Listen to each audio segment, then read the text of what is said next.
Mr. President, Democratic whip. I ask unanimous consent the quorum call be suspended. Without objection. Mr. President, the last speaker was the Republican senator who leads the majority in the Senate.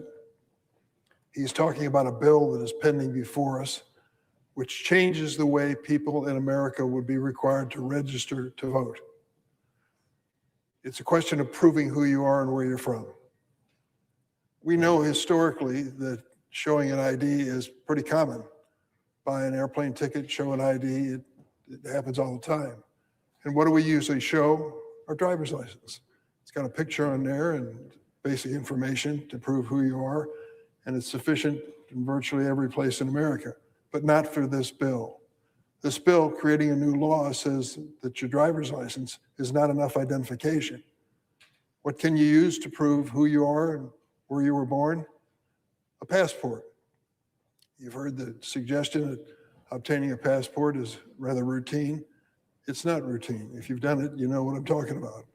First, you're going to have to pay a fee for a passport, $165. You may have to wait 3-4 weeks, maybe even a month or more. So if you're trying to get a passport in time to register to vote in an election, you better think ahead a few months, and you better have the money, $165, to get the job done. There's another proof that you can make, and that is your birth certificate. But of course, that is not always easily available for everybody. Do you know where your birth certificate is? A copy that you can use? I think mine's upstairs in the closet in the bedroom. I'd have to check. I think that's where I left it, but I'm not 100% certain. Then there's a complication on the birth certificate. If you're married woman, you may have taken his name now, so your birth certificate doesn't reflect the name that you use legally today. Third possibility, maybe some form of ID with a photo on it. It's not clear in this bill.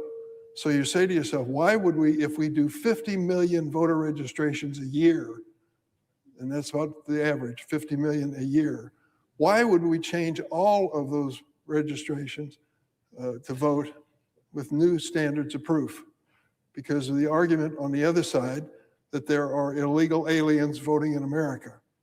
Well, they better take care if they try that. It's against the law today, without any change on the Senate floor, if you try to vote and you're not legally an American citizen. How often does it happen? Well, we're talking about 50 million registrations a year. So between the years 1999 and 2023, in those 24-year period of time, how many people who were not American citizens were actually caught trying to vote in America? 50 million a year instead of being registered. Would you guess 7 million justifies changing the law for everybody in America? No, it's not 7 million. How about 700,000 in a 24-year period of time? No, it's not 700,000. How about 70,000? No. How about 700? No. 77 people in the United States of America in a 24-year period of time tried to vote when they were not legally entitled to vote. 77 people. So the Republicans want us to change all of the laws and registration across the United States because of 77 people over a 24-year period of time. Does this sound like a crisis situation? Not to me. We have the most accurate and honest and valid voting system in the world. There's no doubt about it. Now, try and create the impression otherwise is just plain wrong. The facts don't back you up. Then what is this all about? Why would we have to pass this bill before any other measure, any other legislation? That's what President Trump said. I won't consider anything. A proposal was brought to him to make sure that people working at the airport are paid on time. He said, not taking that up till you pass the voting bill. Why is it so important to him to change registration to vote? Because it's going to create chaos in this situation for the next election, which is only a few months away. He's worried about the outcome. Historically, the president's party doesn't do well in an off-year election. And so he's trying to find ways to diminish the number of voters in America in certain areas. It's their strategy. It's their algorithm that they're following. It doesn't make sense. We need to protect the right for legally eligible Americans to register to vote and to vote. We shouldn't have a poll tax like a new passport fee of $165 to make you eligible to go register to vote in your precinct. 50 million people a year are going to register to vote based on what we change. If it's a true constitutional challenge, if it's a true legal crisis, let's change it. But 77 in 24 years, that to me doesn't strike me as any kind of a crisis. It's a crisis that's being created by the Republican leadership to push a bill that is unnecessary. Many people fought and died for our right to vote. We shouldn't have it taken away from us because we stacked up bureaucracy in the path towards registration. That doesn't make sense. I yield the floor.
President.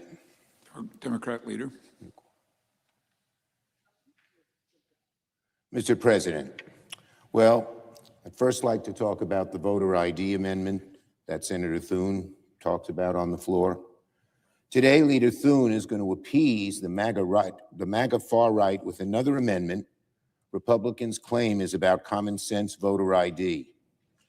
But let's be very clear. This amendment is a giant cover-up. It was never in the original bill. The bill, 98, 99% of it is about suppressing voters, about taking them off the voter rolls unbeknownst to them so they cannot vote. The bottom line is very simple. 99% of this bill has nothing to do with voter ID, what a voter does when they arrive at the polling place to vote. The vast majority of this bill, the overwhelming bulk, is about suppressing people on the voter rolls, taking them off, not even knowing about it.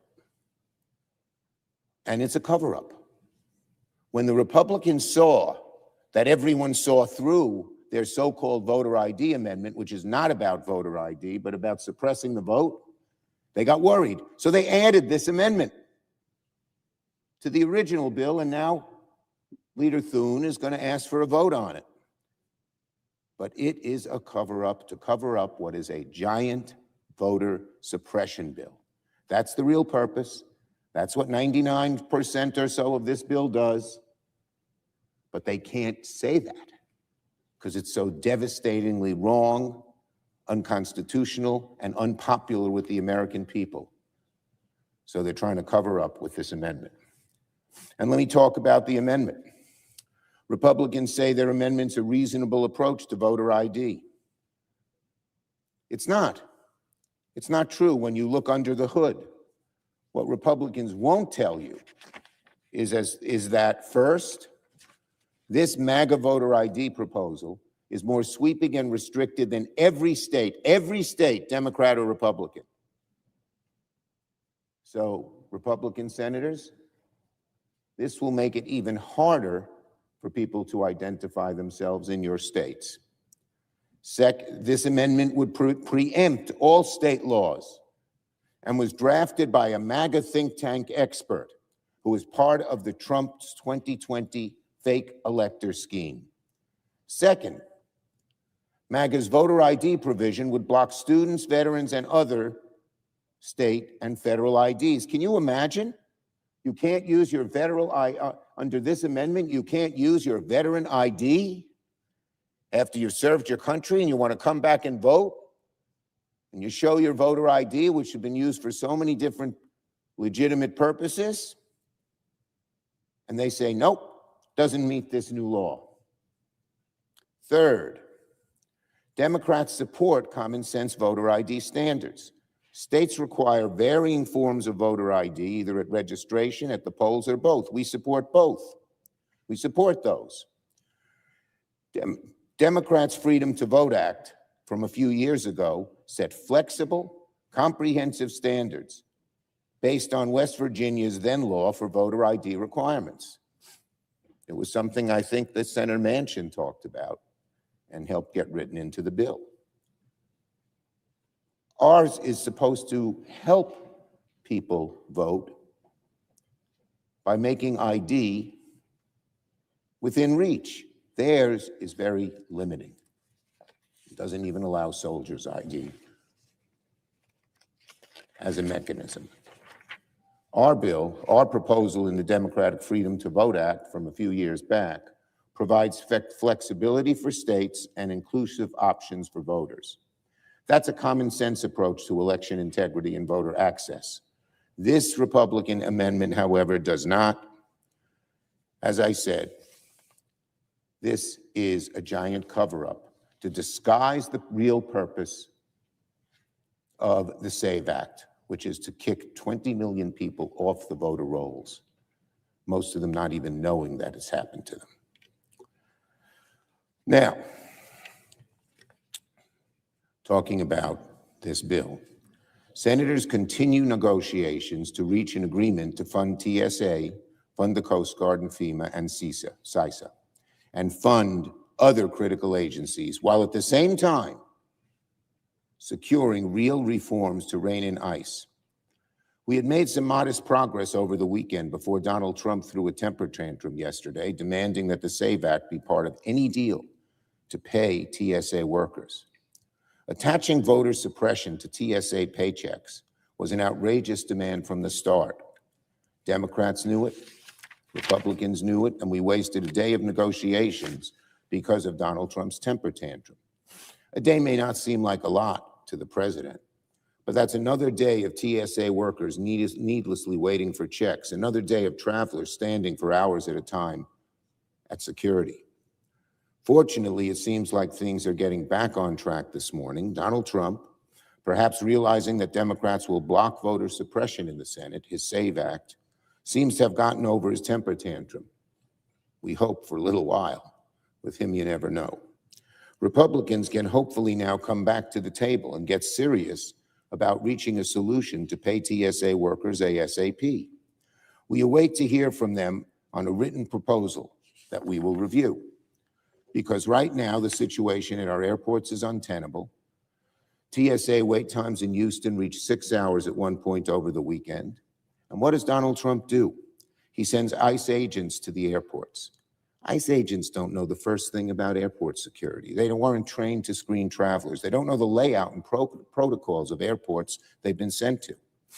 And it sounds like ICE agents aren't really doing anything once they get to the airport, many of them. They're just paid to stand around, posted by exits and baggage claims, just people watching. What's the point? What's the point? As Americans are waiting hours in line at the airport, they're asking each other, why is Trump paying these ICE agents who seem to have little to do instead of using those dollars to pay TSA agents so the lines can go much more quickly? Americans waiting online are asking those questions. Just because something popped into Donald Trump's head, put ICE agents at the airports, and his administration just says, yes, sir, even though they know it's a ridiculous idea, doesn't mean we should continue it.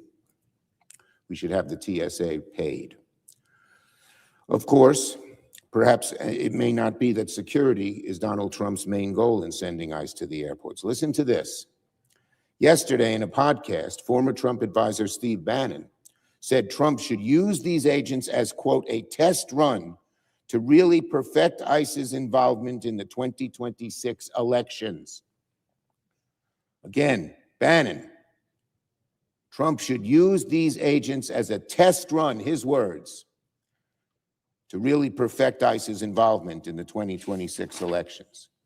This is bone-chilling.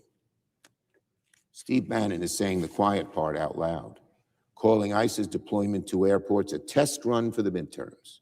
This is how authoritarians turn law enforcement into intimidation forces. This is why Democrats are so intent on reining ICE in. The disease of undermining elections is rampant in the right wing of the Republican Party, and it seems they'll use any means they can to achieve that goal. They know that Donald Trump and Republicans are in trouble this November, and they'll do whatever it takes, legal or not, to prevent a legitimate election. ICE needs to leave the airports now. Trump needs to pay TSA workers now and push Republicans to reach a deal. No intimidation forces at our airports. No more chaos at checkpoints. Enough is enough. And let me just finish with this on vote by mail.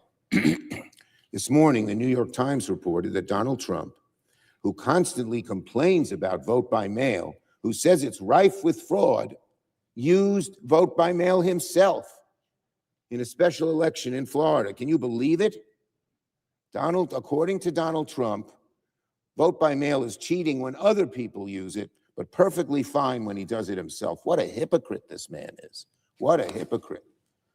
Maybe Donald Trump should ask for another amendment to the SAVE Act to create a presidential exception for mail-in ballots, because apparently his own rules do not apply to him. And of course, the White House is now offering ridiculous excuses, saying the president's a busy man. He obviously lives in the White House. This is all nonsense. A single mom with 3 kids and 2 jobs is just as busy as Donald Trump. And he's doing everything he can to stop her from voting while voting by mail himself because he is busy. Donald Trump goes to Mar-a-Lago almost every weekend. His polling location is less than 15 minutes away by car. If he wanted to vote in person, he easily could have. His decision to vote by mail shows just how hypocritical Donald Trump is about fraud and cheating. That's who he is, I'm afraid. And that tells you everything. It shows not only Donald Trump's hypocrisy, but the complete baselessness of his claims about voter fraud. It shows that the whole point of pushing this bill is to make it harder for people to cast a ballot. And as I mentioned at the beginning, the Thune Amendment along those lines is just a cover-up to hide what the bill, the SAVE Act, really does. I yield the floor.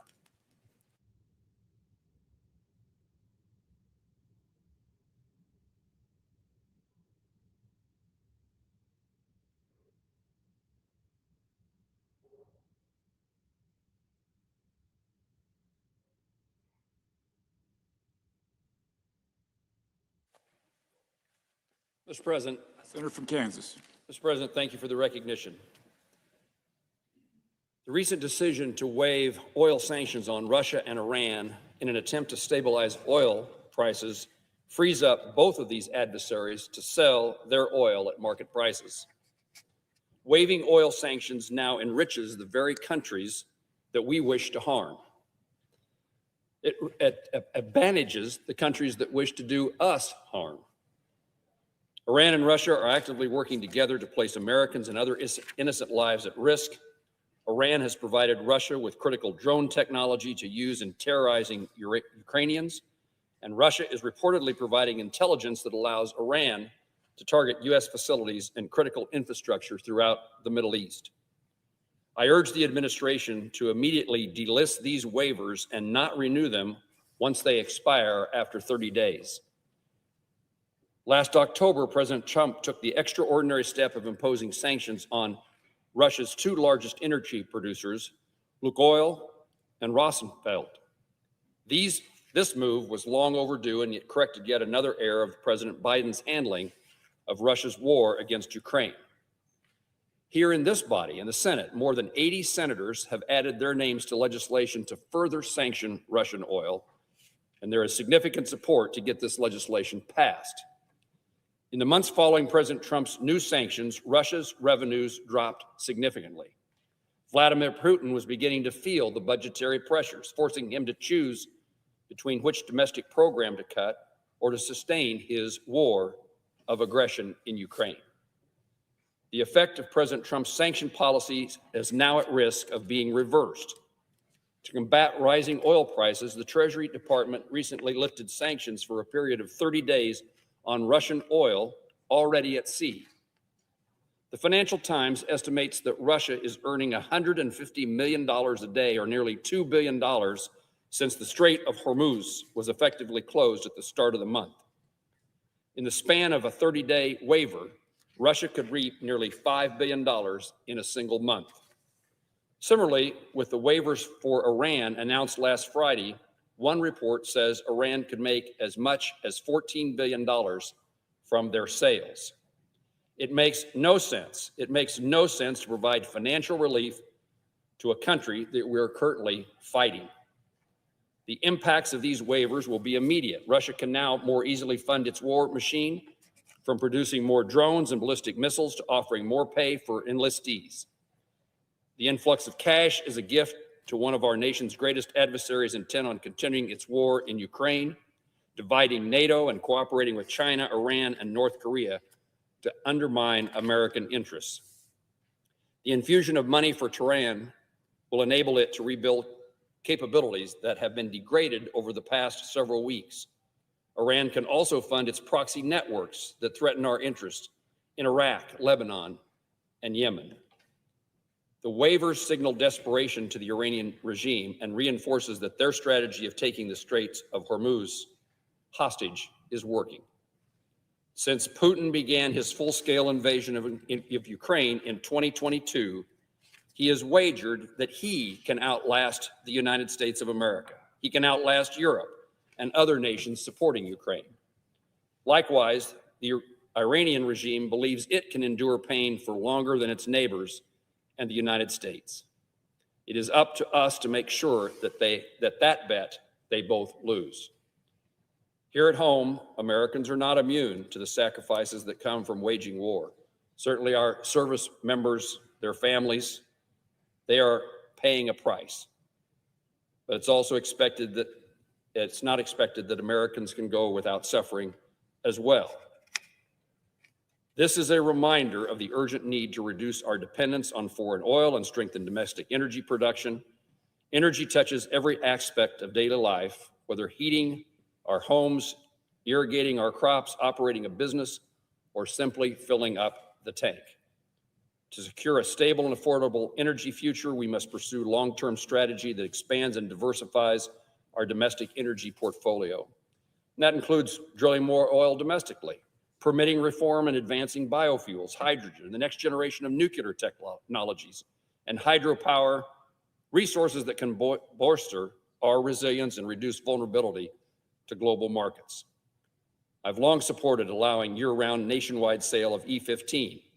Expanding access to this affordable fuel blend gives consumers more choices at the pump and strengthens markets for our nation's farmers and ethanol producers. Now is the time to continue to invest in our own energy production so we are not dependent upon foreign countries to supply us that energy. In both Russia and in Iran, the economic pressures of sanctions had begun to make their bite.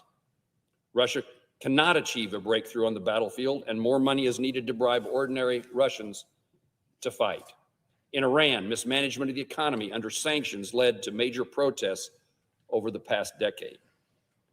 President Trump's sanctions are an essential component to the efforts to pressure Putin into ending his war and forcing Iran to come to the negotiating table. This tool is more important now than ever. Now is the time to keep the pressure on through the use of sanctions and choke off Russia and Iran's oil revenues that is funding their military operations. They are our adversaries. We should keep the sanctions on. Mr. President, I yield the floor.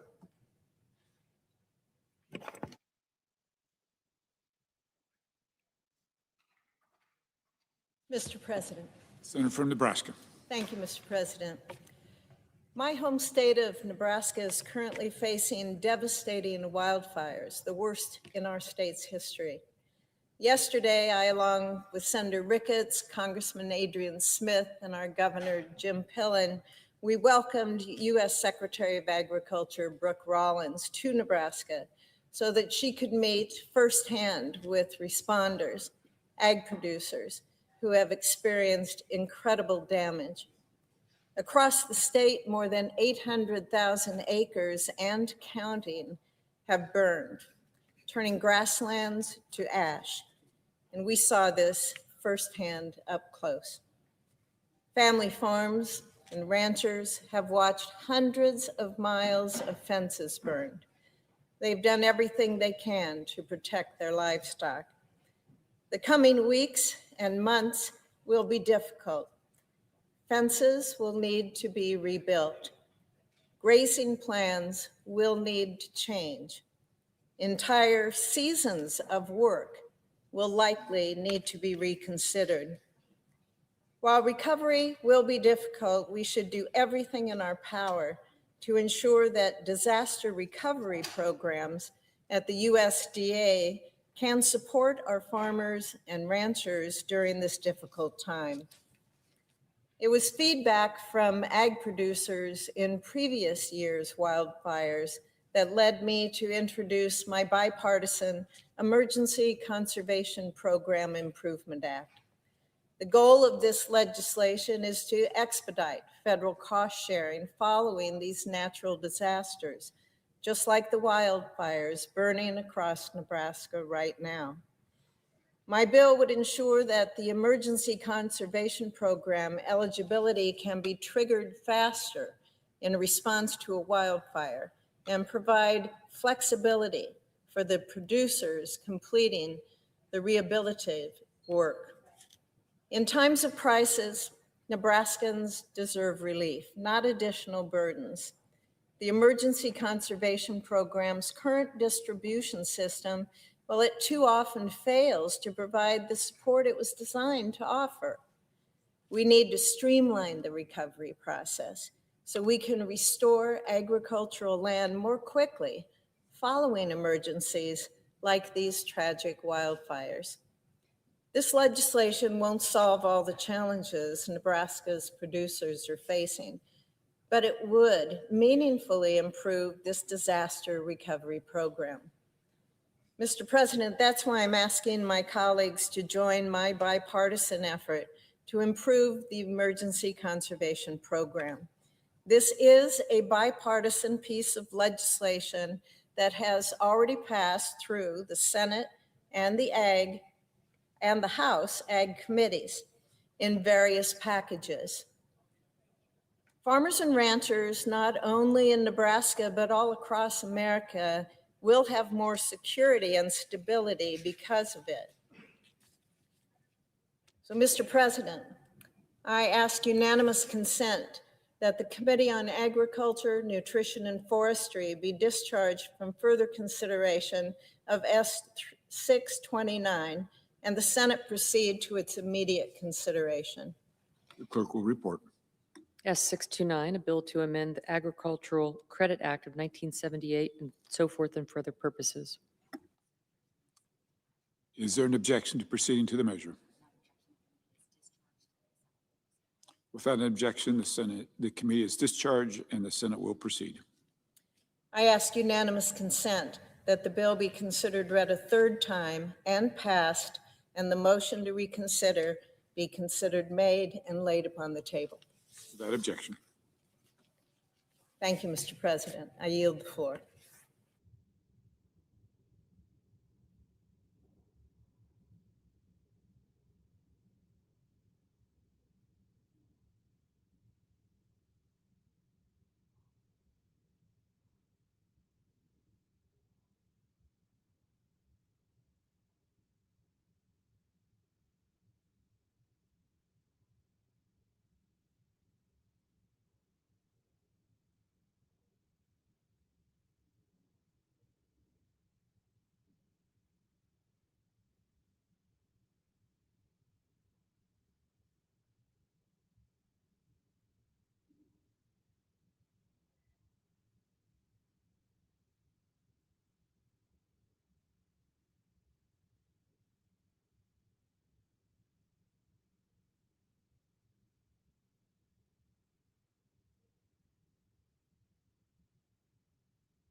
Majority Whip.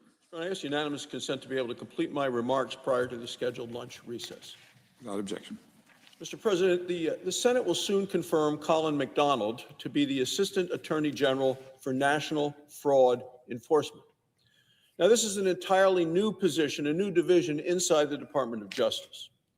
It reflects President Trump's forceful actions to root out waste, fraud, abuse, and corruption. I met with Mr. McDonald in my office a few weeks ago, and he is the right person to lead this effort. His track record as a prosecutor in California, as well as Hawaii, as well as the Department of Justice, is exceptional. He has successfully taken down drug traffickers, human smugglers, and corrupt officials. He has proven to be especially experienced in investigating and prosecuting fraud. Mr. McDonald is a noble public servant, and I strongly support his nomination. He's going to be a dedicated fighter of fraud. America needs a fighter of fraud on the job immediately. And let me remind you why we are here doing this in the first place. It's because in cities and states across the country, criminals are stealing staggering sums of money from hardworking American taxpayers. The American people are being robbed, and they know it. They see waste, they see fraud, they see abuse, they see corruption, and people are sick and tired of it. Americans are fed up with welfare criminals and the elected officials who tolerate them. Democrats in the big cities and liberal states look the other way, and the criminals know it. Remember the fraudulent daycare center in Minnesota? No children were actually enrolled. It was a front. It was set up to siphon money from the federal treasury. State officials in Minnesota looked the other way, and criminals became more and more emboldened. Democrats are complicit in turning the United States Treasury into an automated teller machine. The Treasury has become an ATM for crooks, for criminals, and for corruption. The fraud epidemic in Minnesota happened when Joe Biden and Kamala Harris were in the White House. The current governor, Tim Walz, is still in office today. And recall, he was Kamala Harris's vice presidential nominee in the 2024 presidential election. Fraud spread like wildfire on their watch. In one particular outrageous scheme, criminals falsified the diagnosis of autism. They bribed parents with thousands of dollars of government money to use their children's names on falsified documents. The records show that many parents actively negotiated to be paid even higher rates for the bribery. The parents who were in on the scams even threatened to move their children to competing fraudulent providers unless they received even more money. And these were children without autism. They didn't need treatment. Let me show you how bad this was. In 2018, the Minnesota Medicaid program that was designed to help children with autism spent a grand total of $6 million. That's the year 2018. 5 years later, due to massive criminal fraud, as elected officials looked the other way, the price tag ballooned from $6 million to $193 million. Evidence of fraud doesn't get much clearer than that. Of course, Minnesota isn't the only liberal state with substantial fraud. There's also widespread fraud in California's Medicaid programs. CBS News just last week reported that over a third of hospice providers in Los Angeles trigger multiple red flags for fraud. These are people that are supposed to be taking care of people in their final days of life, people with cancer, debilitating diseases. Multiple red flags for fraud. California officials look the other way. Mr. President, a vote for Mr. McDonald is a vote to attack this fraud epidemic head on. It's a vote to prosecute criminals, and it's a vote to protect hardworking American taxpayers. And I want to congratulate Mr. McDonald on his nomination. We need him on the job immediately, and I look forward to voting for his confirmation. Mr. President, on a separate matter, for 5 weeks now, TSA agents have not gotten paid. Most continue to show up for work anyway. The TSA agents are struggling. They need to provide for their families. But as a result of the Democrat shutdown, some TSA agents are calling in sick or seeking new employment. On Sunday, 2 days ago, nearly 3,500 TS agents were absent from work. More than 400 have quit. They've done that since the shutdown of February 13th. It is worse when you look city by city. In Atlanta, Georgia, 42% of the TSA agents didn't show up for work on Sunday. In Houston, 40%. In New York City and Philadelphia, 1 in 4 TSA agents were absent. And this is a reason we see the very long lines at the airports. Mr. President, immediately funding the Department of Homeland Security is the only way to end the shutdown. We need to make sure they are funded. The Democrat shutdown is dangerous. It is disgraceful. But once again, Democrats are proving on this very floor that they care more about illegal immigrant criminals than they do the safety and security of the American people. Thank you, Mr. President. I yield the floor.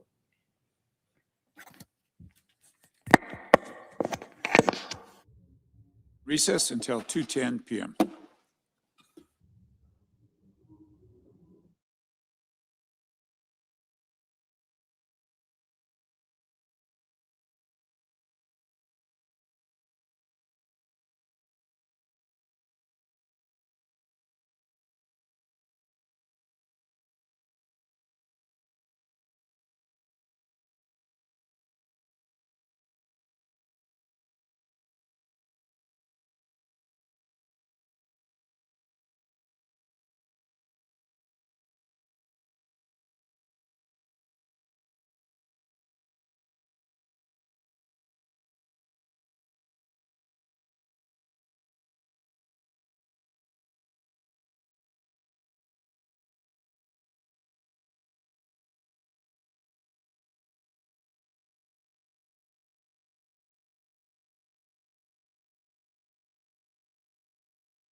The Senate will come to order.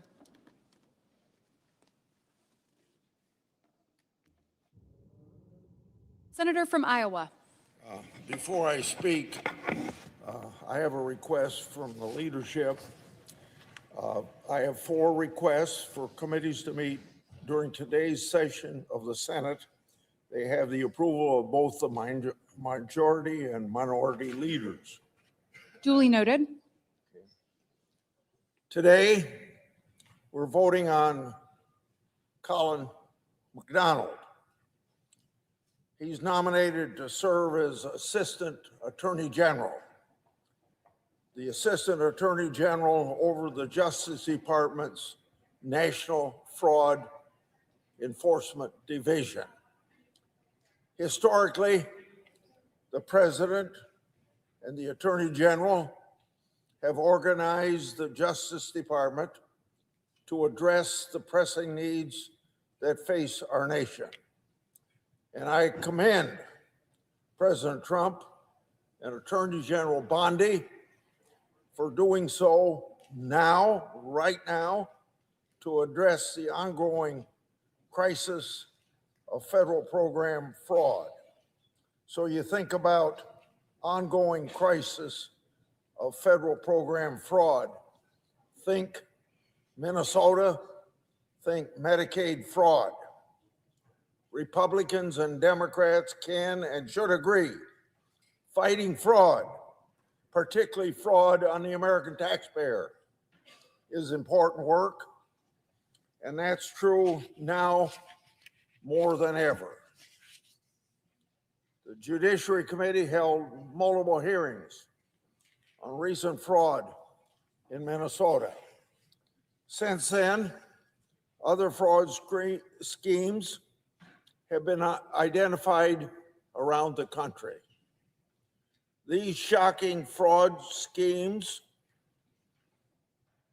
target federal programs that were designed to help people with autism, to help the elderly, and to help small businesses. However, the victims of federal program fraud are not just the intended recipients of program funding. The American taxpayers who entrusted us in the government with their hard-earned money are victims as well. The Trump nominee, Mr. McDonald, understands this, and he will fight all fraud against all victims. In his hearing, this is what Mr. McDonald committed to, quote, prosecute criminals who exploit the generosity of our country by stealing from taxpayer-funded programs. Every dollar stolen is a dollar that didn't put bread on the table, that didn't reach the hospital bed, that didn't meet the needs identified by Congress. Fraudsters should never be allowed to rip off the United States of America. End of Mr. McDonald's quote. I agree with Mr. McDonald. What happened in Minnesota and around the country is unacceptable. And we as elected officials need to support the Justice Department in stopping this fraud. Confirming today Mr. McDonald as head of the National Fraud Enforcement is the very critical first step. Mr. McDonald is the right person to lead this effort. He spent his entire career in public service as an assistant U.S. attorney in the Southern District of California. As a prosecutor, Mr. McDonald handled an array of criminal offenses, and he specialized in investigating and prosecuting fraud, money laundering, unlawful transactions, and tax crimes. He's tirelessly worked to protect the rights of victims. He's never shied away from hard cases. He runs towards those hard cases. And at every turn, he's advocated with candor and the highest ethical standards. In doing so, he gained the respect of his colleagues, his opposing counsels, and even the judges he appeared before. I believe that the American people will be in good hands with Mr. McDonald working on their side, and I encourage my colleagues to support this nomination.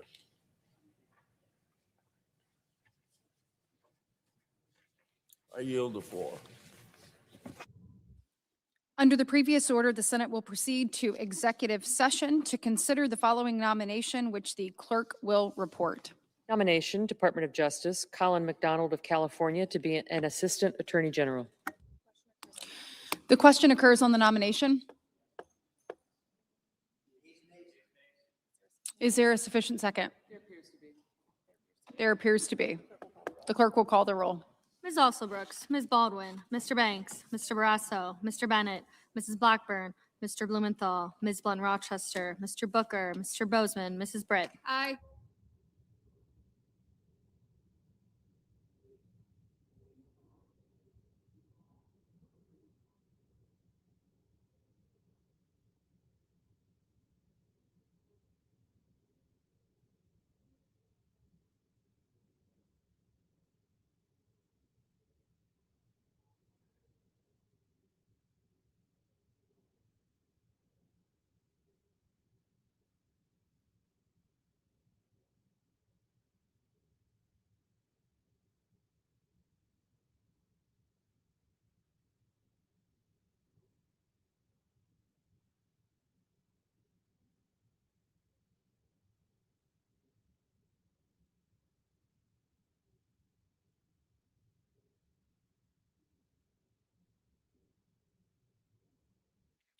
Mr. Budd, Ms. Cantwell, Mrs. Capito, Mr. Cassidy, Ms. Collins,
Mr. Coons, Mr. Cornyn, Ms. Cortez Masto, Mr. Cotton,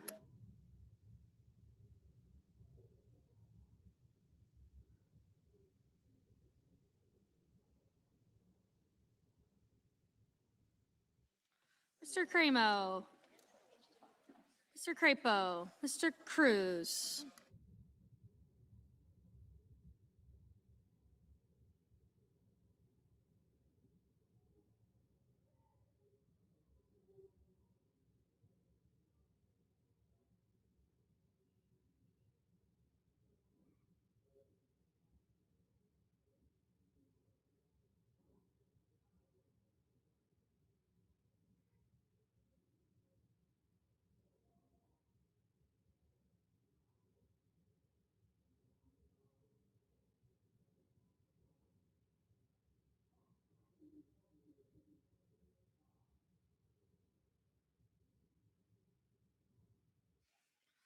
Mr. Curtis, Mr. Daines,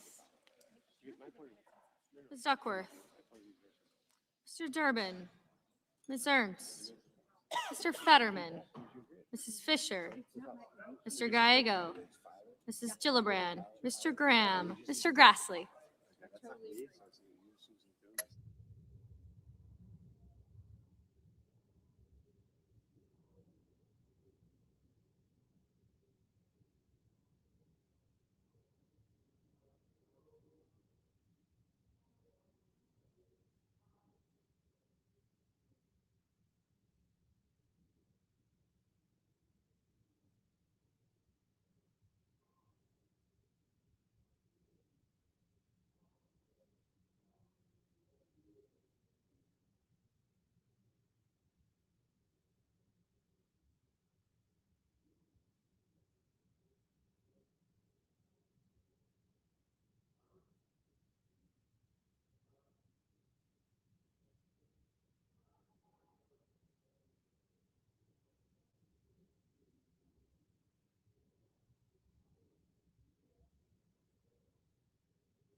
Mr. Haggerty, Ms. Hassan, Mr. Hawley, Mr. Heinrich, Mr. Hickenlooper, Ms. Hirono,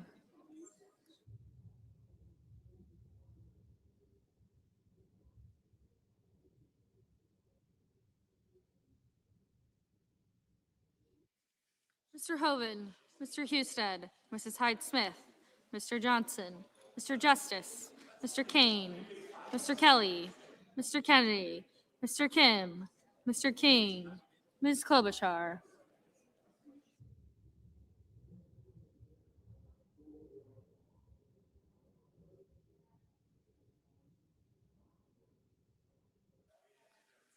Mr. Langford, Mr. Lee, Mr. Lujan, Ms. Lemus, Mr. Markey, Mr. Marshall, Mr. McConnell.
Mr. McCormick, Mr. Merkley, Mrs. Moody, Mr. Moran, Mr. Marino, Ms. Murkowski.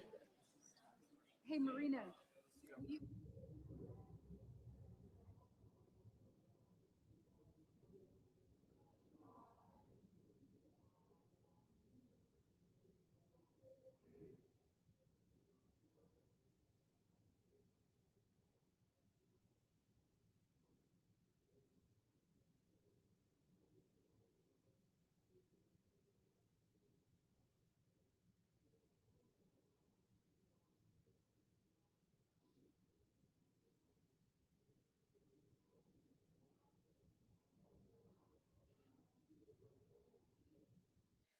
Mr. Murphy, Mrs. Murray, Mr. Ossoff.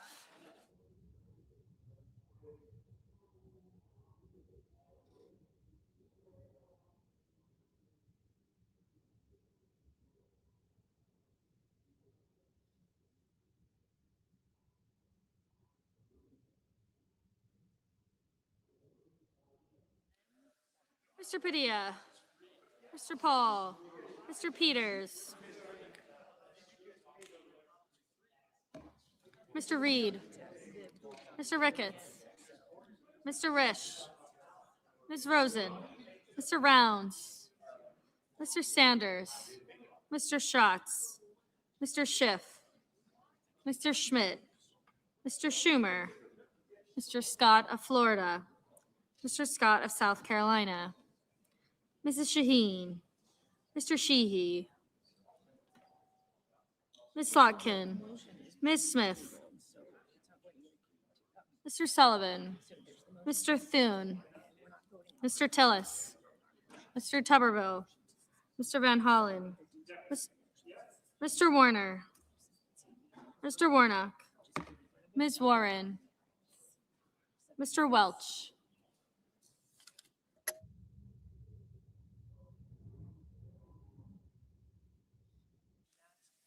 Mr. Whitehouse, Mr. Wicker, Mr. Wyden, Mr. Young.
Senators voting in the affirmative: Barrasso, Blackburn, Bozeman, Britt, Capito, Cassidy, Collins, Cotton, Kramer, Crapo, Cruz, Curtis, Daines, Ernst, Fisher, Graham, Grassley, Haggerty, Hawley, Hovind, Husted, Hyde-Smith, Johnson, Kennedy, Langford, Lee, Lummis, Marshall, McConnell, McCormick, Moody, Marino, Murkowski, Risch, Rounds, Scott of Florida, Scott of South Carolina, Sullivan, Tillis, Tuberville, and Wicker.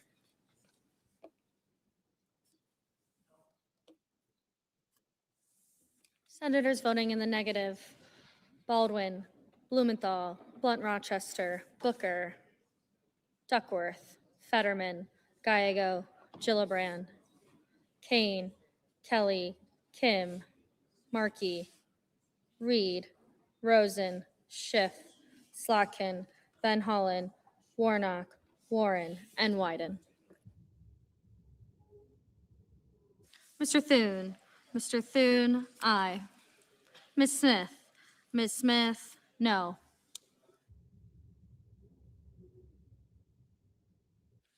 Mr. Paul, aye.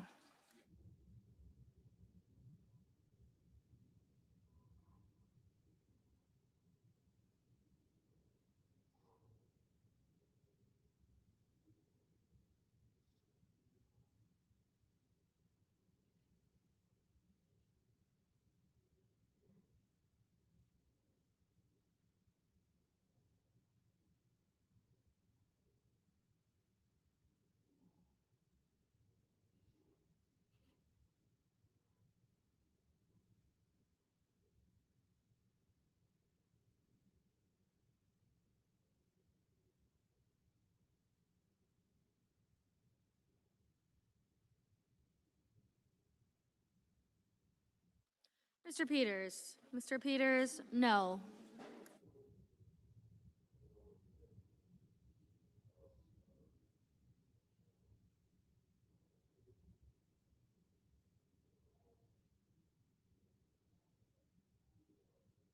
Mr. Bennett. Mr. Bennett, no.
Mr. Hickenlooper. Mr. Hickenlooper, no.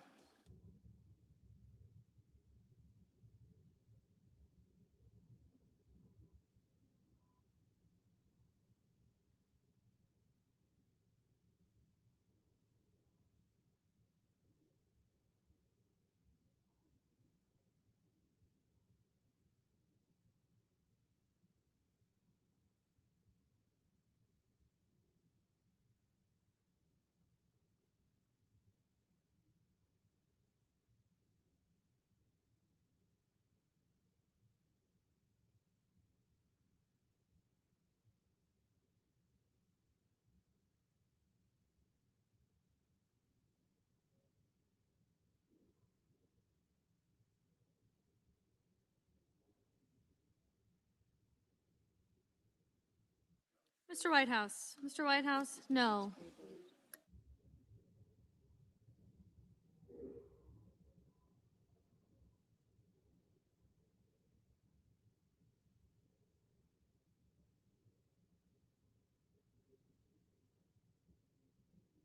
Mr. Justice. Mr. Justice, aye.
Mrs. Shaheen. Mrs. Shaheen, no.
Ms. Hassan. Ms. Hassan, no.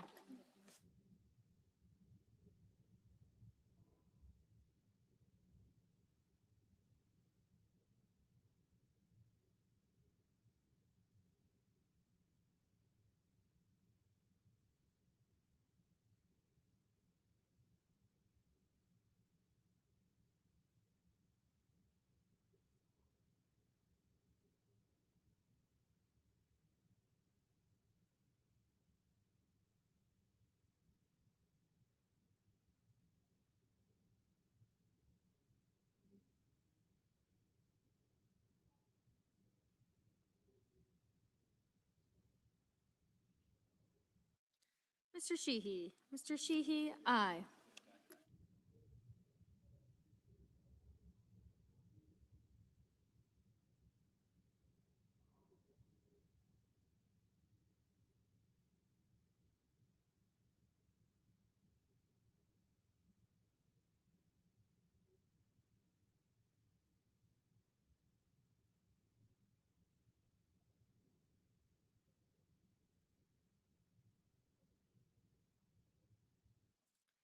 Ms. Cantwell. Ms. Cantwell, no.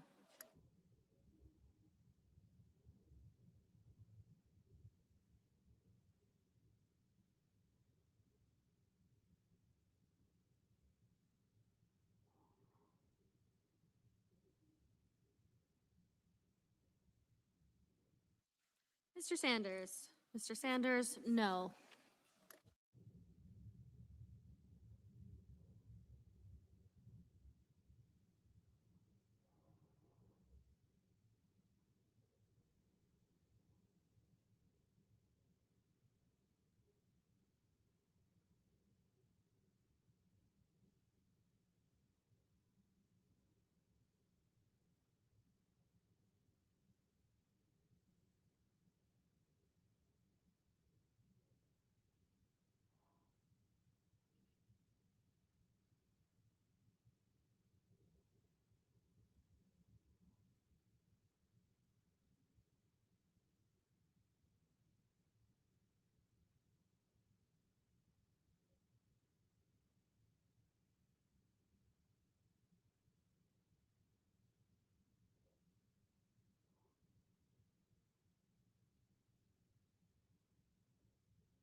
Mr. Budd. Mr. Budd, aye. Mr. Ricketts. Mr. Ricketts, aye. Mr. Lujan. Mr. Lujan, no. Ms. Cortez Masto. Ms. Cortez Masto, no. Mr. Merkley. Mr. Merkley, no.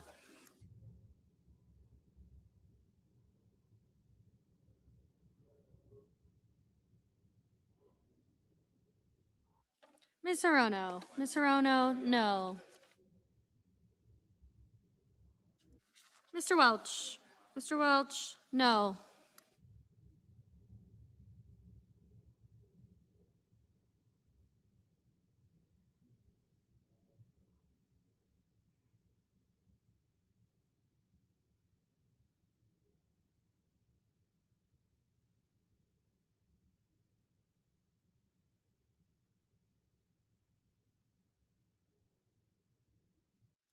Mrs. Murray. Mrs. Murray, no. Mr. Schatz. Mr. Schatz, no.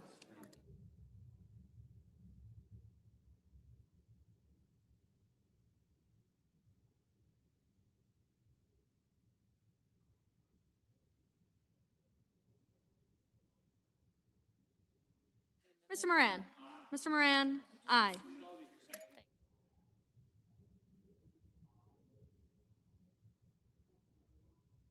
Mr. Coons. Mr. Coons, no. Mr. Heinrich. Mr. Heinrich, no.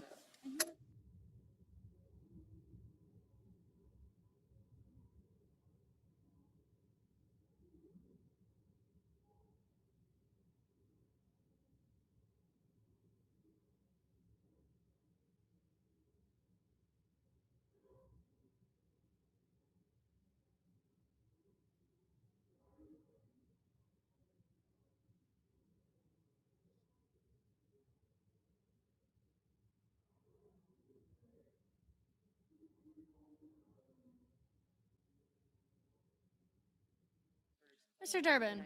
Mr. Durbin, no.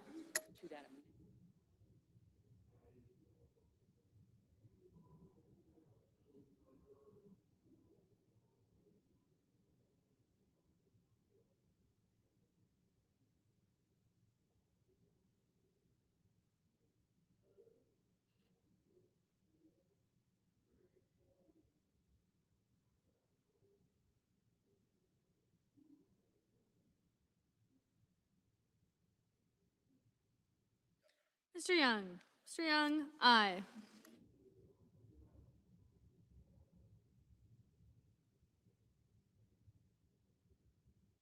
Mr. Warner. Mr. Warner, no.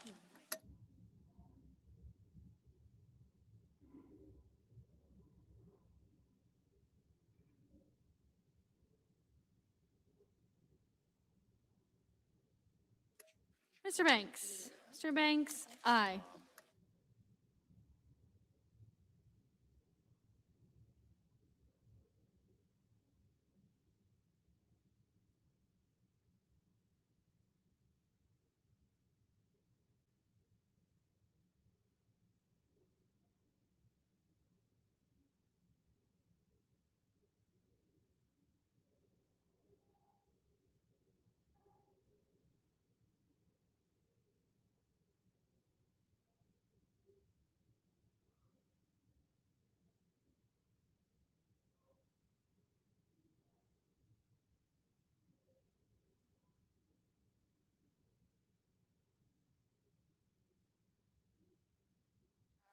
Mr. Cornyn. Mr. Cornyn, aye.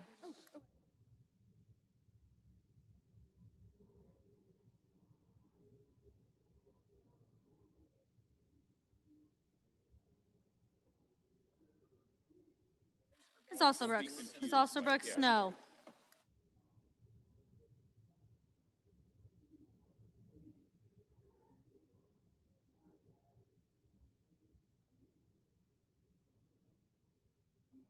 Mr. Ossoff. Mr. Ossoff, no.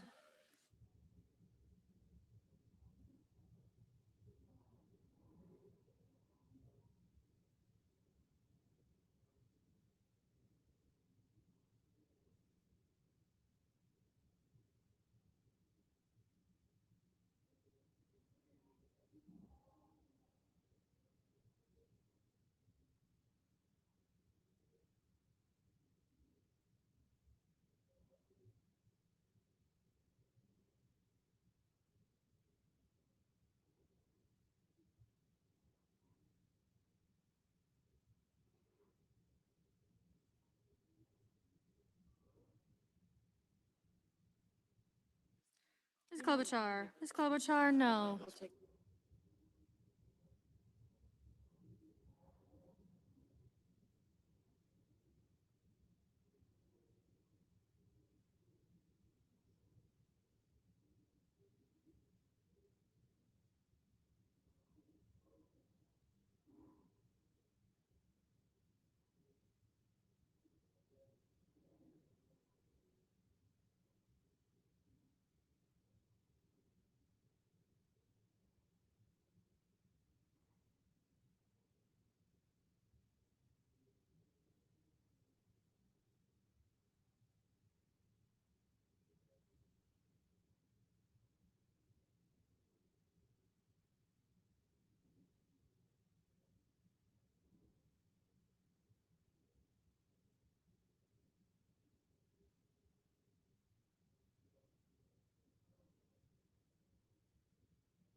Mr. Murphy. Mr. Murphy, no.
Mr. Schmidt. Mr. Schmidt, aye.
Mr. King. Mr. King, no.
Mr. Padilla. Mr. Padilla, no.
Mr. Schumer. Mr. Schumer, no.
The yeas are 52, the nays are 47. The nomination is confirmed. Under the previous order, the motion to reconsider is considered made and laid upon the table, and the president will be immediately notified of the Senate's action.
Mr. President, The senator from Oklahoma. Mr. President, 2 hours ago, Markwayne Mullen was sworn in as the Secretary of Homeland Security. Grateful that he is there and has taken on that role. We finished that vote last night, and at the end of that vote last night, he walked over to his desk, which is right over there, and signed paperwork to resign from the United States Senate.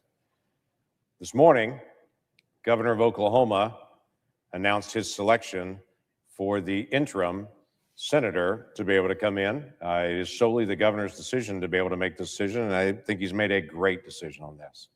Governor signed paperwork this morning in Oklahoma and announced that he was appointing Alan Armstrong, who is the just past president and CEO of the Williams Company, a third-generation Oklahoman and Tulsan, to be our next senator for the state of Oklahoma. He and his wife, Shelley, have been married 40 years. They have 4 grown children. They have 3 grandchildren. He has just stepped down and retired from his position in leadership at Williams and was looking forward to spending a lot more time with grandchildren. And the governor contacted him and said, hey, would you instead consider giving the next 9 months to the United States of America and to the state of Oklahoma to be able to serve as the junior senator for Oklahoma? I'm grateful that he said yes, because I think he'll do a terrific job in this role. He comes with a tremendous amount of business experience coming in, but I think people lose track of the fact that he was president and CEO of one of the largest natural gas midstream companies in the country. In fact, one of the largest companies in the world to be able to handle the movement of clean natural gas all over the country. There are literally families all over America that are dependent on the services that Williams provides for them every day. They may not know the name Williams, but the reason that their stove works, their heater works, or their hot water tank works is because Williams is actually providing the access to be able to get that energy to that spot at that moment. He graduated from the University of Oklahoma years ago and graduated as a civil engineer, who went to work for Williams almost 4 decades ago is just a civil engineer. He literally worked his way up the ranks, serving in multiple different roles in the Williams Company until he finally attained president and CEO, where he has led the company since 2011. Just stepping away to, as I said, getting more time with grandchildren until he got that call just about a week ago. So I'm grateful that he is coming. I'm looking forward to my colleagues having the opportunity to be able to meet him and to be able to integrate him into this body of 100 members. He will join as ranked number 100 and will serve here through the rest of this year. But I am very grateful that he's chosen to be able to set aside his private life to be able to step into a season of public service. So I look forward to my colleagues in just a few moments getting a chance to be able to meet the newest senator to join us, the soon-to-be Senator Alan Armstrong. With that, I yield the floor.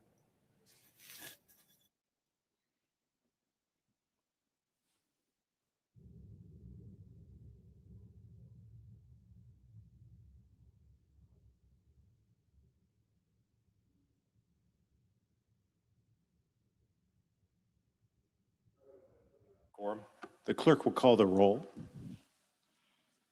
Ms. Also Brooks.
Majority Leader, Mr. President, I ask unanimous consent the quorum call be suspended. without objection. The chair lays before the Senate the certificate of appointment to fill the vacancy created by the resignation of former Senator Mark Wayne Mullen of Oklahoma. The certificate, the chair is advised, is in the form suggested by the Senate. If there is no objection, the reading of the certificate will be waived and it will be printed in full in the record. If the Senate designate will now present himself to the desk, the chair will administer the oath of office.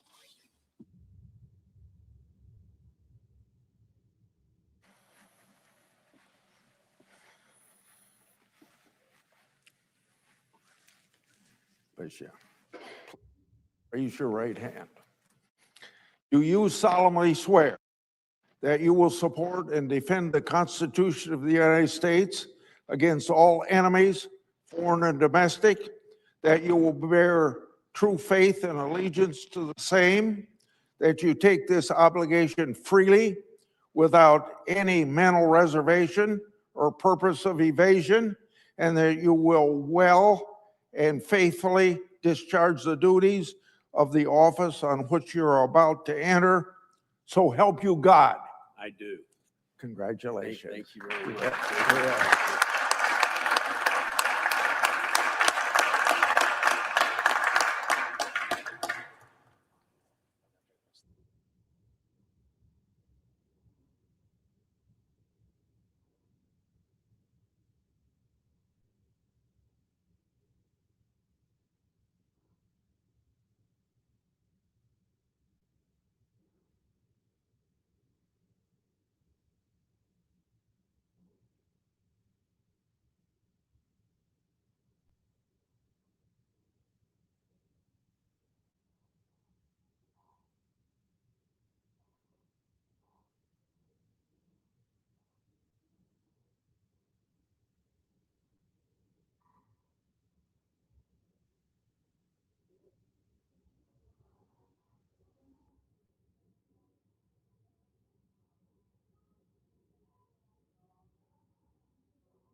Mr. President.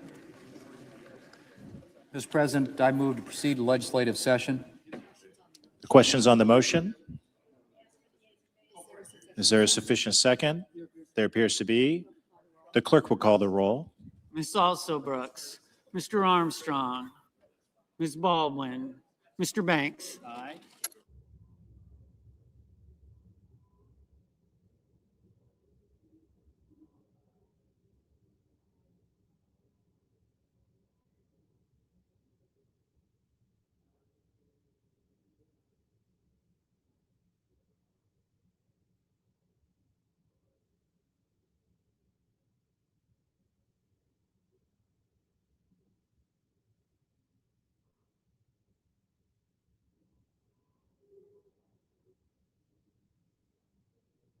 Mr. Barrasso,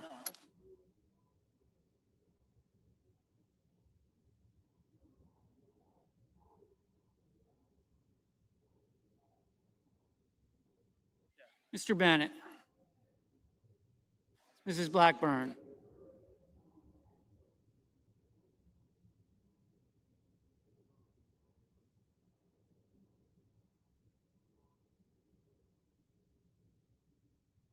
Mr. Blumenthal. Ms. Blunt Rochester. Mr. Booker. Mr. Bozeman. Mrs. Britt.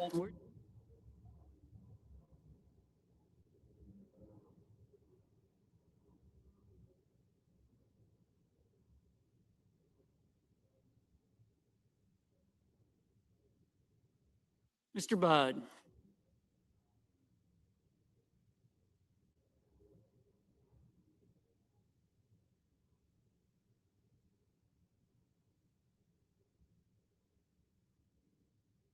Ms. Cantwell.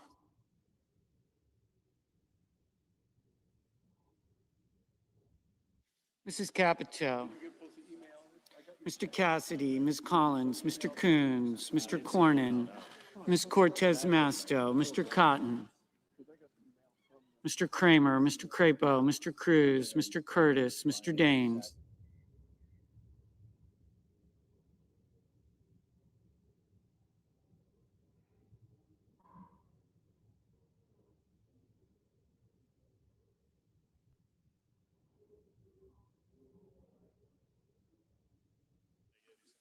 Ms. Duckworth, Mr. Durbin, Ms. Ernst, Mr. Fetterman, Mrs. Fisher, Mr. Gallego, Mrs. Gillibrand, Mr. Graham, Mr. Grassley, Mr. Haggerty.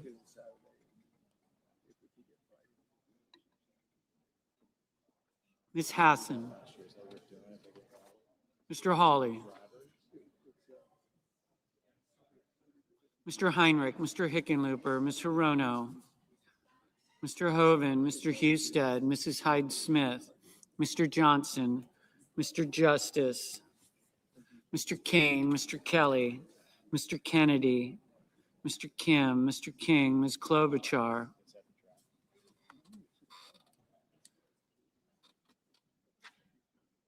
Mr. Langford, Mr. Lee, Mr. Lujan, Ms. Lummis, Mr. Markey, Mr. Marshall, Mr. McConnell, Mr. McCormick, Mr. Merkley,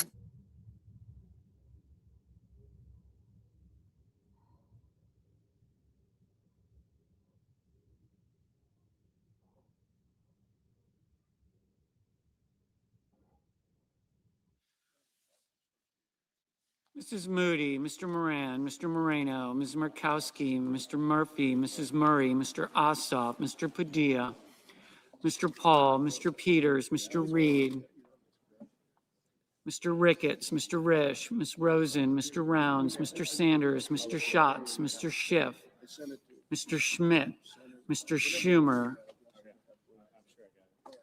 Mr. Scott of Florida,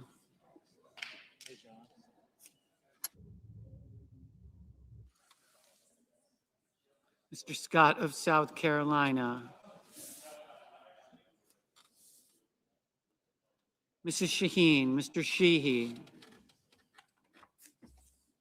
Ms. Slotkin, Ms. Smith, Mr. Sullivan, Mr. Thune, Mr. Tillis, Mr. Tuberville, Mr. Van Hollen, Mr. Warner, Mr. Warnock, Ms. Warren, Mr. Welch, Mr. Whitehouse, Mr. Wicker, Mr. Wyden, Mr. Young.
Senators voting in the affirmative: Banks, Barrasso, Britt, Budd, Cornyn, Cotton, Crapo, Fisher, Grassley, Langford, Lee, Rounds, Thune, Young. Senators voting in the negative: Coons, Gallego, Heinrich, Rosen, Schatz, Warner, Warnock, Warren.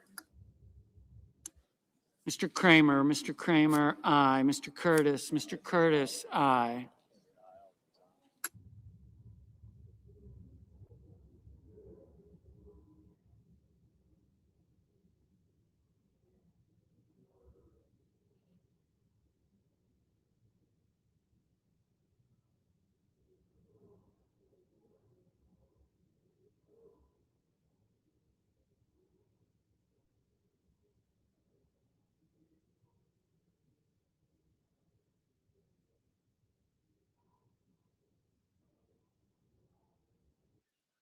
Mr. Husted, aye.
Ms. Collins, aye.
Ms. Blunt Rochester, Ms. Blunt Rochester, no.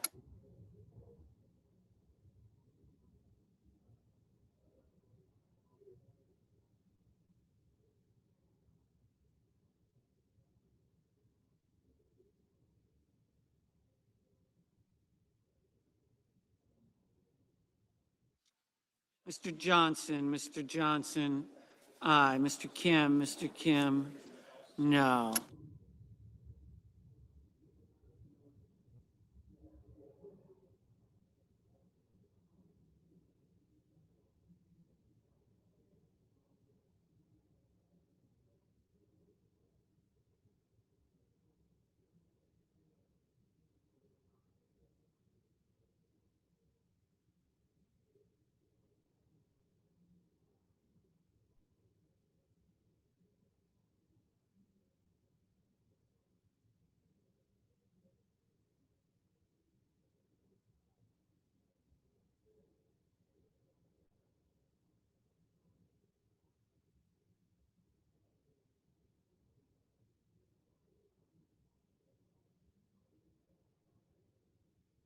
Mr. Hoven, aye.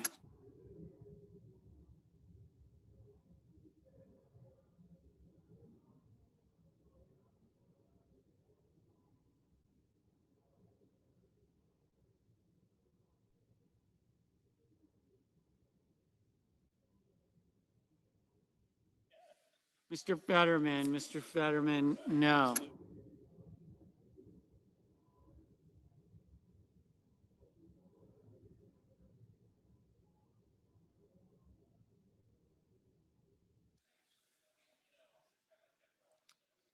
Mr. Markey, no. Mr. Tillis, aye.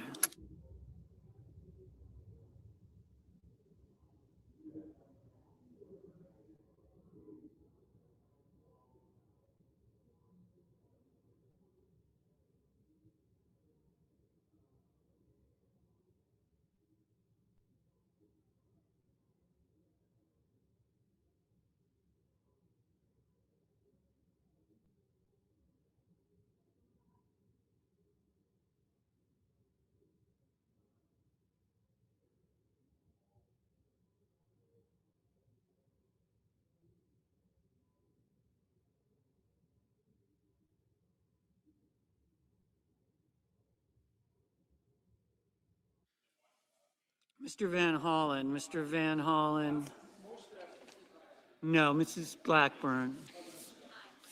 Blackburn, aye. Mr. Murphy, no.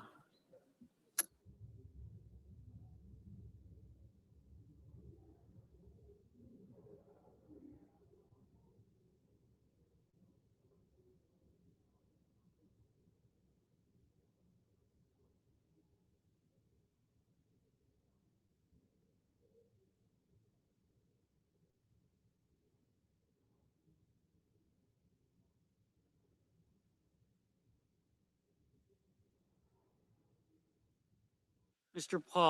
Paul, aye.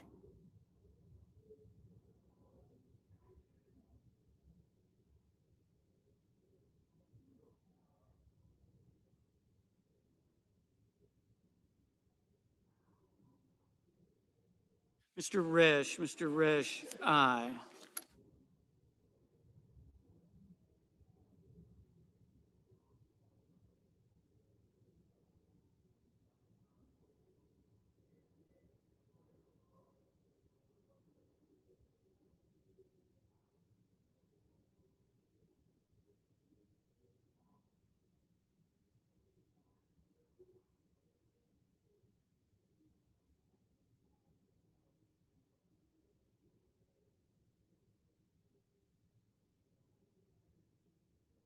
Mr. Wyden, no. Mr. Whitehouse, no.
Mr. Cassidy, aye. Mr. Armstrong, aye.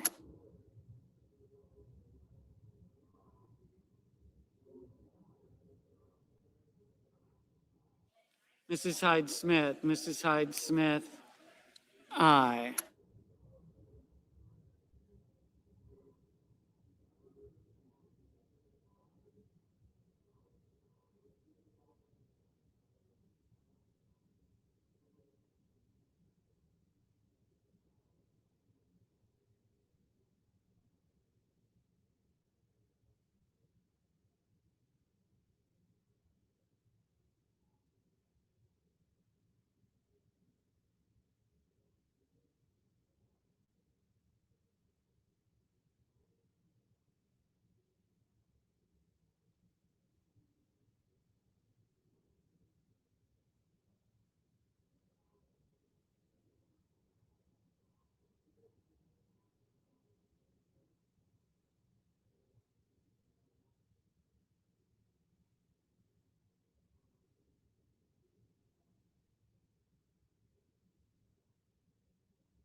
Mr. Haggerty, aye.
Mr. Marshall, aye. Mr. Peters, no.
Ms. Baldwin, no. Ms. Smith, no.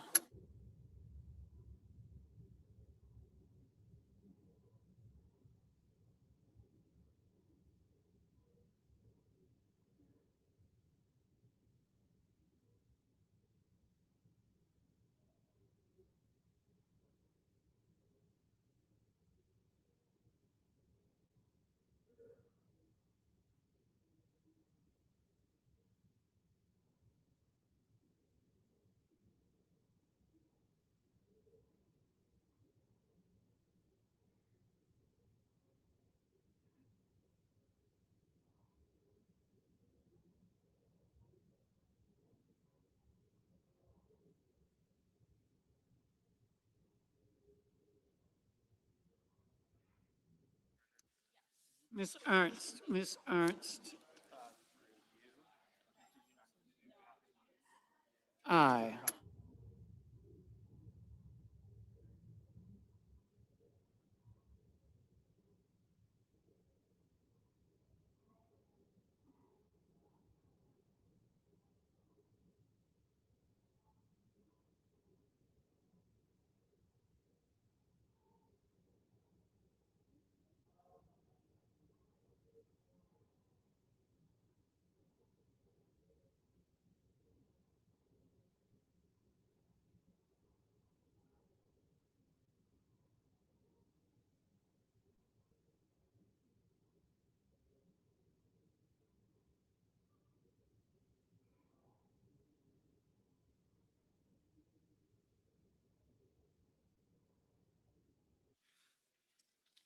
Mr. Schiff, no.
Ms.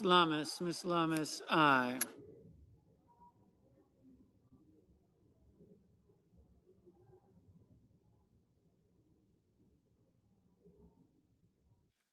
Mrs. Moody, aye.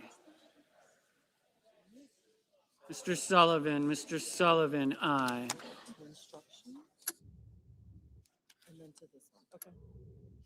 Ms. Slotkin, no.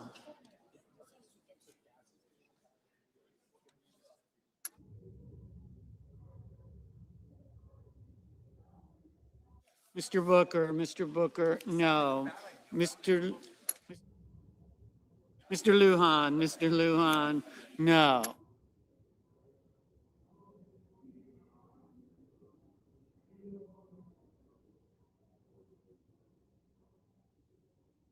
Mr. McCormick, aye.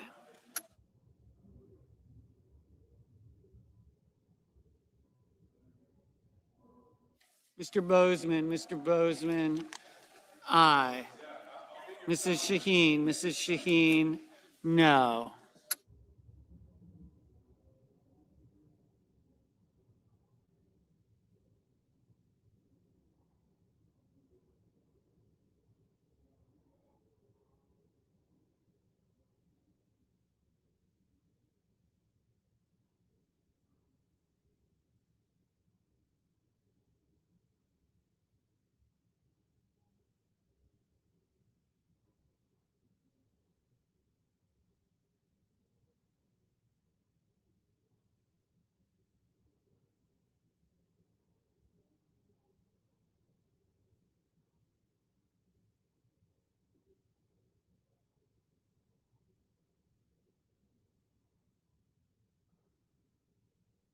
Mr. Reed, no.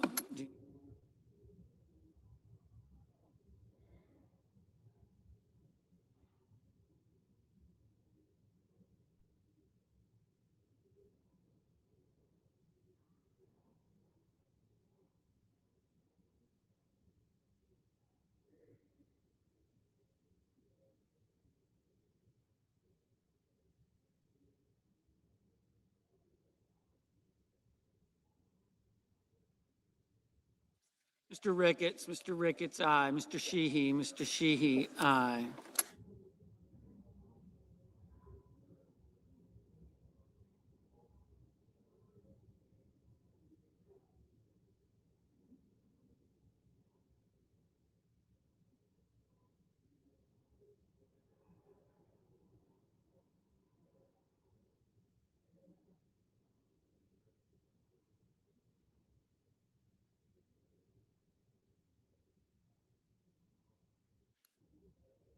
Mr. Kennedy, aye.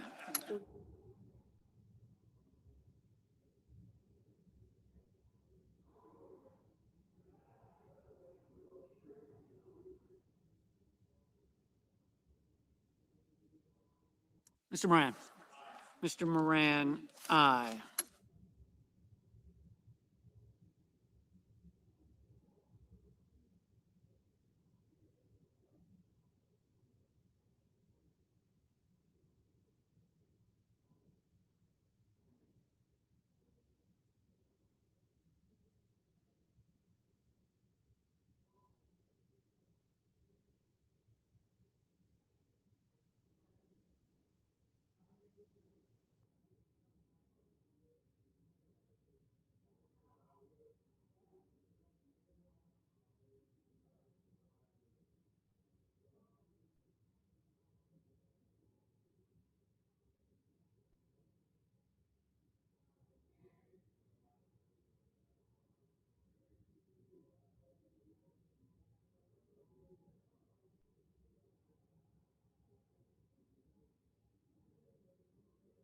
Mr. King, no.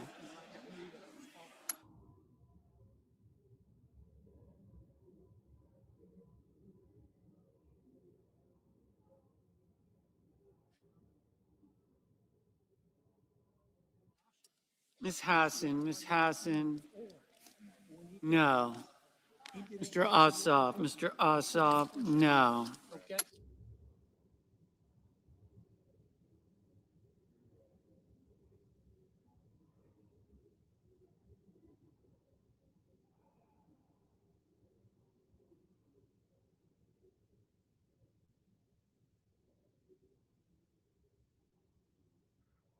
Mr. Wicker, aye. Mrs. Murray, no. Mr. Schumer, no.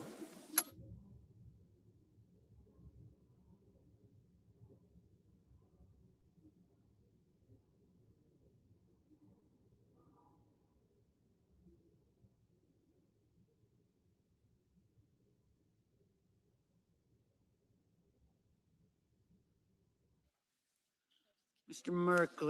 Merkley, no.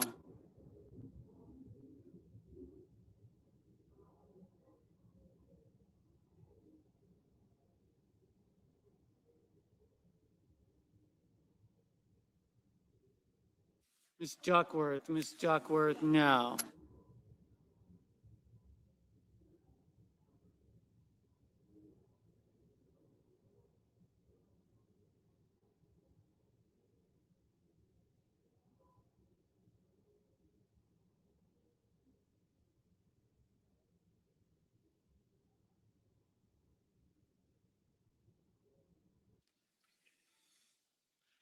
Mr. Welch, no.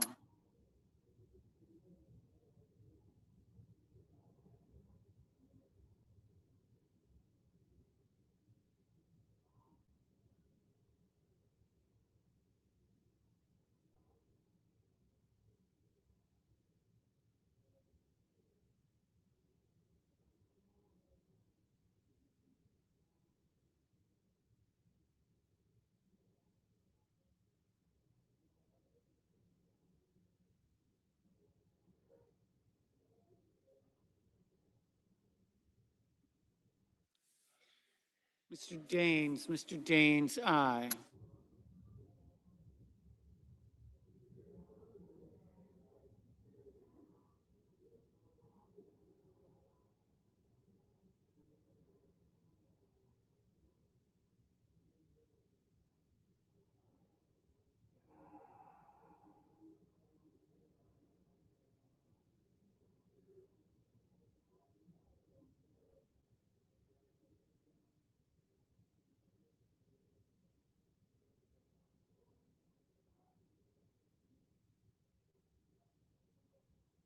Mr. Bennett, no.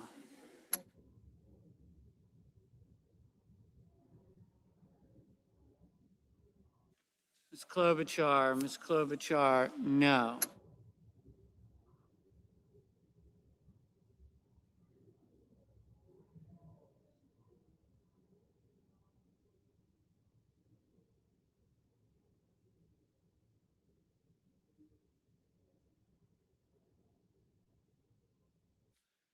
Ms. Also Brooks, Ms. Also Brooks, no.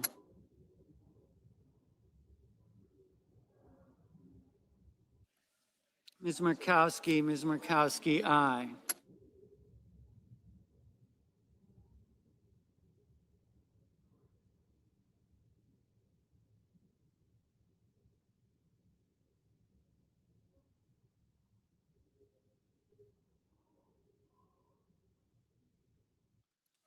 Mr. McConnell, aye. Mrs. Capito, aye. Mr. Sanders, no.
Mr. Schmidt, aye. Mr. Rono, no.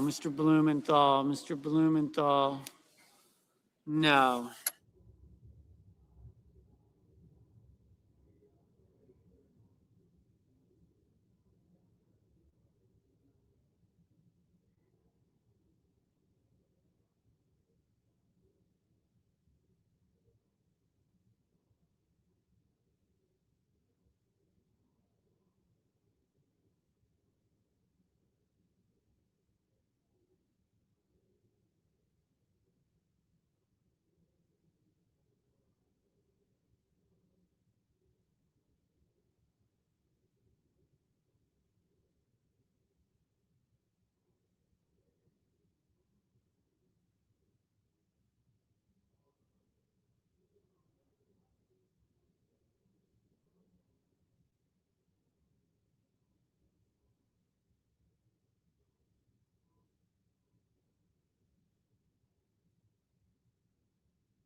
Ms. Cortez Masto, no.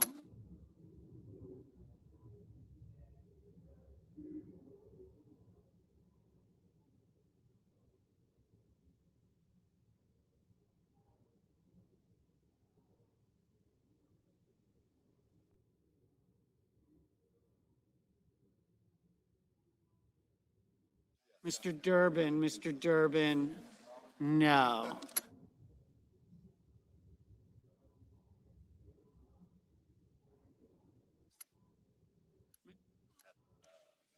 Mr. Moreno, aye.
Mr. Padilla, no.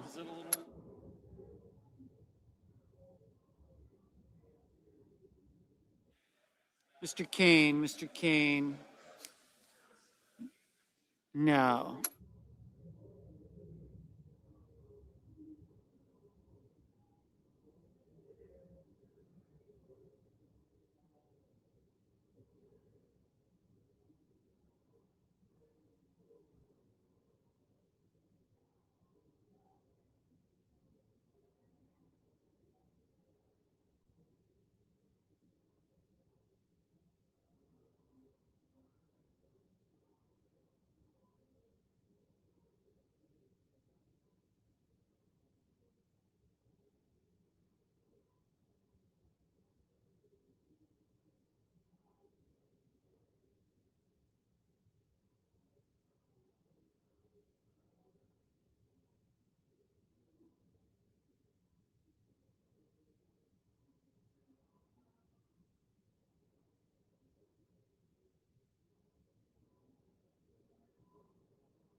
Mr. Scott of South Carolina, aye.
Mr. Scott of Florida, aye.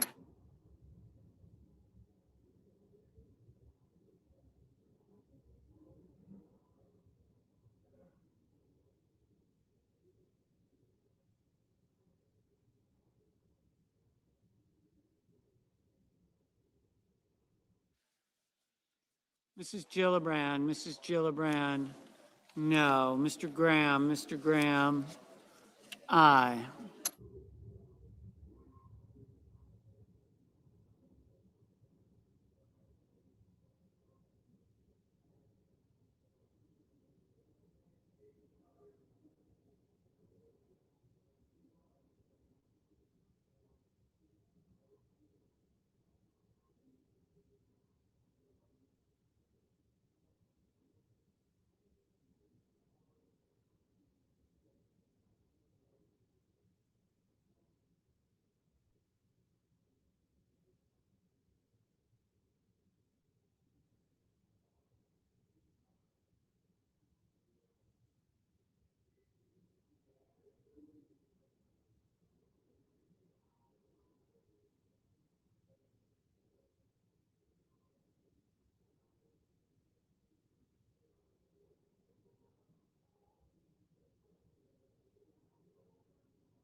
Mr. Kelly, no.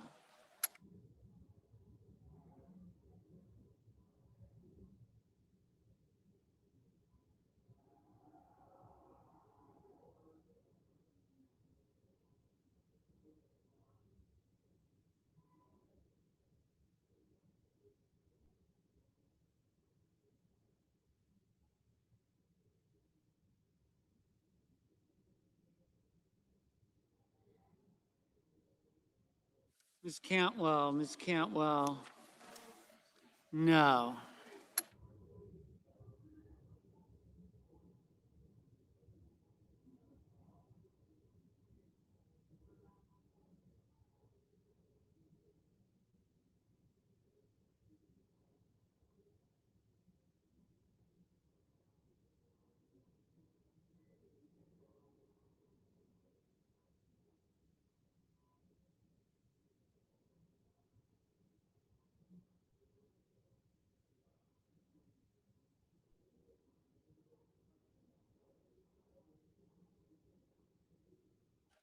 Mr. Justice, Mr. Justice.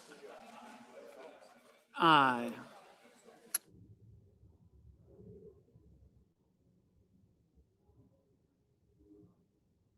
Mr. Hickenlooper, no.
Mr.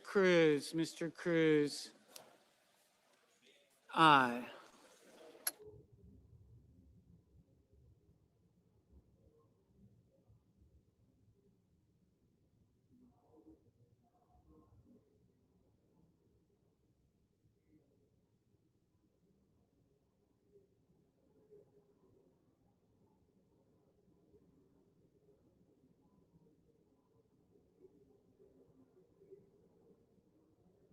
The yeas are 51, the nays are 47. The motion is agreed to.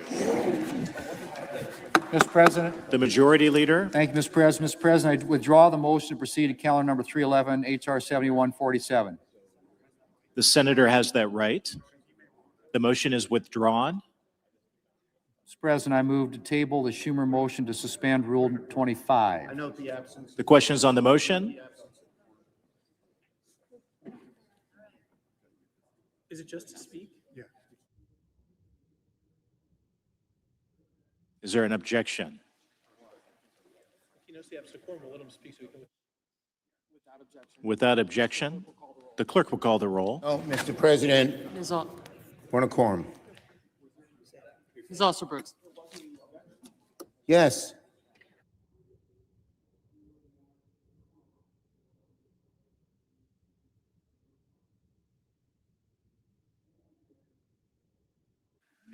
Mr. President, I ask unanimous consent that the Democratic leader be able to speak for a minute. I thank the leader for his Without courtesy. objection. Okay, with this next roll call vote, the Republicans are tabling my motion to suspend the Senate rules to provide a path to pay TSA workers. I will vote against tabling because I want to see the TSA workers paid. Yield the floor. Mr. President, I move to table the Schumer motion to suspend Rule number 25. The question is on the motion. Is there a sufficient second? There appears to be. The clerk will call the roll. Ms. Alsobrooks. Mr. Armstrong. Ms. Baldwin. Mr. Banks.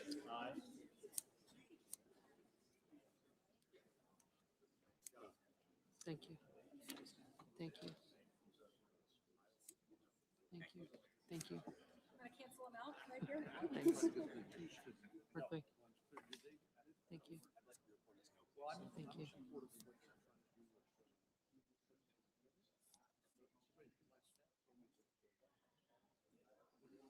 Mr. Barrasso.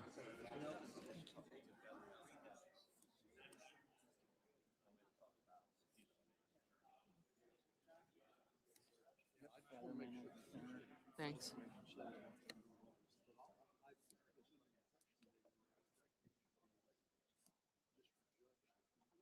Mr. Bennett.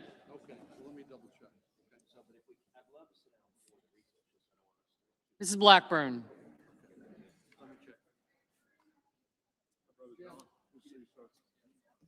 Got you. Thank you. Ms. Blunt Rochester. Mr. Booker. Mr. Bozeman, Mrs. Britt. Mr. Budd. Ms. Cantwell. Mrs. Capito. Mr. Cassidy. Ms. Collins. Mr. Coons. Mr. Cornyn, Ms. Cortez Masto.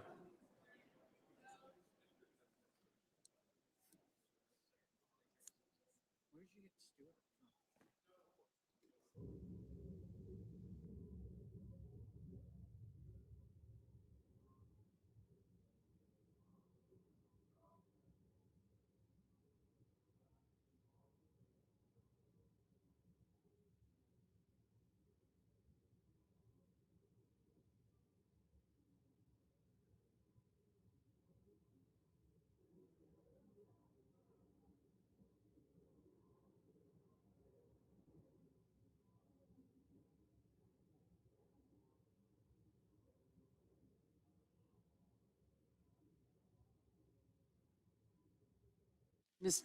Thank you. Thank you.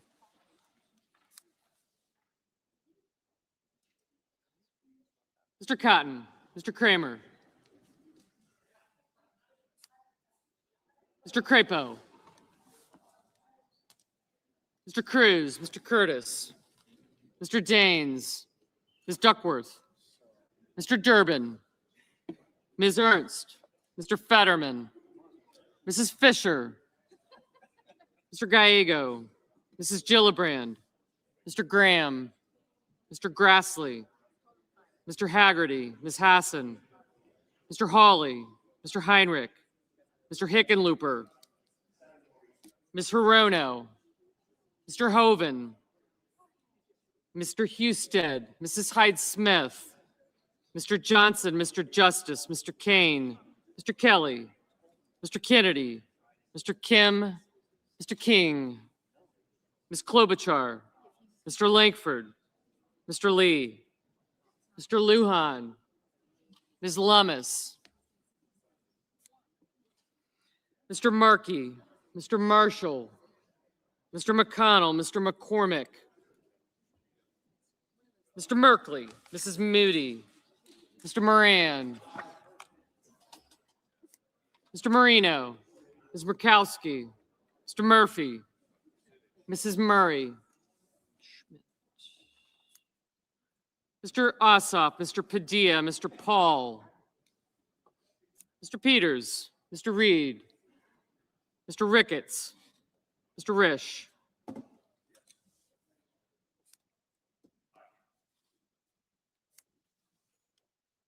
Ms. Rosen. Mr. Rounds. Mr. Sanders. Mr. Schatz.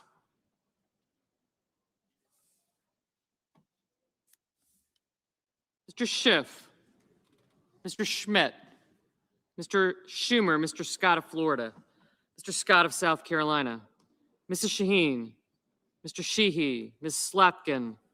Ms. Smith. Mr. Sullivan. Mr. Thune. Mr. Tillis. Mr. Tuberville. Mr. Van Hollen. Mr. Warner. Mr. Warnock.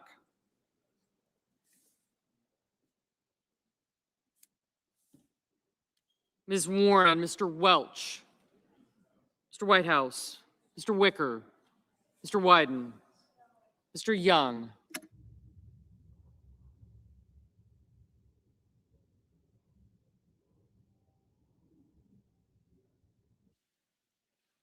Senators voting in the affirmative: Armstrong, Banks, Bozeman, Britt, Collins, Cornyn, Crapo, Cruz, Ernst, Justice, Kennedy, Lankford, Moran, Murkowski, Paul, Ricketts, Schmidt, Scott of Florida, Sheehy, and Tuberville.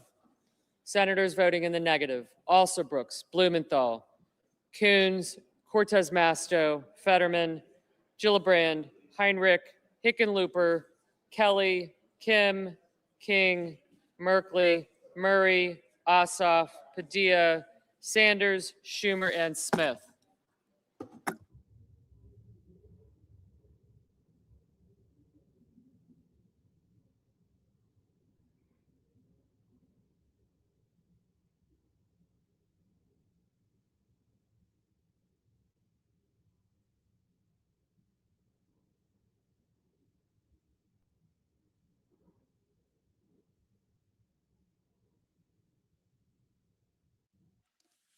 Mrs. Shaheen, no.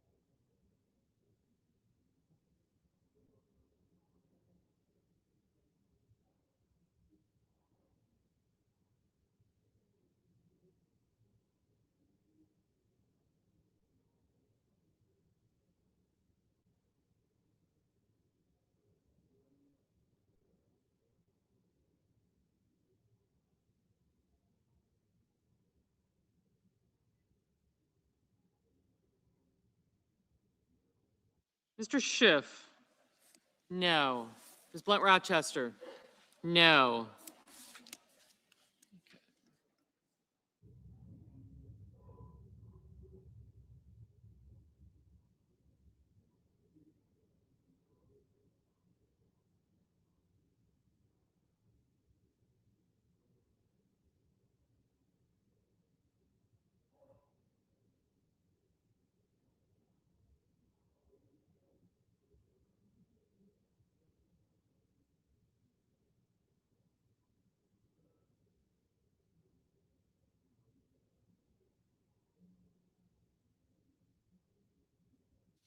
Ms. Cantwell, two, no. Mr. Murphy, no.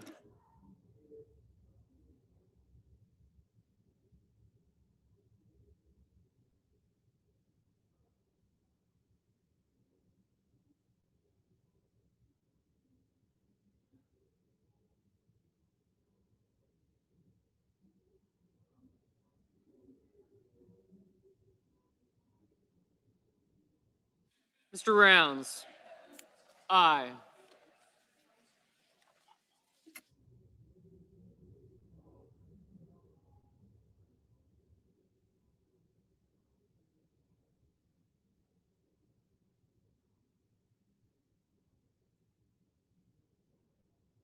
Mr. Young, aye.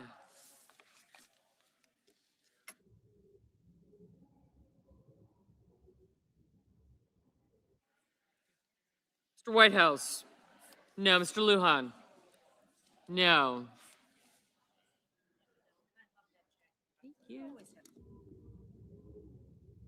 Ms. Rosen, no.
Mr. Gallego, no.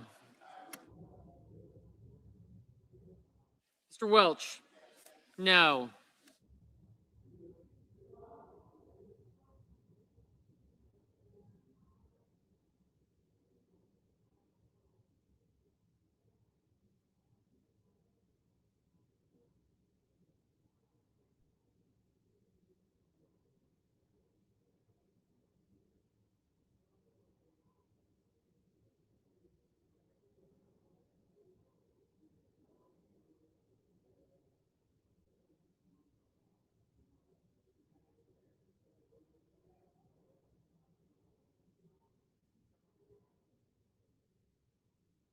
Mr. Marino. Aye. Mr. Thune. Aye.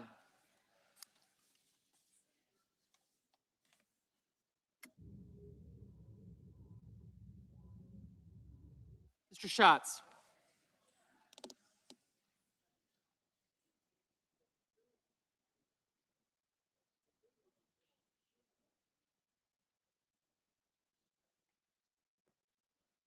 Mr. Schatz, no.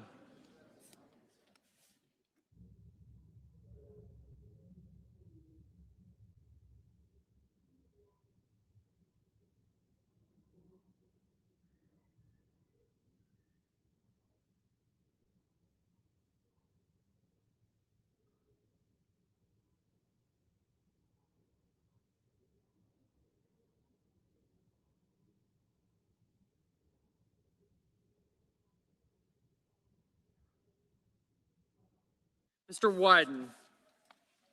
No.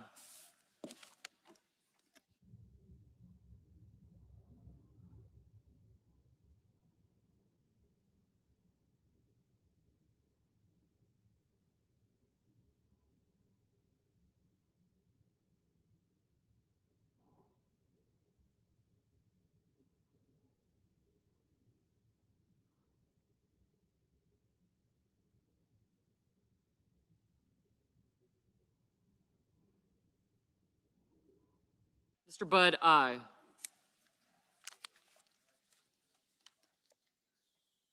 Mr. Barrasso, aye.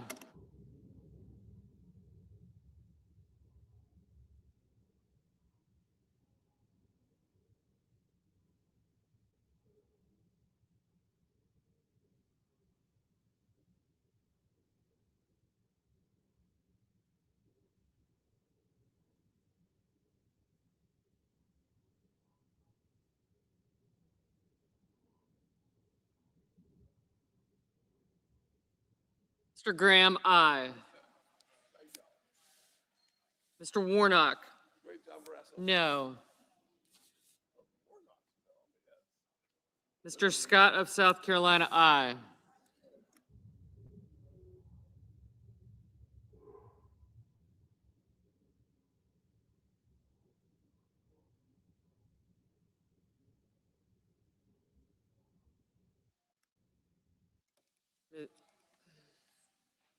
Ms. Hassan, no.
Ms. Hirono, no.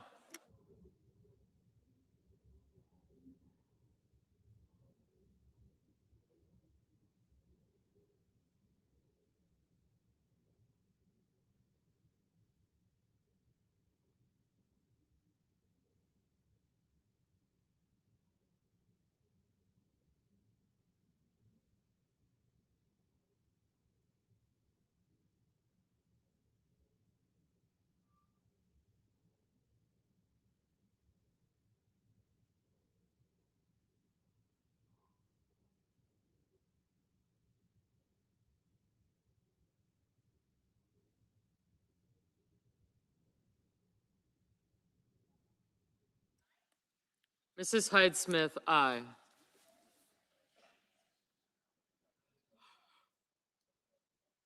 Mr. Reed? No.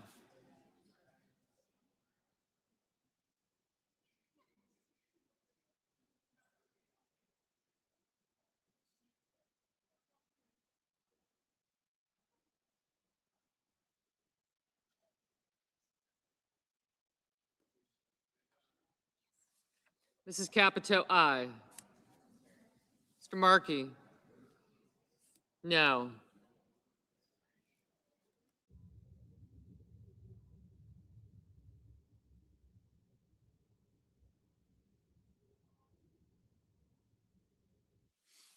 Ms. Baldwin? No.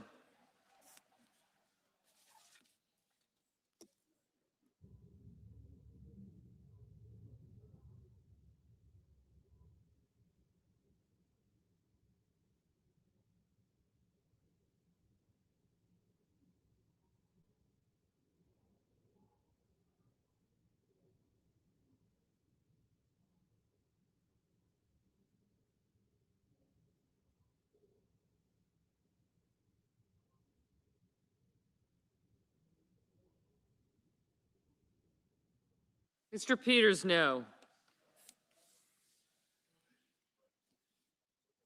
Mr. Husted, aye.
Ms. Klobuchar? No.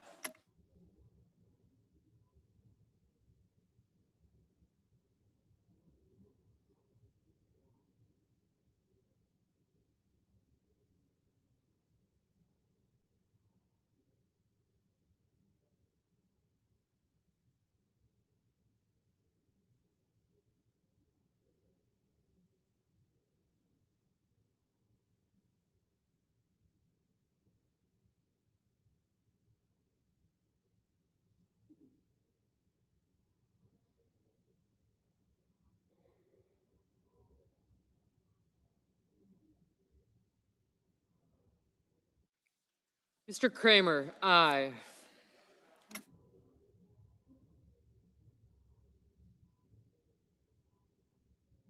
Mr. Hawley, aye.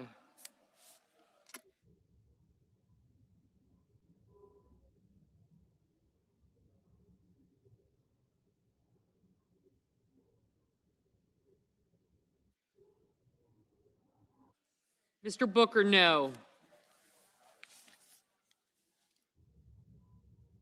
Mr. Warner, no.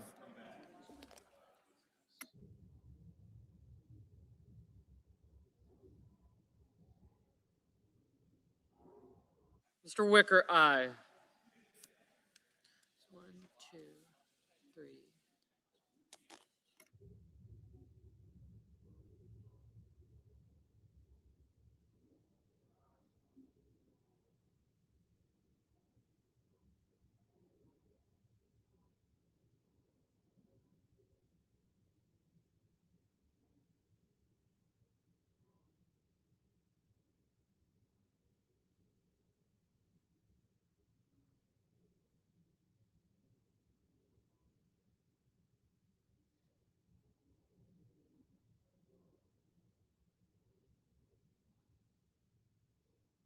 Mr. Durbin, no.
Mr. Grassley, aye.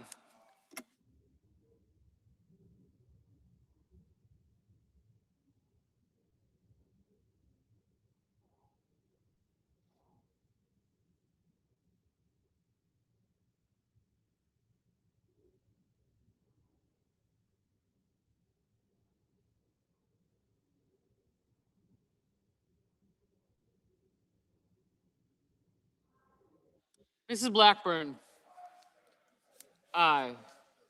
Mr. Sullivan, aye. Mr. Tillis, aye. Mr. Johnson, aye.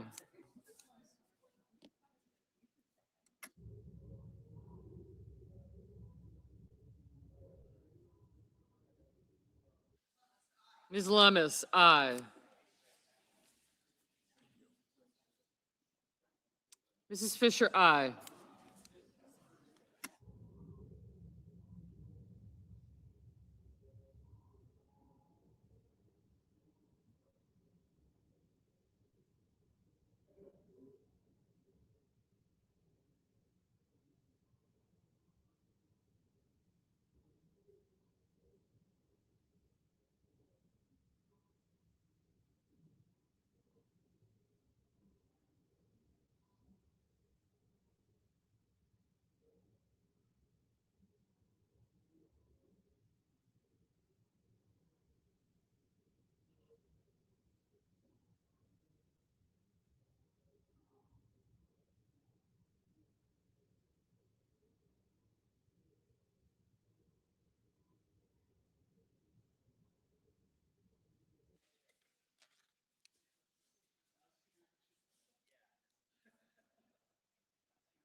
Mr. McCormick?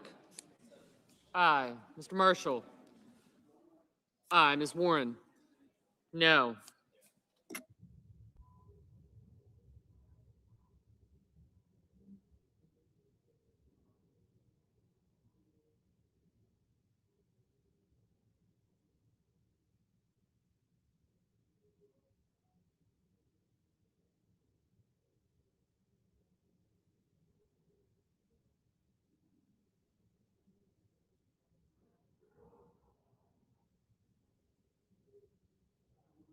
Mr. James, aye.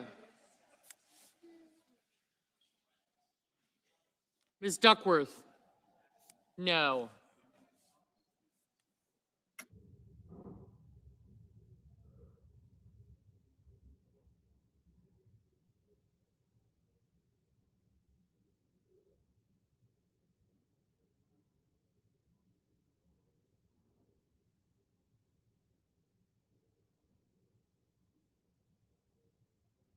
Mrs. Moody, aye.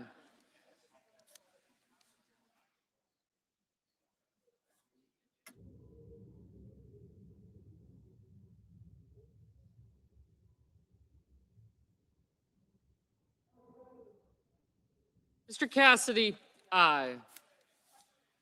Mr. Cotton? Aye.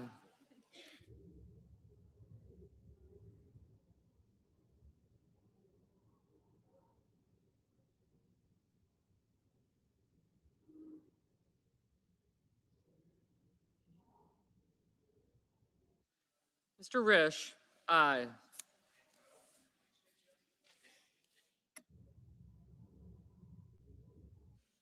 Mr. Kane? No.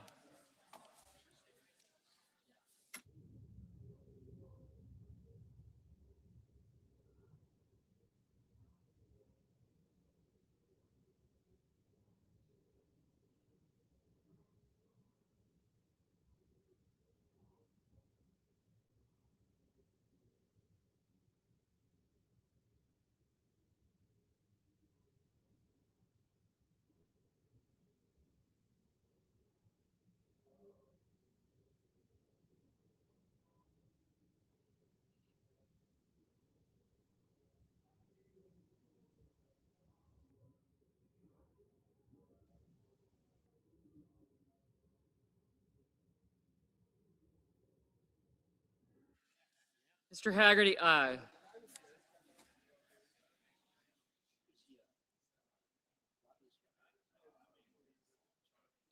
Curtis?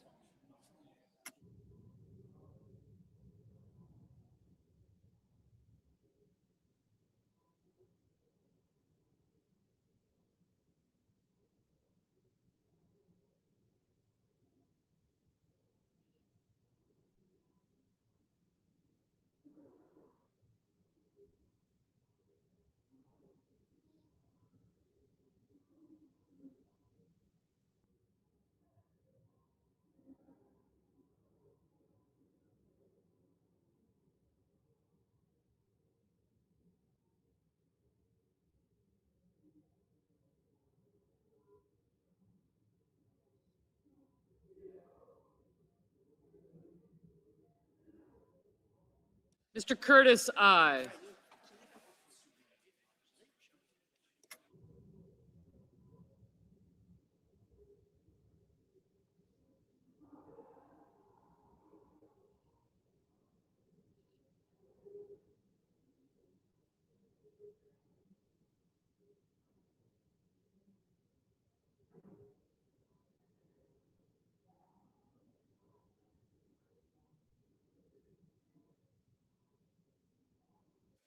Mr. Van Hollen?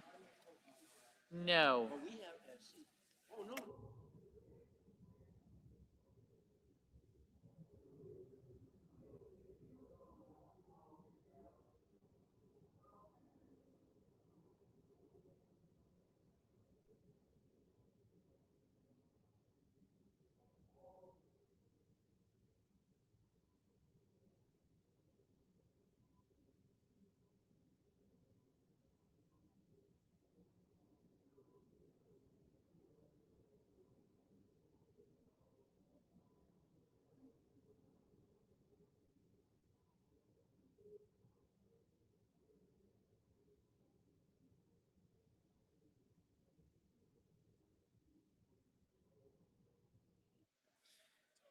Mr. Bennett?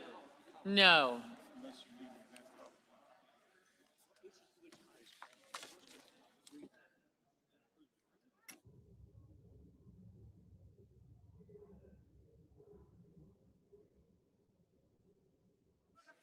Mr. Lee?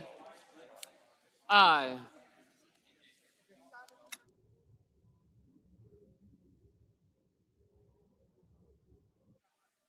I didn't hear. Ms. Slotkin, no.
Mr. McConnell, aye.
Mr. Hoven. Aye.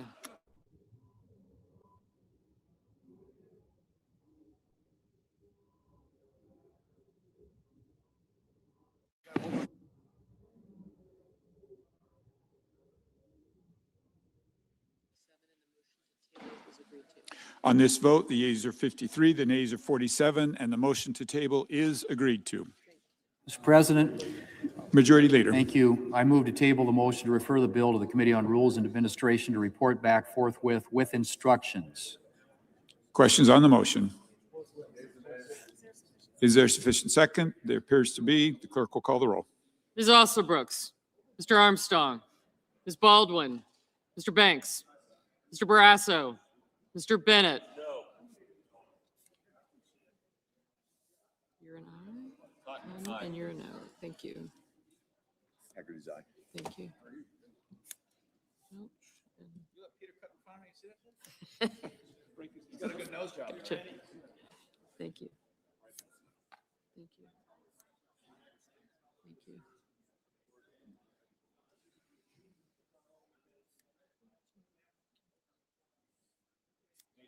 Thank you.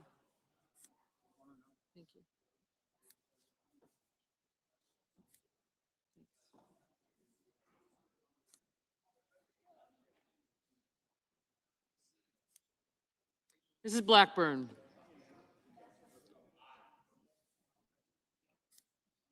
Mr. Blumenthal. Ms. Rochester. Mr. Booker. Mr. Bozeman. Mrs. Britt.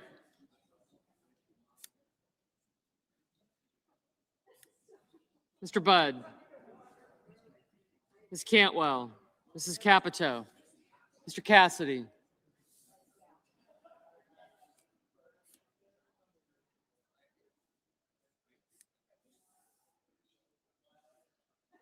Thank you.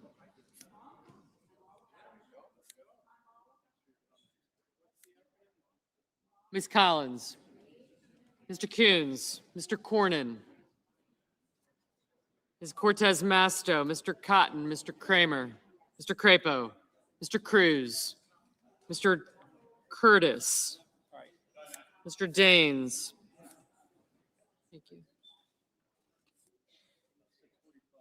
Ms. Duckworth. Mr. Durbin. Ms. Ernst.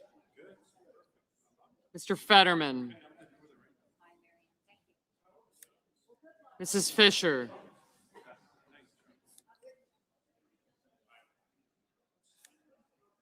Mr. Gallego. Mrs. Gillibrand. Mr. Graham. Mr. Grassley. Mr. Haggerty. Ms. Hassan. Mr. Hawley. Mr. Heinrich. Mr. Hickenlooper. Ms. Hirono. Mr. Hoven. Mr. Husted. Mrs. Hyde-Smith. Mr. Johnson. Mr. Justice. Mr. Kane. Mr. Kelly. Mr. Kennedy. Mr. Kim. Mr. King. Ms. Klobuchar. Thank you.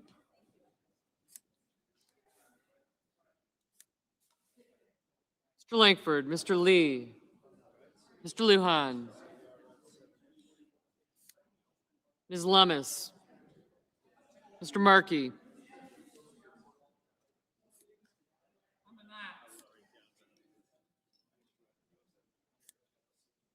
Mr. Marshall, Mr. McConnell, Mr. McCormick, Mr. Merkley, Mrs. Moody, Mr. Moran. This motion.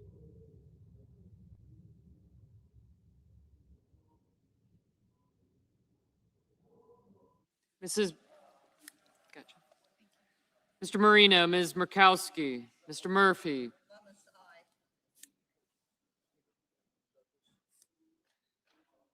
Mr. Murphy, Mrs. Murray, Mr. Ossoff, Mr. Padilla, Mr. Paul. Thank you. Mr. Peters. Mr. Reed. Thank you. Mr. Ricketts, Mr. Risch, Ms. Rosen, Mr. Rounds, Mr. Sanders.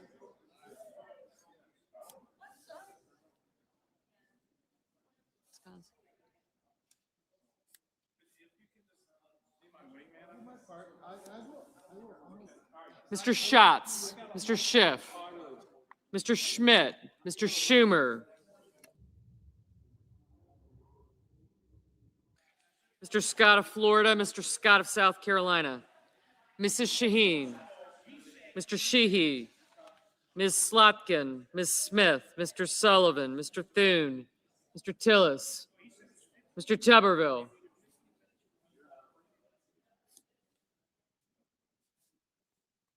Yeah, I got him. Thank you.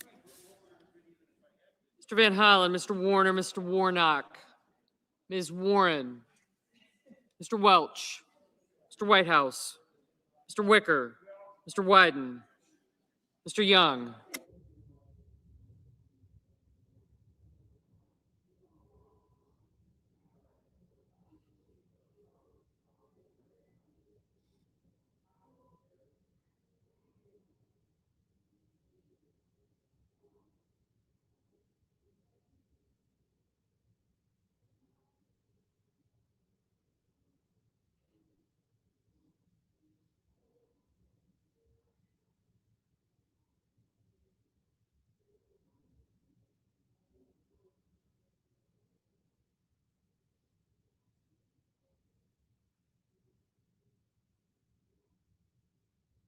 Senators voting in the affirmative: Barrasso, Bozeman, Britt, Capito, Collins, Cornyn, Cotton, Kramer, Crapo, Cruz, Curtis, Daines, Ernst, Fisher, Grassley, Haggerty, Hoven, Kennedy, Langford, Lee, Lummis, McConnell, McCormick, Moody, Moran, Moreno, Scott of South Carolina, Sheehy, Sullivan, Thune, Tillis, Young.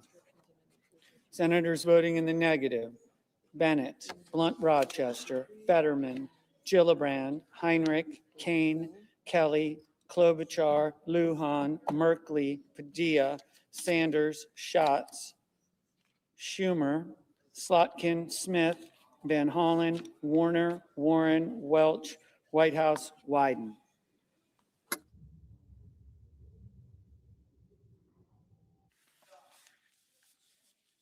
Mr. Schiff, no. Mr. Cassidy, aye.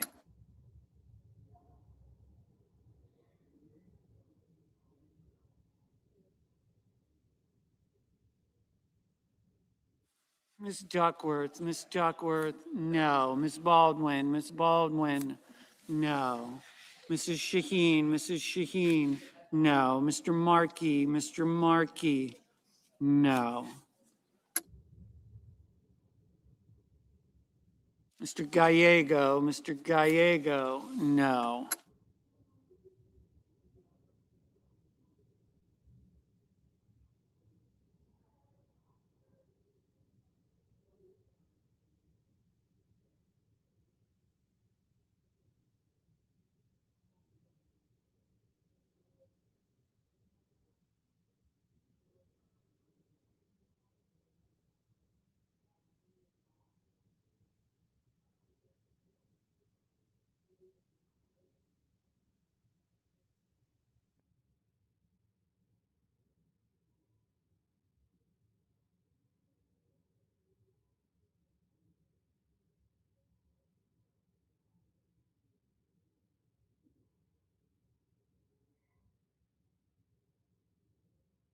Mr. Peters,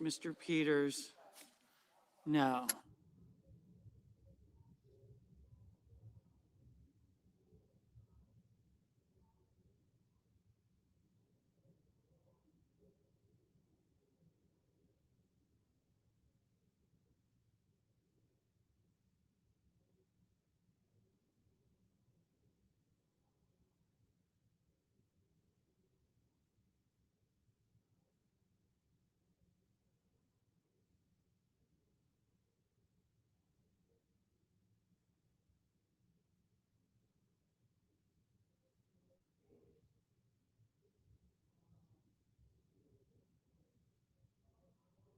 Mr. Justice, aye.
Mrs. Murray, no.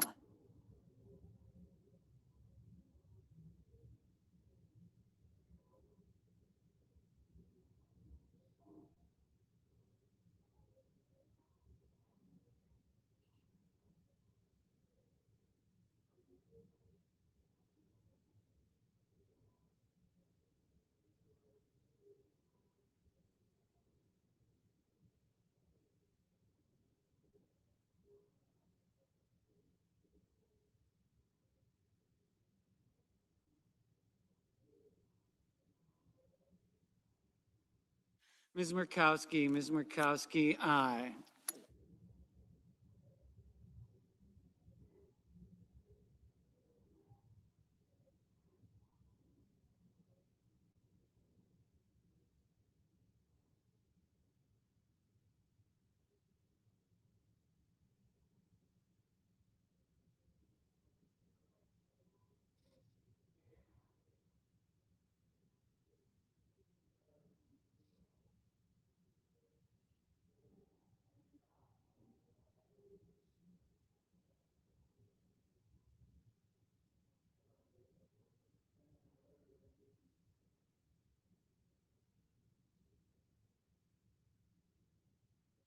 Mr. Husted, aye.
Ms. Rosen, no.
Mr. Kim, no. Mrs. Hyde-Smith, aye. Mr. Murphy, no. Mr. Reed, no.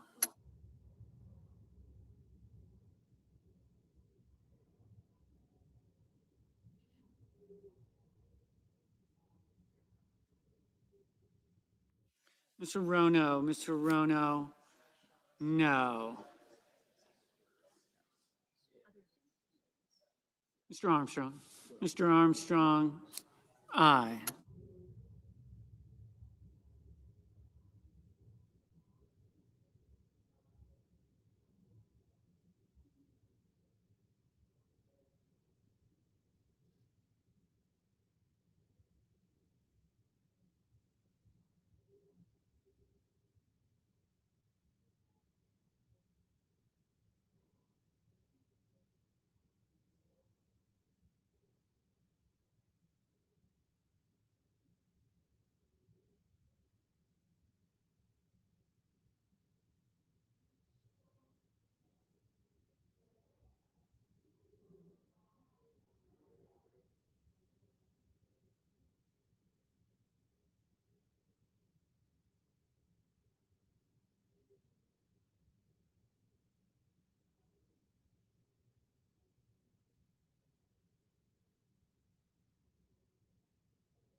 Mr. King, no.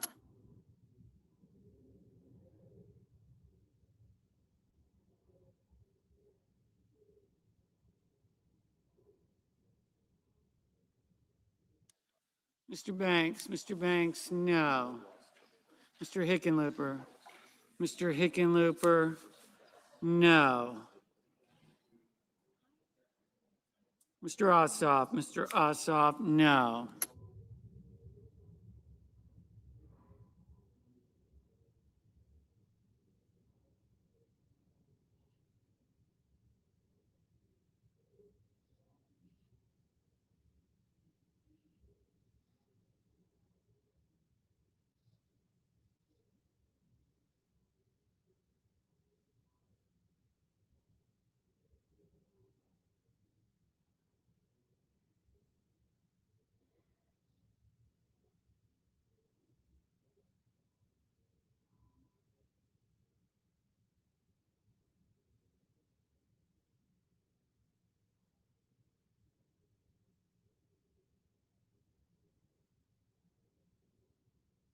Mr. Booker, no. Mr. Marshall, Aye.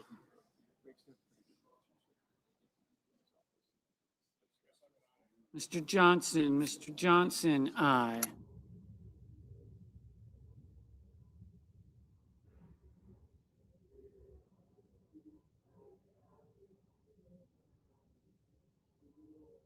Mr. Banks, aye.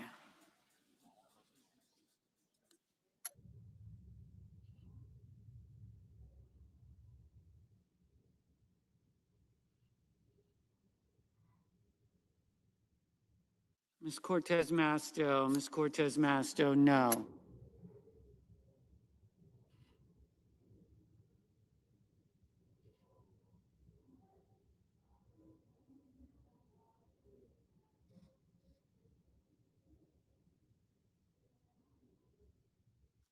Mrs. Gillibrand. Mr. Scott of Florida, aye.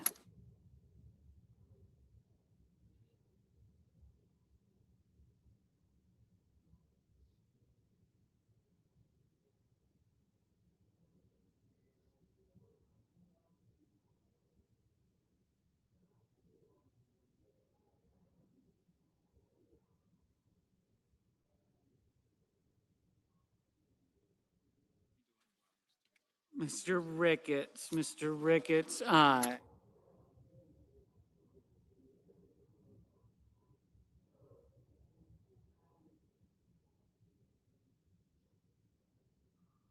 Mr. Graham, aye.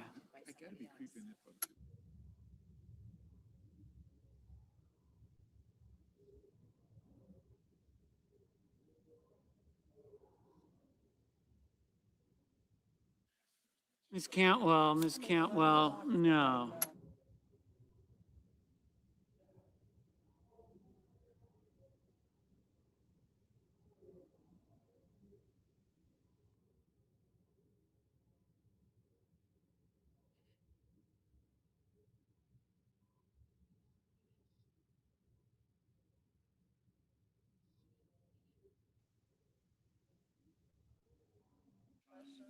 Ms. Hassan, no.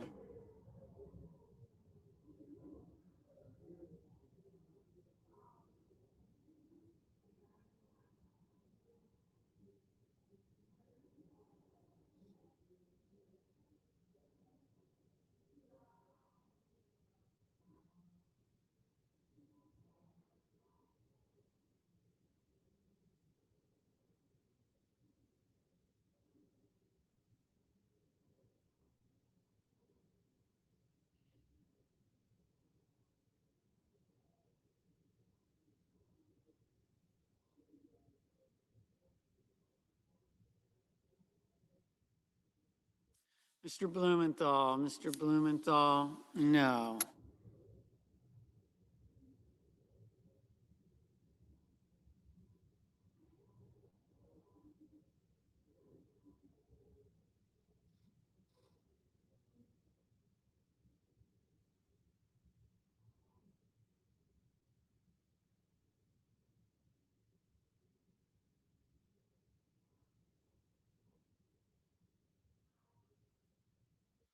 Mrs. Blackburn, aye.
Mr. Durbin, no.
Mr. Coons, no.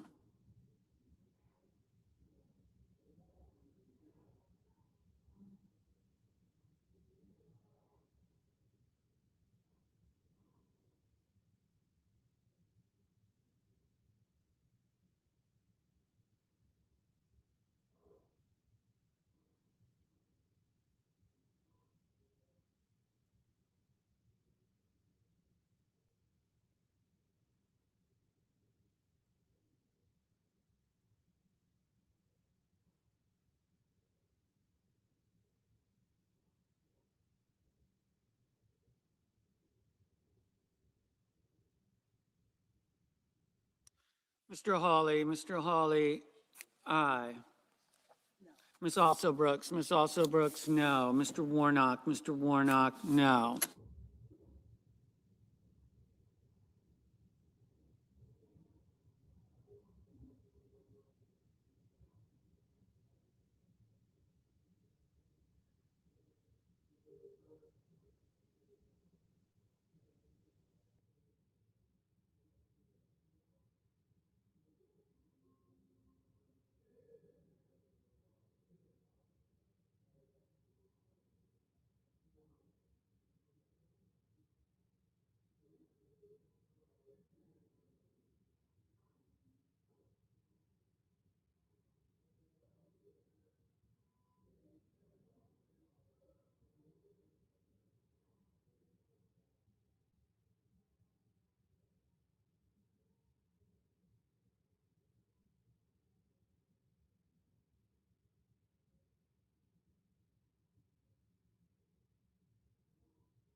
Mr. Budd, aye.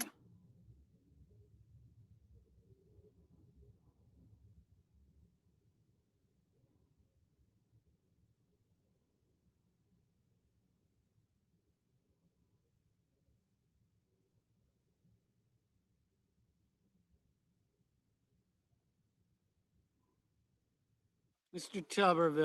Tuberville, aye.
Mr. Wicker, aye.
Mr. Schmidt, aye.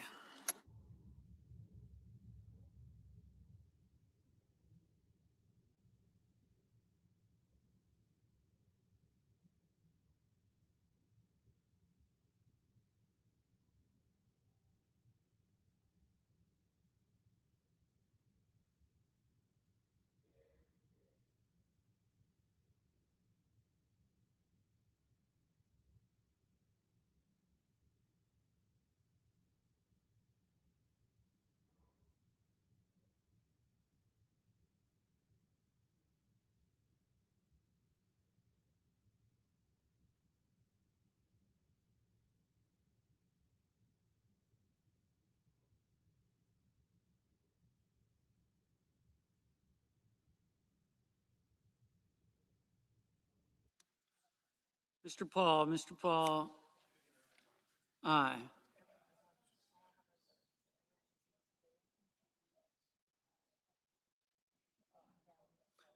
Mr. Rounds, aye.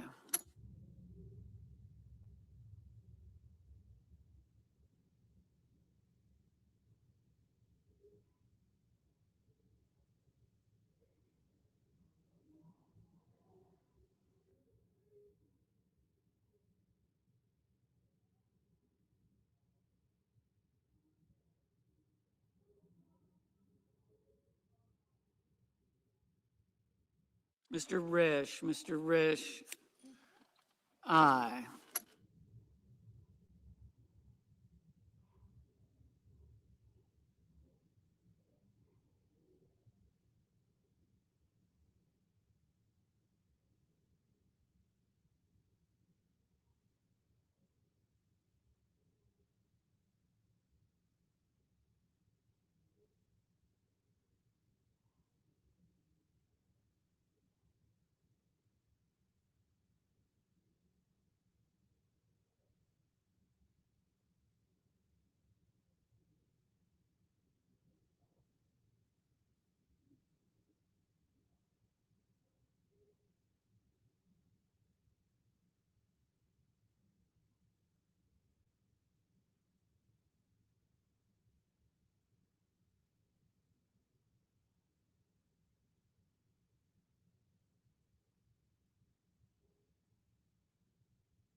On this vote, the yeas are 53, the nays are 47. The motion to table is agreed to. Mr. President, I withdraw Senate Amendment number 4421.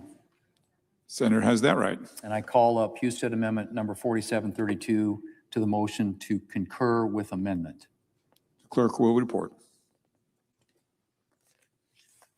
The senator from South Dakota, Mr. Thune, for Mr. Husted, proposes an amendment number 4732 to amendment number 4420. I ask that the reading be dispensed with, Without objection. and I send a cloture motion to the desk for Senate Amendment number 4732. The clerk will report. Cloture motion, we, the undersigned senators, in accordance with the provisions of Rule 22 of the Standing Rules of the Senate, do hereby move to bring to a close debate on amendment number 4732 to the motion to concur in the House message to accompany S1383 with substitute amendment number 4420, an act to establish the Veterans Advisory Committee on Equal Access and for other purposes, signed by 17 senators as follows. Mr. President, I ask consent the reading of the names be waived, Without objection. and I move to refer the House message on S1383 to the Committee on Rules and Administration with instructions to report back forthwith with amendment number 4772. The clerk will report. The senator from South Dakota, Mr. Thune, moves to refer the message to the Committee on Rules and Administration to report back with instructions being amendment number 4772. Mr. President, I ask for the yeas and nays on my motion. Is there sufficient second? There appears to Second. be. The yeas and nays are ordered. Mr. President, I have an amendment to the instructions. Clerk will report. The senator from South Dakota, Mr. Thune, proposes an amendment number 4773 to the instructions of the motion to refer. Mr. President, I ask the reading be dispensed with, Without objection. and I ask for the yeas and nays on my amendment.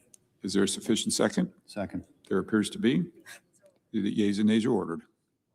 Mr. President, I have a second-degree amendment at the desk. The clerk will report. The senator from South Dakota, Mr. Thune, proposes an amendment number 4774 to amendment number 4773. Mr. President, I have a second-degree amendment at the desk. Oh, sorry. I ask that the reading be dispensed with, Without objection. and I move to proceed to calendar number 311, HR 7147. The clerk will report. Motion to proceed to calendar number 311, HR 7147, an act making further consolidated appropriations and so forth and for other purposes.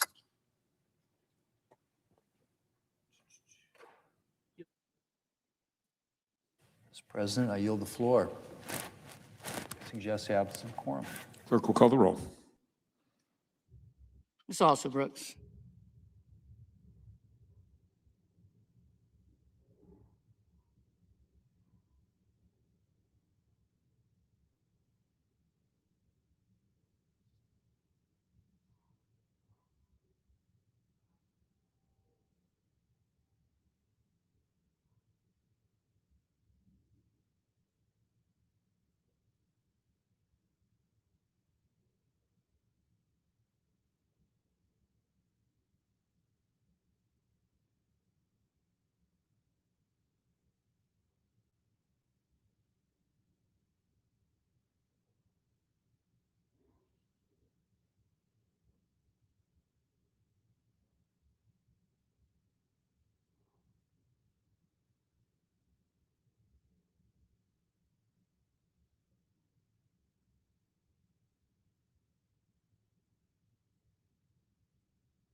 Mr. President, Senator from Connecticut. I'd ask that we dispense with the quorum call. Without objection. Thank you very much, Mr. President. Colleagues, in a few moments, I'm going to call up for a vote, a resolution on a privileged motion to end the war in Iran. I'm going to be joined on the floor by several of my colleagues, all of us here in astonishment that 4 weeks into the most significant conflict in the Middle East, in most of our careers in this body, 12 plus Americans killed, $2 billion at least being spent every day, thousands dead throughout the region, we have still not yet had a single hearing in the United States Senate on the war in Iran. We have not had a debate on a war authorization. We have not had a vote to allow senators to weigh in up or down as to whether they want the United States to be at war again in the Middle East. This is an extraordinary moment. And I know we risk engaging in hyperbole these days, coming down to the floor and naming one moment as extraordinary after another moment. But I don't think we have had a moment like this where the United States has been unquestionably at war with a foreign power, where American soldiers are dying as we speak, and it is being hidden actively from the public by the Congress. It's bad enough that we haven't had a debate and vote other than those forced by Democrats. We haven't had a hearing in the Foreign Relations Committee. We haven't had a hearing in the Armed Services Committee. Now, I think we know the reason. The reason is that this administration cannot defend and explain this war. But if they cannot, and if they are not willing to come to Congress and defend this war, it speaks to the indictment of the preparation and the strategy. I'm going to read to you an excerpt from a Washington Post article. Now, the Washington Post has been being very careful about their criticism of the president recently. A surge of additional U.S. forces in the Middle East and President Donald Trump's threat to obliterate Iran's energy infrastructure have set the stage for what U.S. and Israeli security officials increasingly see as the war's endgame, a battle for control of the Strait of Hormuz and key energy installations. Reopening the strait has emerged as perhaps the paramount objective of the war. Officials now believe it is unlikely to achieve goals that briefly seemed possible at the outset of the war, including overthrowing Iran's theocratic regime and putting a nuclear weapon permanently out of Tehran's reach. Okay, let me restate that for you. The Trump administration now says that the goal of the war is not to dislodge an anti-American regime in Tehran. It is not to stop Iran from getting a nuclear weapon. It's not even to permanently end Iran's ability to have missiles that can reach their neighbors or drone capacity that can provoke in the region. The primary goal now is to reopen the Strait of Hormuz. Here's the problem. The strait was open before the war began. We are now seeking to solve a problem that we created. This is insanity. $2 billion is a lot of money. That's the minimum amount of money that is being spent every single day on this war. There are over a dozen families who are burying their loved ones in the United States, and there may be dozens more if this war continues. Prices are skyrocketing, not just in America, but all across the world. Notices just went out from DuPont to their customers that the price of plastic is doubling.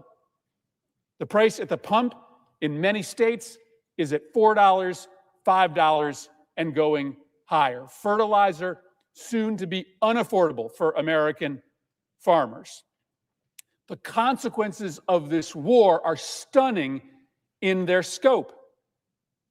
Higher prices for American businesses and American families, a potential global recession, the wasting of billions of dollars of hard-earned taxpayer dollars,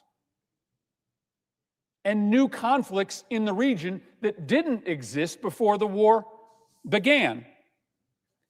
In the last day, there have been 12 missile attacks inside Israel. Just during this last vote, news broke of another missile attack on a community. B'nai B'rok, 9 people injured, 6 children injured.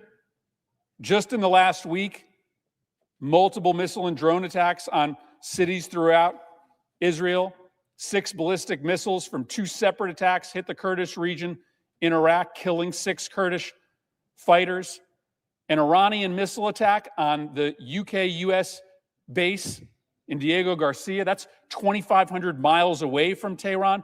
UAE has basically stopped giving out information about these drone and missile attacks because they happen so frequently.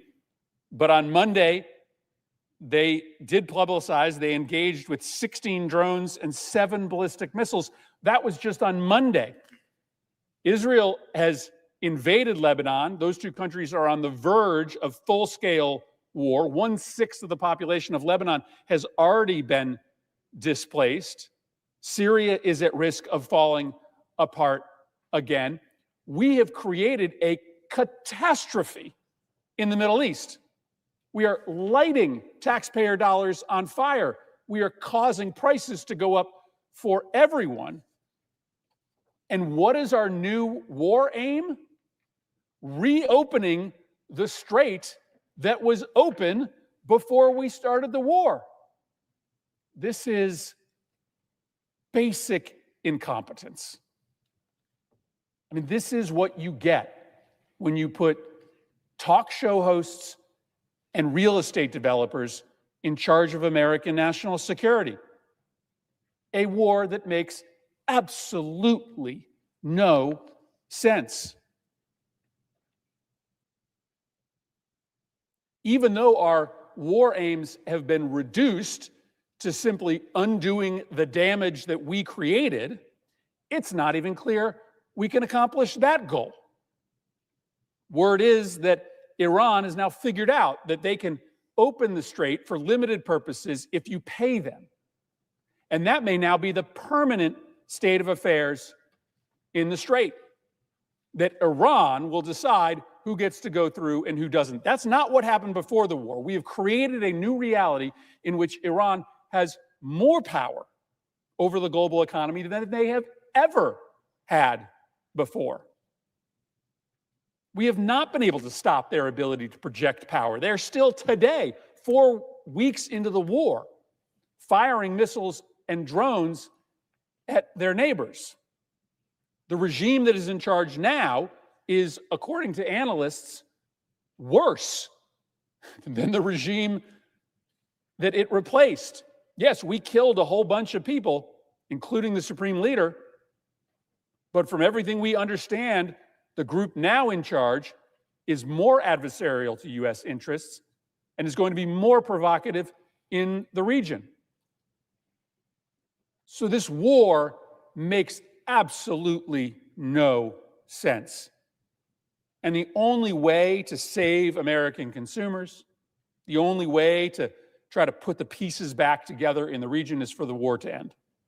So I am glad to be joined here on the floor today by several of my colleagues. Many of them have introduced similar resolutions. This will be the 3rd time that we have brought a war powers resolution before the floor. Senator Kaine and then Senator Booker. This will likely not be the last resolution that we will bring before the floor, because we have a sacred obligation handed to us by our founding fathers for this body and the House of Representatives to decide war. It was a very deliberate decision not to give the power to make war to one individual, to the President of the United States, but to give it to the people. And the people make their voice heard through their elected members of Congress. And so if our Republican colleagues will not do their duty, if they are going to engage in an effort to hide the consequences of the war, if they are going to refuse to ask questions of our incompetent national security leaders at the White House who have waged this war without planning for the foreseeable consequences, then we will force a debate and a vote on this floor. This war is not going to make more sense the longer it goes. It's not going to become more popular. Right now, by a 26-point margin, Americans do not support this war. It will be harder as time goes on, not easier for my Republican colleagues to continue to vote for this war, as a vote against this resolution will be. But it's our responsibility under the Constitution to have this debate. And I'm glad to have my colleagues on the floor to make this case to the Senate as well. I yield the floor. Senator from Illinois. Mr. President, thank you, Senator Murphy. Every day since he started this embarrassment of a war, Donald Trump has saluted our troops with one hand and given them the middle finger with the other. Because despite the lies he tells on Truth Social, he is actively making the choice to use our heroes as cannon fodder. From the moment this conflict began, Trump has tried to shroud his incompetence behind their valor. When asked to justify his actions, he's tried to hide his ignorance and cowardice behind their courage. He's tried to act as if questioning why we're at war is the same as questioning the skill and bravery of our troops themselves. It isn't, not at all. I know that our military will always do the best job possible. When given a mission, our service members don't say, why me? They don't ask, but will I be safe? And they sure as hell don't run to their podiatrist crying bone spurs. No, instead, they pack their rucksacks, they lace up their boots, they show up, and they do what's asked of them, time after time and tour after tour. They will always, always execute their orders to the maximum capability of their professionalism, and they're proud to do it. The problem is the man who's giving those orders. The problem is that the commander-in-chief not only has no idea what the end state looks like in his war of choice, but probably doesn't even know what the term end state means at all. Look, I ran for Congress so that when the drums of war started beating, I'd be in a position to make sure that our elected officials fully considered the true costs of war, not just in dollars and cents, but in human lives of our heroes as well. So as those drums sound louder than they have in years, I'm here today because despite what he thinks, Trump does not have the authority to unilaterally force our nation into war. He may have never read the Constitution, but I have. So for the third time since this war began, let me direct his attention to Article 1, which makes clear that the president does not have the power to declare war. Only Congress does. We are the ones tasked with deciding when and how Americans are sent into combat. We are the ones charged with that most solemn duty. Yet Trump is acting as if Article 1 simply doesn't exist, as if obeying the Constitution is something that's optional, as if our founding documents is just a yellowing, crumbling piece of paper he can crumble up at will. Refusing to allow him to get away with this must not be a partisan issue. No matter if you're struggling to pay rent or if your name is plastered in fake gold on a building on Fifth Avenue, no one can ignore the Constitution. No matter if you're a Mar-a-Lago worker pulling double shifts or the president of the United States, no one is above the law. And no matter if you're a Democrat or a Republican, you should know that our military men and women will always do their jobs. So it is beholden on us as legislators to do our jobs before more of our warriors lose their lives in service of theirs. Right now, our duty is to demand accountability. It's to get answers. It's to make sure that their mission is justified, feasible, and worthy of the sacrifices we're asking our military to make.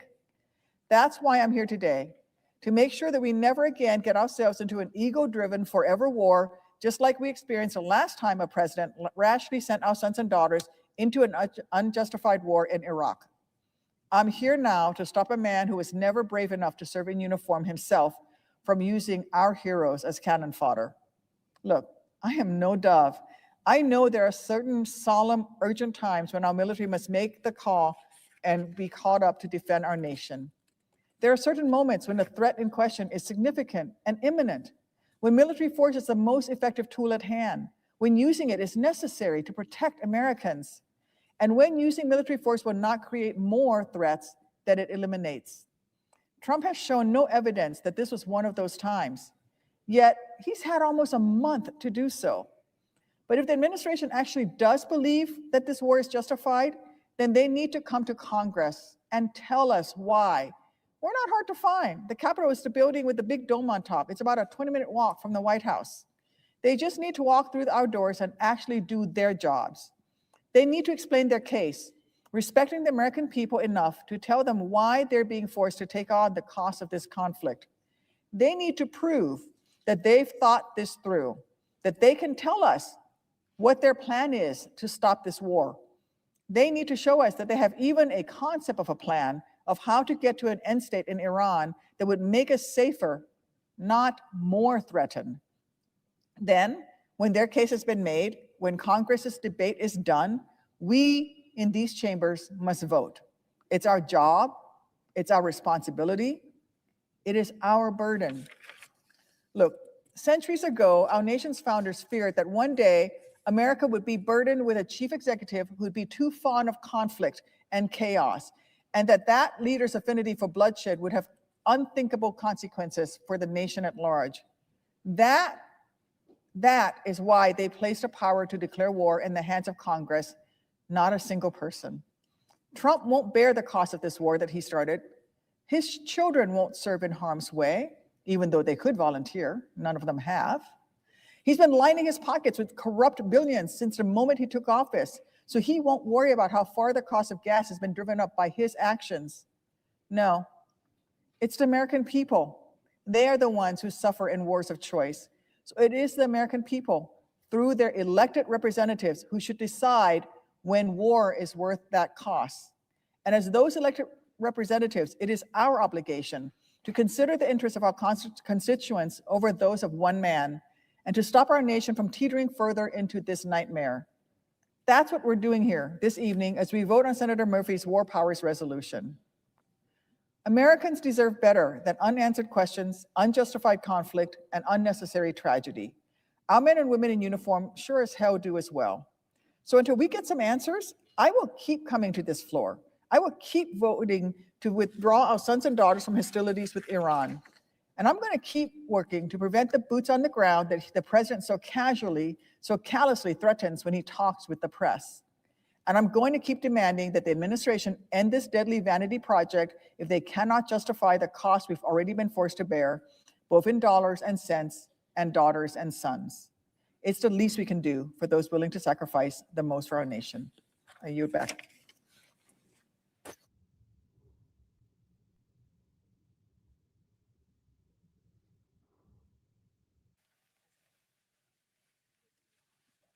Mr. President. Senator from California. Last Friday, public reports indicated that more than 2,500 Marines stationed at Camp Pendleton in San Diego County were now on their way to the Trump war in the Middle East, the Trump-Iran war. This is the 11th Marine Expeditionary Unit aboard the USS Portland, USS Comstock, and USS Boxer. Their voyage joins the amphibious assault force aboard the USS Tripoli, which also called San Diego home until last year. With great uncertainty, Californians are now being called upon to be the potential tip of the next spear in this war. The Marines' recruiting slogan, going back to their founding in 1775, is "First to fight." And they continue to live up to that slogan and that ethos. They have been boots on the beaches of islands in the Pacific, in the trenches of Europe, in the mountains of Afghanistan, in the sands of Iraq, in Syria, Africa, and theaters of American war everywhere and for centuries. And that's just it. They are boots on the ground in times of war. So as thousands of men and women have been called up to mobilize around the world, what solace can we offer their families about what awaits them? What can we tell them about this so-called excursion, as the president refers to it, or as he called it today, reluctant to use the word war all of a sudden, he called it a military operation. Well, this weekend marks 1 month that our nation has been at war with Iran. And already we've lost one American service member nearly every 2 days of the conflict. On the second day of the war, that service member was Chief Warrant Officer Robert Marzan from Sacramento, California. He was killed in Kuwait by an Iranian strike. His memory has burned brightly in the hearts of those who knew him, and since his death, we have seen tributes pour in. One said, Rob was probably one of the best humans I've ever met. I know that if I called him today, if he was still here, he would drop what he was doing and help me. Another said that Chief Warrant Officer Marzan and his family served as the surrogate family for a lot of soldiers for their unit based in Des Moines. In the true American spirit, these stories have been shared widely as communities have come together to raise money to help fly those who knew him home to California for his funeral later this month. That is a solidarity that Americans know in a time of war. But the people who led us into this war did so without the consent of the American people and without the authorization of this Congress. The commander-in-chief, who called it war in his first public comments about the strikes in Iran, now engages in semantics while thousands more service members ship out halfway around the world. We were also told that this war would end soon, but now the president's extended deadline puts us on track for at least a month of conflict, with more fighting in the future if Iran refuses to yield. There is no deadline that anyone at this point can rely upon. At least one Republican senator is overtly calling for boots on the ground, saying, we did Iwo Jima, we can do this. I just remind members the cost of Iwo Jima was high. 6,821 dead, 19,217 wounded. We've seen the timelines, the rationales, and even the baseline facts of this conflict change by the day or even multiple times during the same press conference. The goalposts have moved from regime change and imminent threat to long-term freedom for the Iranian people, and then back to preventing them from building out a nuclear program that was supposedly obliterated in a military operation only 9 months earlier. And we can be fairly sure before this war is over, perhaps even before this week is over, that the goalposts will move again. That's why last week we stood here and forced the Senate to again go on record. We cannot become Lucy with the football, constantly convinced that the latest market calming post by the president in the morning will mean we will not have sent new Marines off to the conflict zone that evening. Last week I stood here and reminded my colleagues of the words of President Eisenhower, the architect of one of our nation's greatest military victories over a murderous regime. He said, every gun that is made, every warship launched, every rocket fired signifies in the final sense a theft from those who hunger and are not fed, those who are cold and are not clothed. It is a reminder to all of us of the cost that Americans pay, not just in the loss of our service members and the pain that overwhelms their families, but of the hardships and poverty that we will no longer be able to address here at home. The illness that will go untreated, the school that will go unopened, the road that will go unpaved, the senior that will go unfed, as we drop the cost equivalent of 10 new hospitals a day on Iran. The Pentagon is proposing a $200 billion supplemental to fund this war.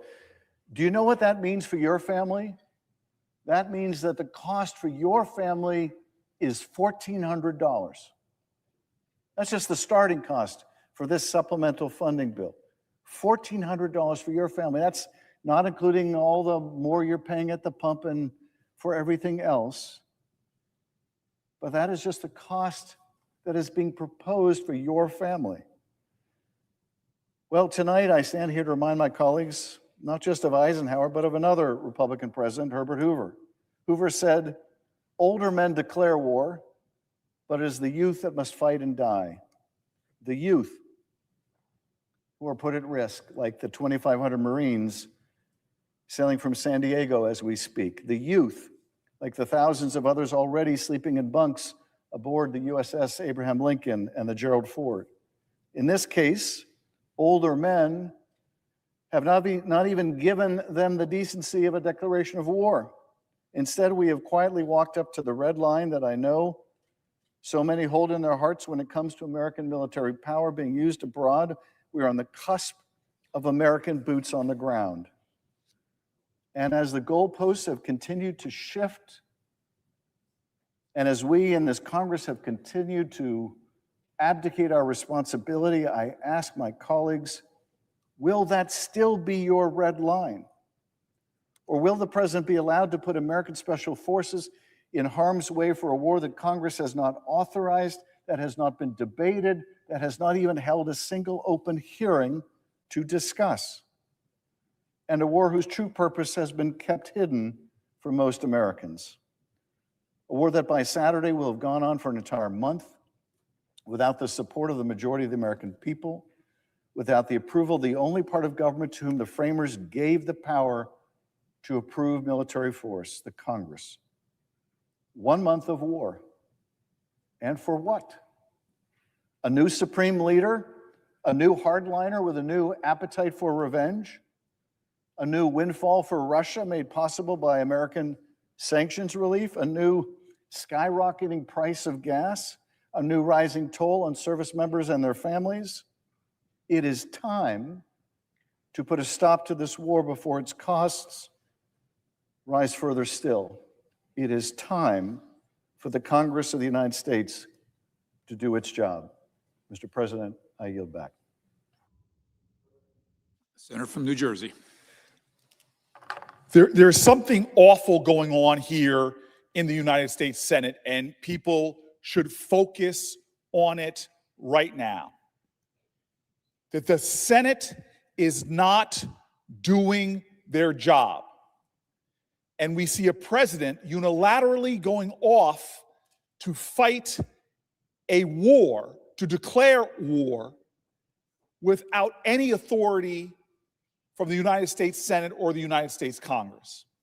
What does it mean when the body that is supposed to provide checks and balances checks out? What does it mean when the body that's supposed to provide oversight covers its eyes and refuses to see what's happening? What does it mean when the body that should be having hearings on this war will not hear, will not look, will not ask questions? We are in a constitutional crisis, and Americans are paying the cost. The worst of all costs, the death of our men and women, with 13 dead, over 200 injured, and Congress is doing nothing. No checks, no balances, no oversight, no hearings.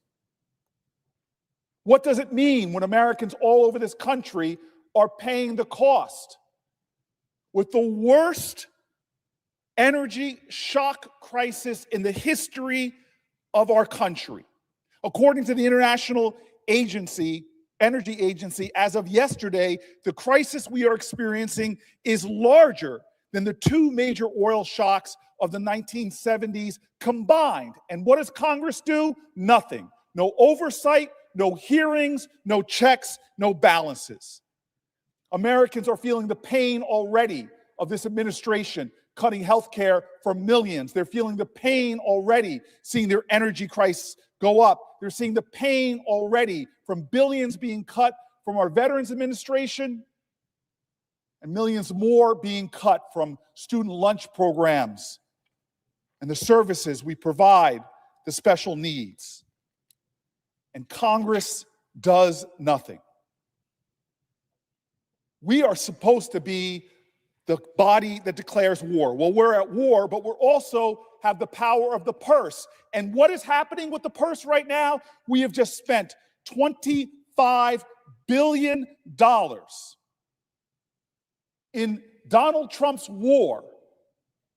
That kind of expenditure with no oversight, no hearings, no checks and balances. $25 billion is enough to provide health insurance for over 3 million Americans. $25 billion means 30 million children could have free school lunches. $25 billion could provide millions of Americans with affordable housing or housing assistance.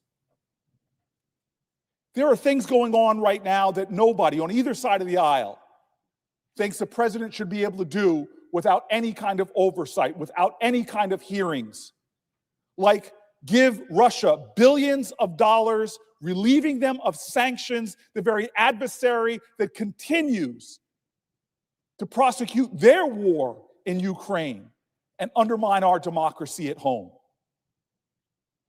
No hearings, no checks and balances, no oversight. This is not just a constitutional crisis. This is a shame upon this body. I'm grateful for the War Powers resolution that Chris Murphy has brought forward. I'm grateful for Tammy Duckworth, Tammy Baldwin, Tim Kaine, for us joining together to force these War Powers resolutions so that the Congress is not silent, that at least people have to take a vote. But think about what's happening right now. We see a president moving to move more American troops. It was reported that the Pentagon is considering deploying 3,000 soldiers from Fort Bragg's 82nd Airborne Division. That's 3,000 of our American courageous sons and daughters. No oversight, no hearing, no checks and balances. The biggest military engagement since the war in Afghanistan, tens of billions of dollars, American lives, the worst oil shock ever, prices going up, and what does this Senate do? Nothing. It's a shame upon this body. It is a surrendering of our duties. It is a submission before Donald Trump and his authoritarian-like inclinations to declare war and not come to Congress as the Constitution dictates. We swore an oath in this body to defend the Constitution. Our fealty should be to the Constitution and not what this president's doing.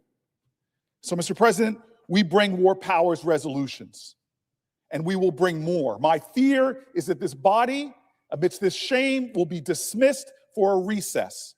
How many soldiers will die during that recess? How many billions of dollars will be spent during that recess? How far will they go with this war? I call this what it is, one of the more shameful stretches of this body. No hearings, no oversight, no checks and balances. It's time that we stand up for the Constitution and stand up to Donald Trump's unconstitutional war. Mr. President, I know my colleagues and I who have been calling these war power resolutions, we will continue to do so until this body does its job and lift the shame off of this body and checks a president who is clearly running us into a war with no off-ramp in sight, putting more of our men and women in danger as Americans suffer from skyrocketing costs. Mr. President, I yield. The senator from Missouri. Thank you, Mr. President. A horrific murder in Chicago last week has reminded this nation that the battle to defend the American people, strengthen our republic, and wield constitutional authority for the common good is not confined to the southern border. It's being fought and lost right here in our own cities, in the heartland, in the streets where our sons and daughters walk to class or watch the Northern Lights. Sanctuary cities are not a polite exercise of state sovereignty or some virtue of federalism. Sanctuary cities are a declaration that illegal aliens' lives matter, but American citizens' lives do not. Sheridan Gorman was an 18-year-old college student at Loyola University, Chicago. Her family described her as a daughter, a sister, and the heart of their family. She was full of life, full of kindness, and full of love that she gave freely to everyone around her. She made people feel seen. She made people feel valued. She was the kind of kid, the kind of daughter American families hope to raise polite, hardworking, and the first in her family to go away to college, carrying the hopes of parents who still believe in the American dream. Sheridan Gorman was not some statistic. She was somebody's everything. Whether it was her friends, her family, or someone she just met, Sheridan had a way of leaving people better than she found them. She was only 18 years old and just beginning her journey as a college freshman, embracing new experiences, building friendships, and living the life every parent hopes their child will get to live. But last week, she was murdered in cold blood by an illegal alien from Venezuela. She was killed, her life taken from her, and a daughter stolen from her family by a criminal illegal alien who would not have been in this country but for the Democrats' open border and sanctuary city policies. Border Patrol caught him in May of 2023. The Biden administration's open border policies let him go. That was the Democrats' first chance to prevent Sheridan's murder. Democrat-run Chicago then had another chance to prevent Sheridan's murder. It arrested the same illegal alien, Jose Medina, for shoplifting. But Illinois and Chicago's sanctuary policies ordered the police to say nothing to ICE. So instead of handing him over to federal custody, they turned this monster loose on the streets of Chicago. The safety of American citizens be damned. And then last week, the same illegal alien shot Sheridan in the back as she went on a walk with her friends. Pause for a moment and really sit with the facts of Sheridan Gordon's murder. That illegal alien was previously in law enforcement's custody twice. And both times, radical Democrat policies released him back onto the streets to prey on the American citizenry. It is uncomfortable for Democrats to confront the reality that their policies and radical ideology are causing preventable murders of American sons and daughters at the hands of illegal aliens. So they try to deflect. A Democrat Chicago alderwoman had the audacity to say that Sheridan was in the wrong place at the wrong time. What a disgusting lie. Sheridan Gorman was in exactly the right place at the right time. She was exactly where an American college freshman should be, near the campus, with her friends, chasing the northern lights on a beautiful spring night. No, the only person who was in the wrong place at the wrong time was the illegal alien murderer, whose very presence in the country was the direct result of Democrat open border policies and sanctuary jurisdiction policies. He should have never been there. And if those policies had not existed, he would have been back in Venezuela years ago. Rather than admit this sanctuary city policy caused the preventable murder, Illinois Governor J.B. Pritzker released a statement saying that Republicans need to stop politicizing heinous tragedies. What an ugly, revealing statement. We're not politicizing the tragedy. We're exposing the truth. Sanctuary policies are getting American citizens killed.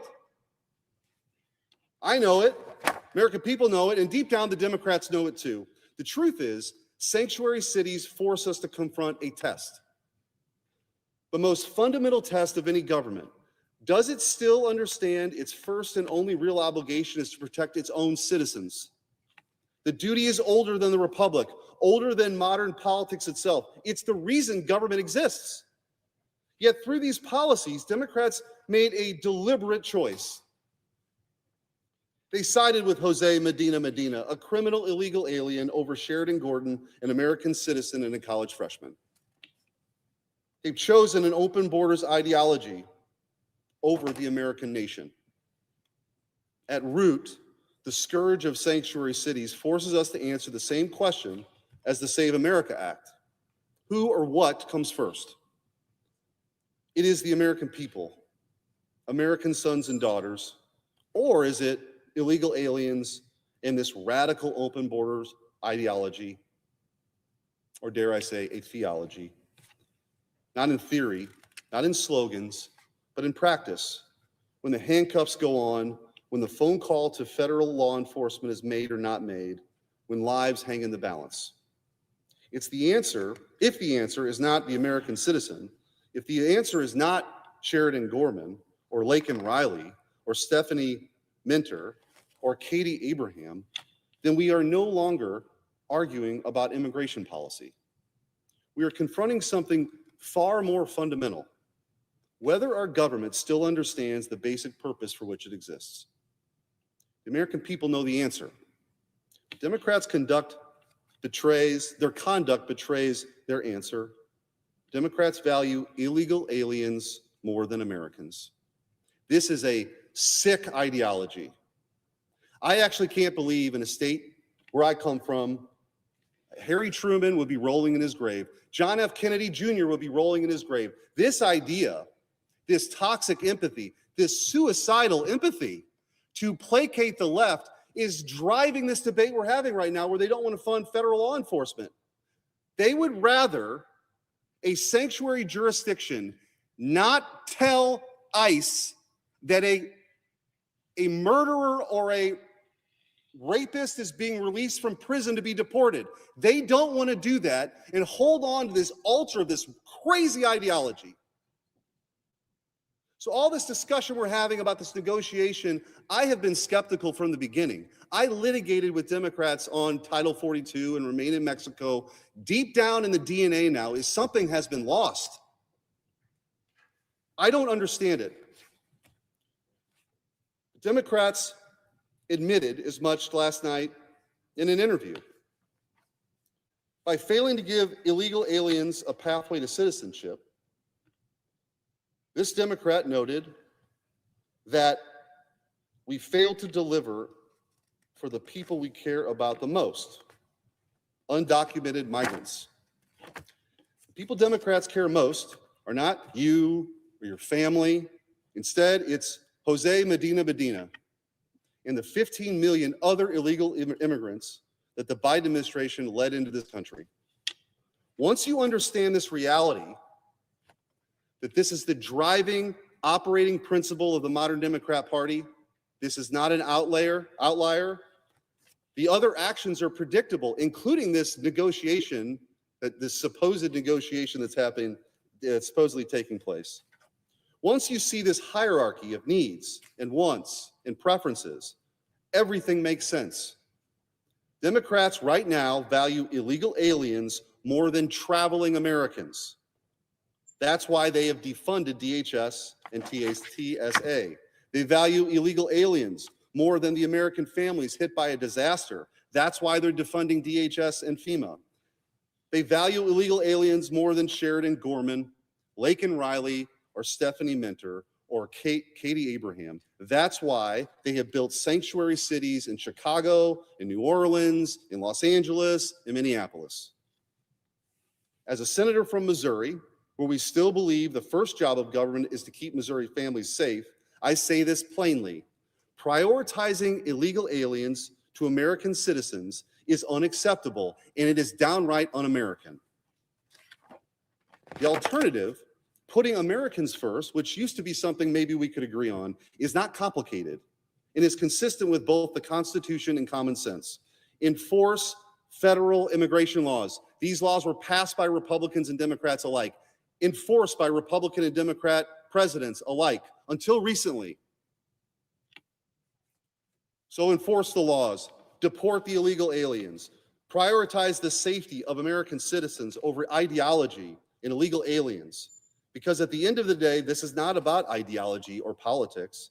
It's about whether or not we remain a country in which the government fulfills its most basic and fundamental obligation. A country where the law is enforced. A country where the responsibilities of governing for the common good is taken seriously. A country where the safety of its people is not treated as negotiable.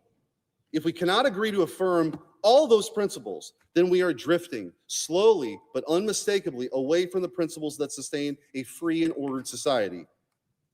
And that is a drift we cannot afford to ignore any longer.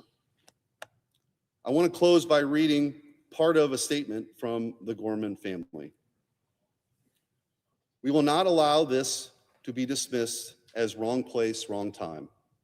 This was not random misfortune. This was a violent and preventable act. We are gravely disappointed by the policies and failures that allowed this individual to remain in a position to commit this crime. When systems fail, whether through release decisions, lack of coordination, or unwillingness to act, the consequences are not abstract.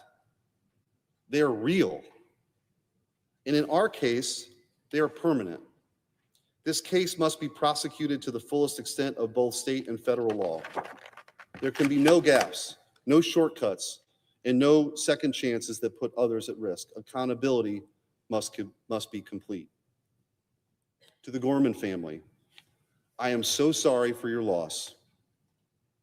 As a dad who has a daughter headed off to college, my first daughter headed off to college next fall, I cannot imagine the grief and the pain that you feel when you sent your little girl off to college and she's murdered in cold blood by somebody who should have never been here. And there were 2 opportunities to get him the hell out of here. I pray for you, I pray for Sheridan and all those who loved her, and I pray for every parent who now lives with the fear that the next knock on the door will be one that destroys their world. We will not let this be memory hold as wrong place, wrong time. This was a violent, preventable act enabled by radical policies that put illegal aliens ahead of American citizens. This case must be prosecuted to the fullest extent of state and federal law. Accountability must be complete, and it will be. It is time, long past time, for this Senate to answer the question the American people have already answered. Whose country is this? Enforce the laws, deport the illegal aliens, end sanctuary cities once and for all. We must reclaim the foundational promise of this republic that a nation of the people and by the people must be for the people. The American government is for the American people. Mr. President, the American people have made their choice clear. American citizens come first. That is the fight I came to Washington to wage, and with the help of the American people, that is the fight we're going to win. Mr. President, I yield. Senator from Wisconsin. I rise today in opposition to Donald Trump's war of choice in Iran. Donald Trump came into office promising that he would lower costs and end foreign wars. But with this war, he's broken both promises at once.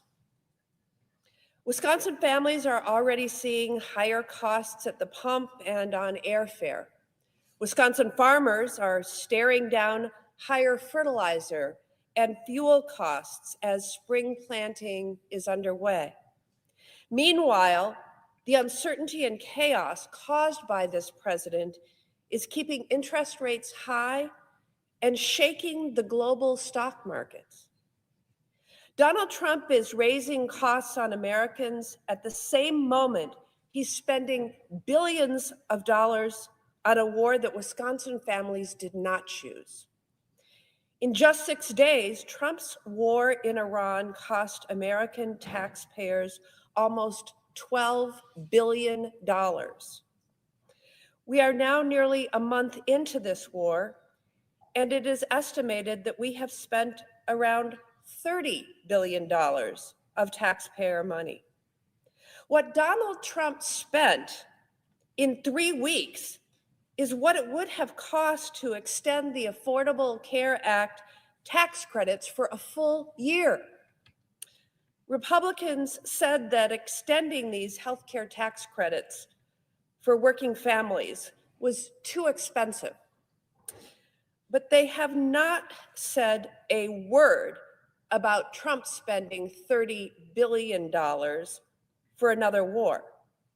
That money could have stopped 22 million Americans from seeing their healthcare costs increase by double, triple, or worse. It could have stopped 1 million people from canceling their coverage because the costs were simply too high to manage without those tax breaks. That $30 billion could have paid for more than 30 million children's school lunches. That $30 billion could have put a safe roof over the heads of more than 3.1 million Americans. That $30 billion could have covered a year of childcare for nearly 2 million children. Using that money for an illegal war that no one wants is a choice. And now President Trump is reportedly planning to ask Congress for $200 billion more for his war with Iran. And here's my question. For what? That's not a rhetorical question. I genuinely don't know. And the American people don't know either what the goals of this war are and why American families are being asked to shell out billions of dollars for it. The Trump administration has so far been unable or unwilling to give the American people a straight answer. Just as Donald Trump tells the American people that we're close to ending this war, strikes continue. And all signs point to this conflict continuing to grow. We're hearing reports that the Pentagon is making detailed preparations for deploying U.S. ground forces in Iran. 5,000 Marines and new warships are being deployed to the Middle East. And just today, it was reported that roughly 3,000 soldiers who are trained to parachute into enemy territory are being deployed to the region. I've been demanding hearings for weeks so that Secretary Hegseth and Secretary Rubio can answer our questions under oath and in public before the American people. They need to answer why they're using taxpayer dollars on this illegal war, instead of bringing down the costs of healthcare, housing, gas, groceries, and childcare for the families I represent. Donald Trump ran and won on lowering costs for Americans, but his agenda has done just the opposite. He started expensive wars, pursued tariffs that jacked up costs on consumers, and slashed programs that help Americans afford their health care and put food on the table. Enough is enough. It is time for the Trump administration to make their case to the American people. I personally don't think that they have one. But at the bare minimum, they need to tell Congress and the public why we are in this war, putting more service members' lives at risk and not focused on the kitchen table issues. I yield.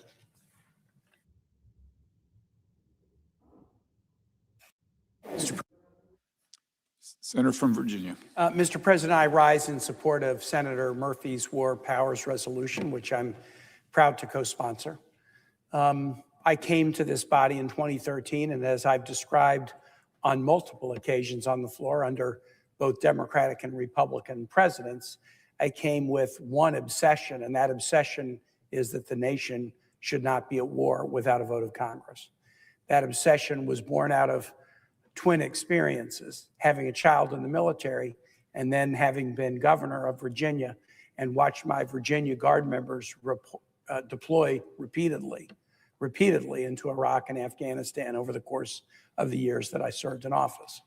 I went to too many deployments, too many homecomings. I went to too many wakes and to too many funerals to simply allow war to be waged on autopilot or at the say-so of any president, Democrat, Republican, no matter what their previous experience in military matters or lack of experience was.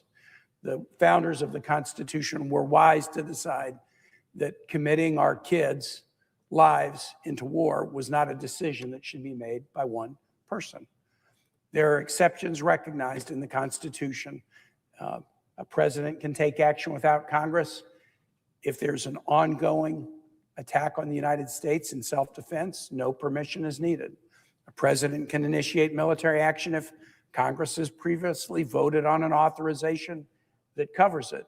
But other than that, there's no shortcut and there's no easy pass lane, and there shouldn't be. And so this is now the third resolution, and I thank my colleague, Senator Murphy, for bringing it, to basically ask the question of this body: have we seen enough? Have we seen enough that we should at least have public hearings about this war? Have we seen enough that we should have a debate about whether this war should be authorized by Congress or not? And we plan on coming back every week and asking that question: have we seen enough, until the Senate does what the Senate is supposed to do according to the founders, to the framers of our Constitution. Since we were here last week, a number of things have happened. The number of casualties has continued to grow. The cost has continued to grow. There has been significant reporting yesterday that other nations are encouraging the United States to continue this war. The reporting yesterday was that Saudi Arabia is encouraging the United States to continue this war. The reporting last week was that Israel is encouraging the United States to continue this war. Israel and Saudi Arabia are sovereign nations who have the right to make their own decisions for their own people, but they don't have the right to suggest what is the right course for the United States. We have very different interests. We have very, very different interests in those nations, and we should make the right decision for ourselves after consideration. The price of oil has continued to significantly increase from last week. When I took the floor last week on Senator Booker's resolution, the price of oil had gone up 60 cents a gallon since before the war began on February 28. Now it's gone up $1.02. Just to convert that into the cost at the pump for Virginians, Virginians buy 8 million gallons of fuel at the pump every day. So at $1 a gallon, that's $8 million that Virginians are spending for fuel every day that they weren't spending before the war. And all indications by those who are experts in this area, and I do not proclaim expertise in energy, is that the energy shock is likely to continue to drive up costs at the pump for Virginians and Americans for a very long time. Why did the framers set it up so that war should be debated before it's initiated? So that you could ask questions. What is the rationale for the war? The president has suggested it was to obliterate a nuclear program that he claimed had been obliterated, to stop a ballistic missile program when the missiles' progress in Iran would have been years before they could have developed a missile that would have reached the United States, to change a regime, to back up Iranian protesters, maybe to control Iranian oil. We would have been able to ask questions about the rationale and get an answer rather than a shifting collection of answers that have been given. We would have been able to ask questions about, what are your plans to minimize harm to civilians? We've already seen tragedies with respect to harm to civilians. What are your plans to protect allies who, if Iran is attacked, are likely to face retaliatory attacks from Iran? Many of our allies were not prepared to face what Iran did because the United States did not consult with them. And Mr. President, just to use one item in this that would clearly have been a discussion if the administration had done what the Constitution requires and come to Congress.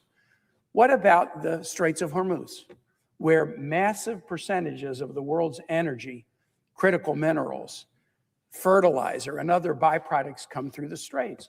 What is the plan for that? What is the plan to make sure that the straits are not choked off in a way that hurt everyday American families in the entire global economy? I mean, this is not an unforeseen problem. The British closed off the Straits of Hormuz in the early 1950s to punish Iran. The Shah of Iran threatened that many times. During the war between Iraq and Iran in the 1980s, as those two nations were fighting, tankers were hit in ways that often shut down the Straits of Hormuz. So the Straits of Hormuz being shut down and then having a massive effect on the global economy was an absolutely known and completely foreseeable consequence of a war in the region. And yet in the last week, the reporting of this is that either the White House didn't consider it, or the White House was warned by military officials that this could happen and it would hurt the United States and others, a warning that they ignored. Now, either of those options is bad. If they didn't consider the possibility that history demonstrated was a likelihood, that shows incredibly slipshod planning. And if they considered that possibility because it happened before and dismissed it, that also demonstrates a shocking degree of naivete. And so we see just in that one instance how Virginians are being punished by paying more at the pump because of the closure of those straits. This is an entirely predictable consequence of war that didn't get an airing before the public or before a Senate who could have asked challenging questions. Some believe subjecting a war plan to being asked challenging questions is a burden or is a hassle, or it's going to be something that we don't want to do. No, that's exactly what should happen.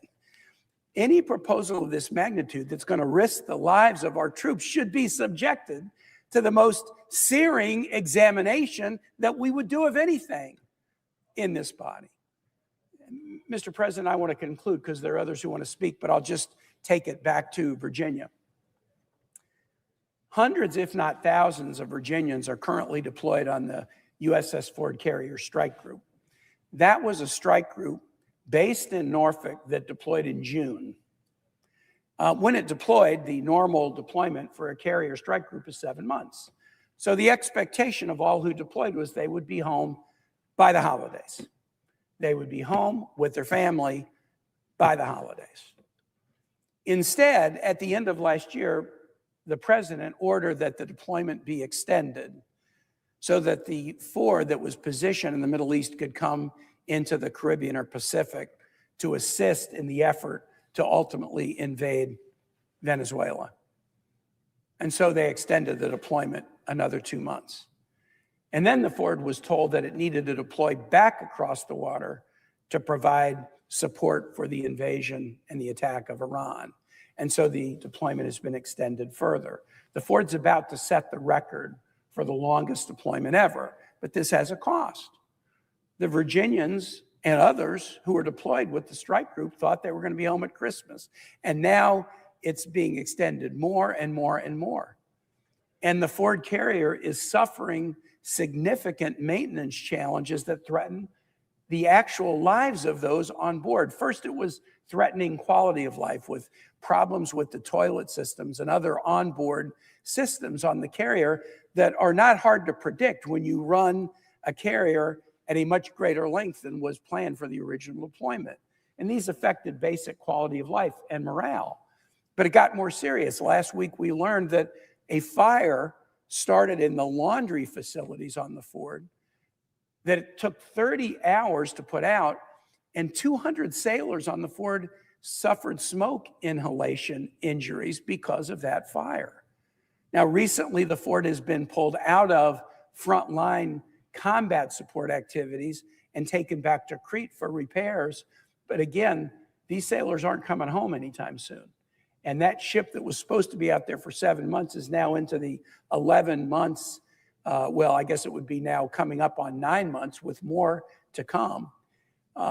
This is the kind of human cost that happens when you go into a war without a rationale or without a plan. And so what we need is a plan, I believe, to bring this to a close. We were at war in the Middle East for 25 years, and I've yet to hear a single colleague of mine come and make a speech on the floor to suggest that those 14,000 plus American lives killed, or the 65,000 plus Americans injured, or the $8 trillion spent. I've yet to hear a single person come here and say that was a chapter in American life that we should be proud of.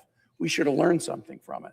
The first thing we should learn is that another war in the Middle East probably makes no sense, but we certainly should have learned that before we go into one, we have to examine it in significant detail to make sure that we're not sending our sons and daughters into harm's way for no valid reason. With that, Mr. President, I thank you and I yield the floor.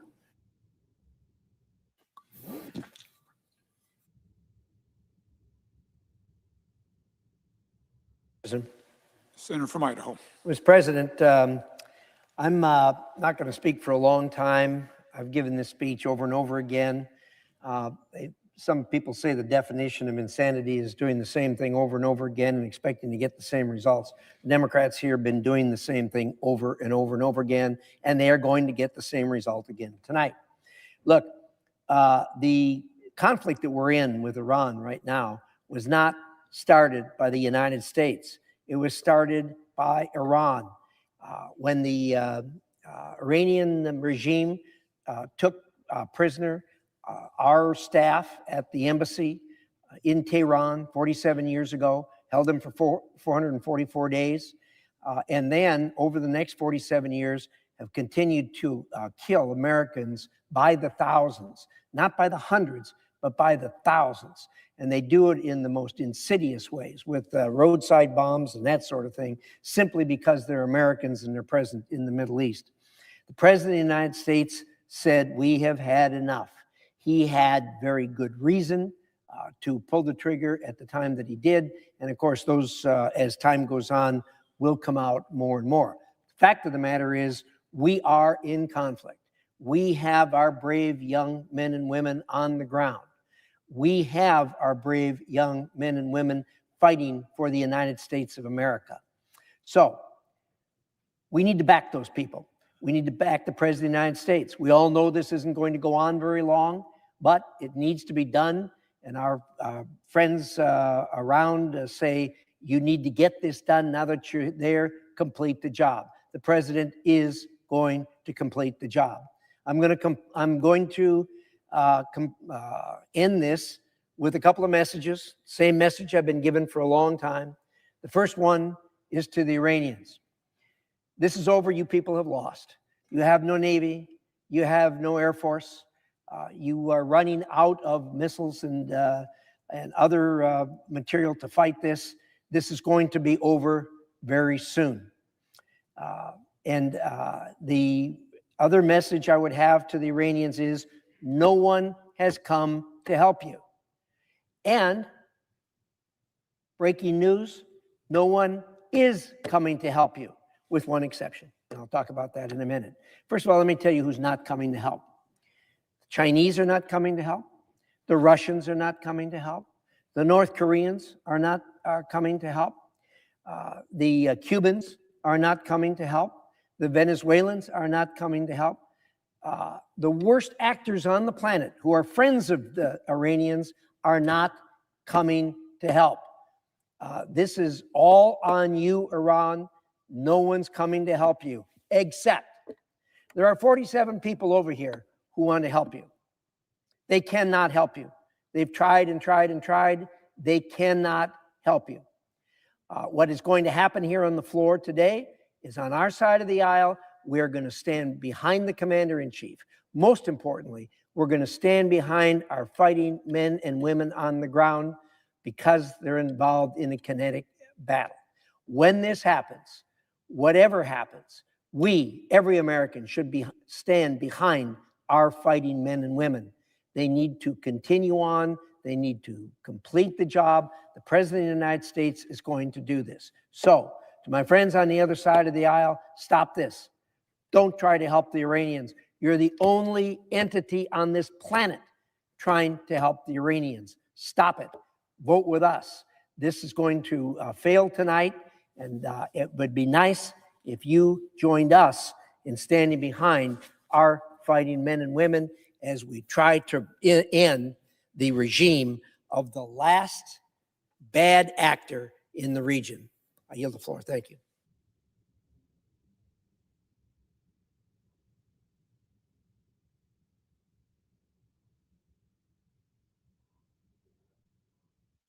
Clerk will call the roll. Ms. Alsterbrooks.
President, Democrat leader.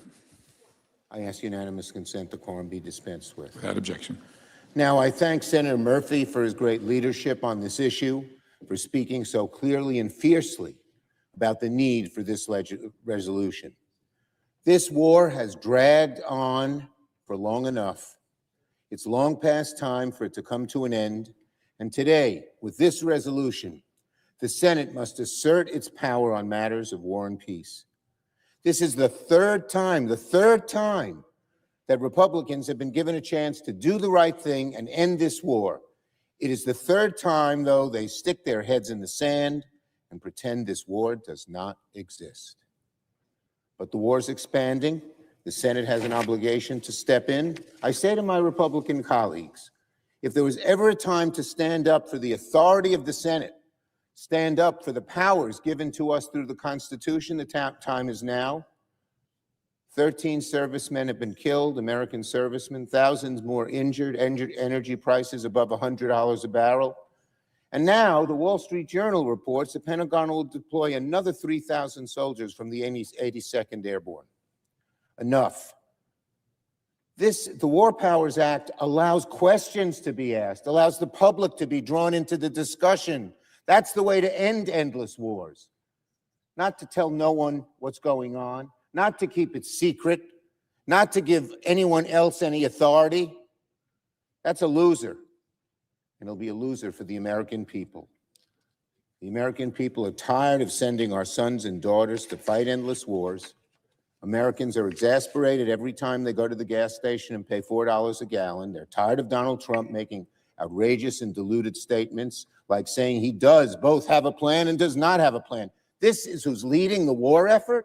Someone who changes his mind every day, who can't answer the question of what's the goal here, what's the end game, how much does it cost? So enough is enough. Donald Trump does not have the authority to wage this war without the explicit authority from Congress. I thank Senator Murphy for pushing this resolution. I'm proud to support it. I urge some of my Republican colleagues to vote yes. Yield the floor. Senator from Connecticut.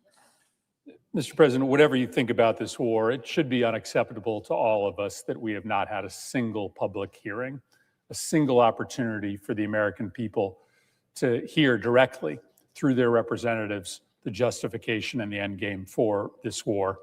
I thank my colleagues for joining me here today. Pursuant to Section 601B of the International Security Assistance and Arms Export Control Act, I move to discharge the Committee on Foreign Relations from further consideration of SJ Res 116 to direct the removal of the United States Armed Forces from hostilities within or against the Islamic Republic of Iran that have not been authorized by Congress.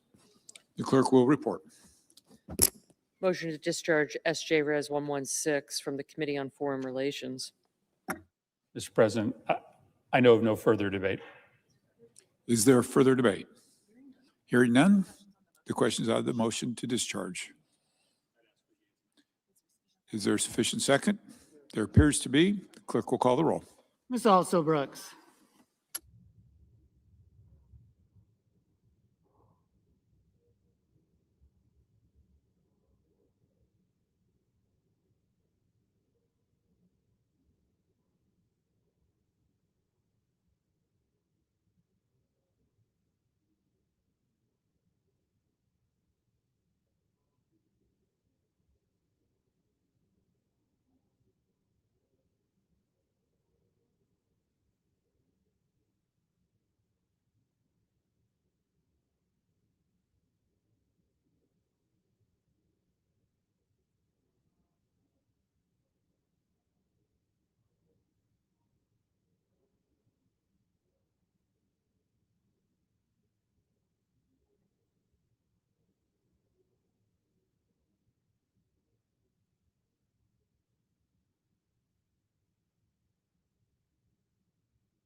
Mr. Armstrong.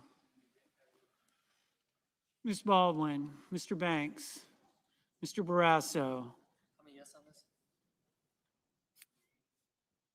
Mr. Bennett, Mrs. Blackburn, Mr. Blumenthal, Ms. Blunt Rochester, Mr. Booker, Mr. Bozeman, Mrs. Brett, Mr. Budd, Ms. Cantwell, Mrs. Capito, Mr. Cassidy,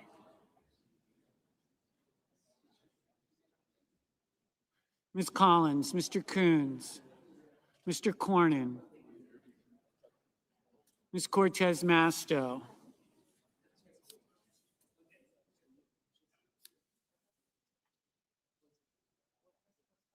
Mr. Cotton, Mr. Kramer, Mr. Crapo, Mr. Cruz, Mr. Curtis,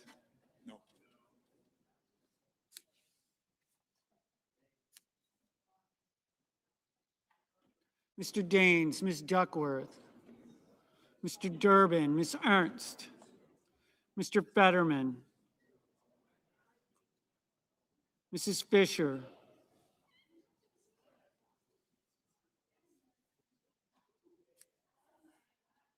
Mr. Gallego,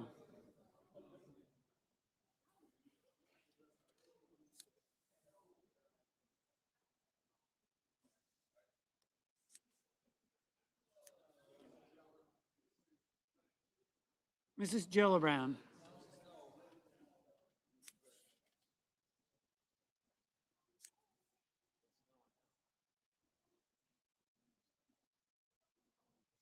Mr. Graham, Mr. Grassley, Mr. Haggerty,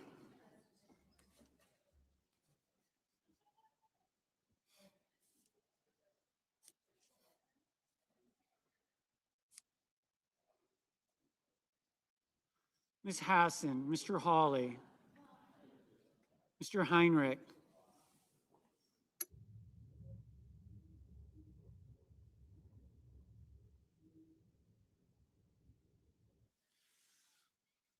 Mr. Hoven, Mr. Husted, Mrs. Hyde Smith, Mr. Johnson, Mr. Justice, Mr. Kane, Mr. Kelly, Mr. Kennedy,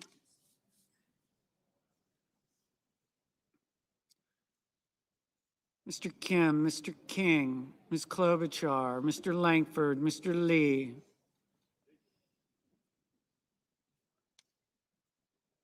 Mr. Lujan, Ms. Lummis, Mr. Markey, Mr. Marshall, Mr. McConnell, Mr. McCormick, Mr. Merkley, Mrs. Moody, Mr. Moran,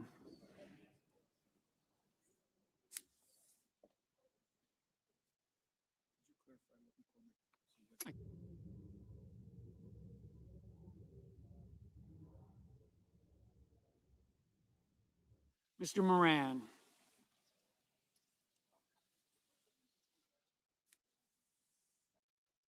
Mr. Moreno,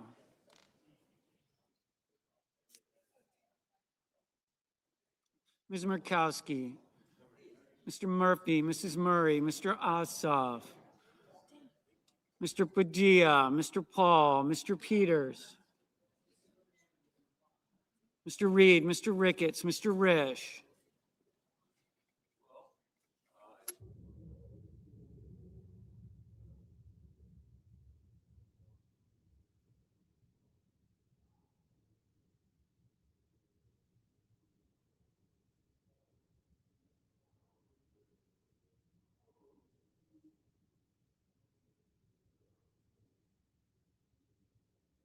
Ms. Rosen,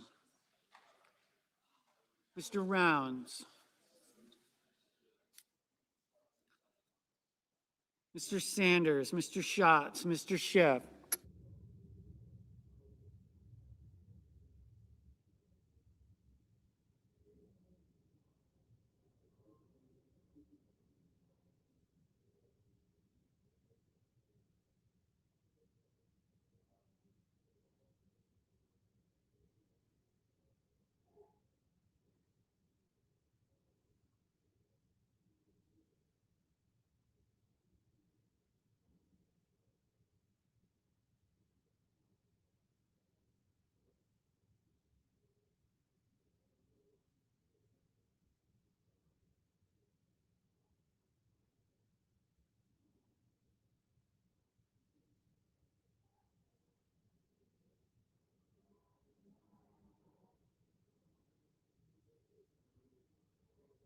Mr. Schmidt,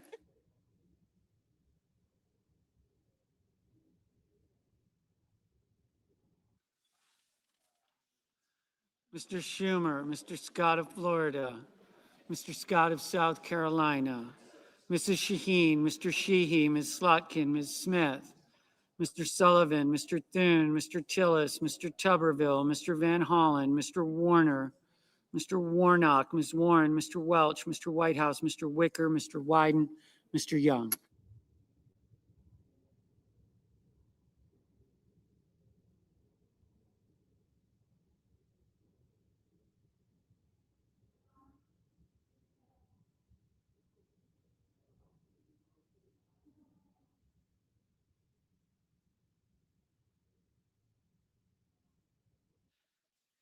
Senators voting in the affirmative: Also Brooks, Baldwin, Bennett, Blumenthal, Blunt Rochester, Booker, Duckworth, Durbin, Hickenlooper, Hirono, Kane, Kim, Murray, Ossoff, Padilla, Reed, Rosen, Schatz, Schumer, Slotkin, Smith, Van Hollen, Warner, Welch, Whitehouse.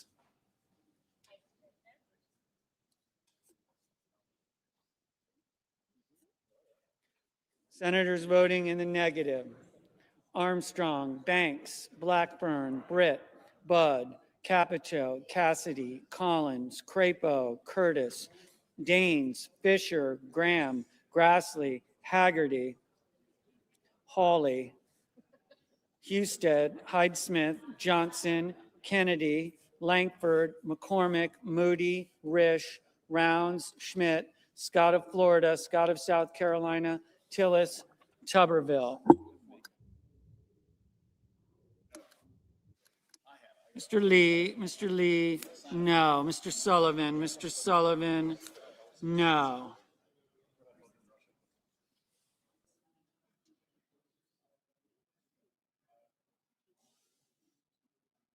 Mr. McConnell, no. Mr. Sheehy, no. Mr. King, aye.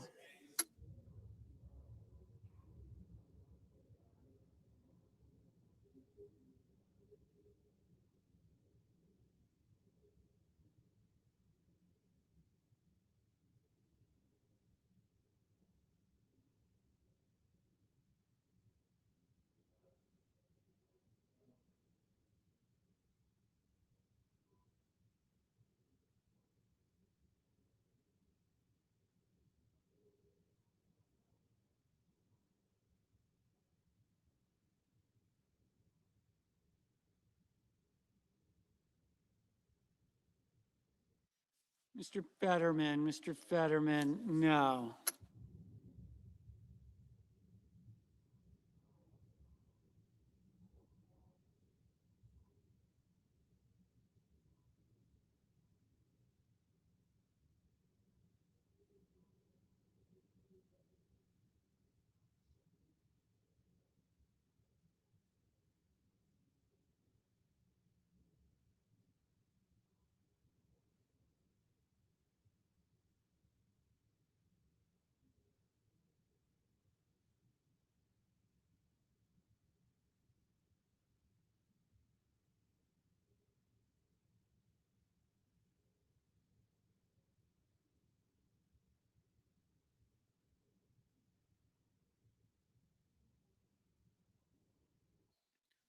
Mr. Markley, aye.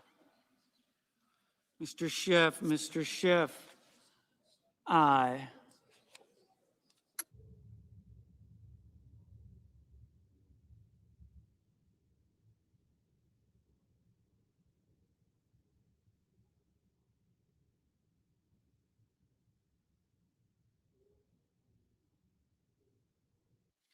Mr. Justice, no.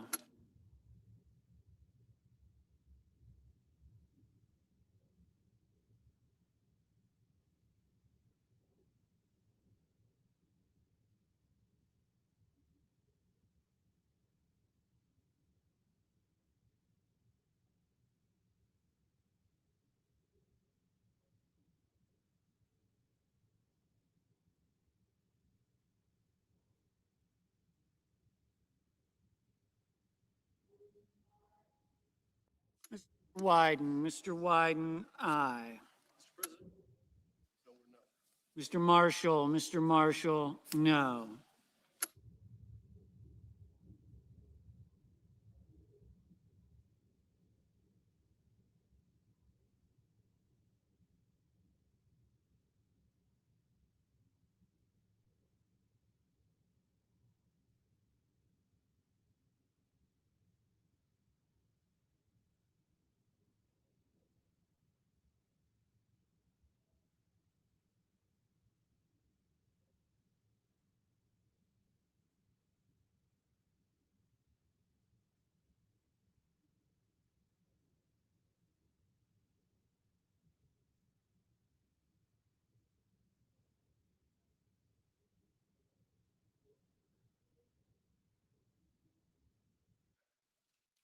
Mr. Gallego, aye.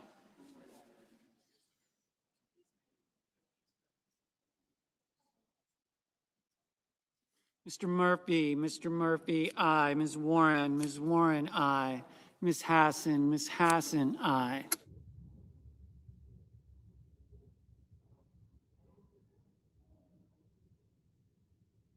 Mr. Warnock, aye.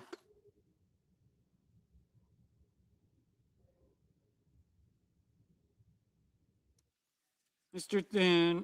Thune, no.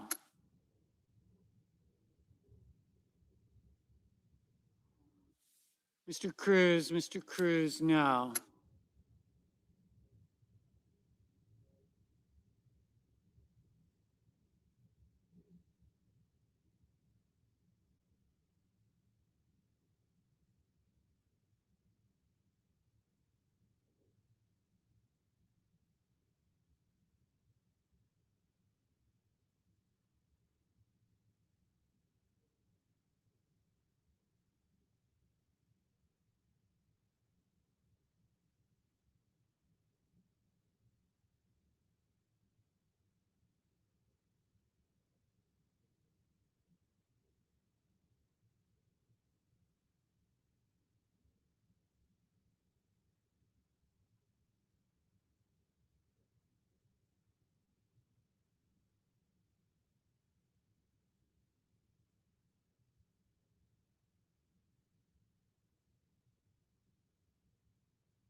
Mr. Lujan, aye.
Mr. Cornyn, no.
Ms. Lummis, Ms. Lummis, no.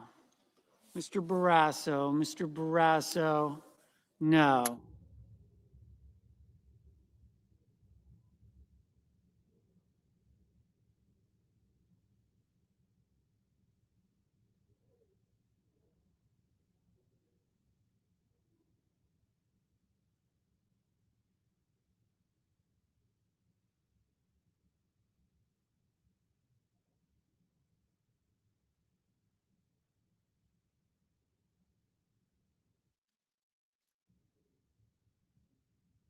Ms. Cantwell, aye.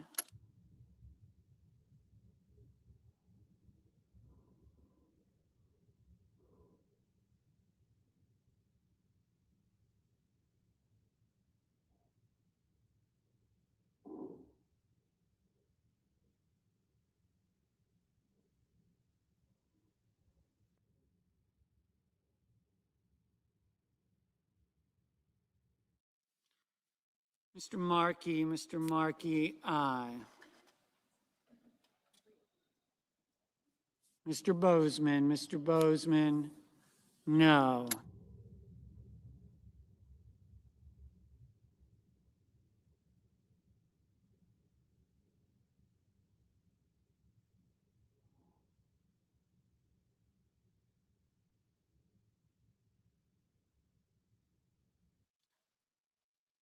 Mr. Peters, aye.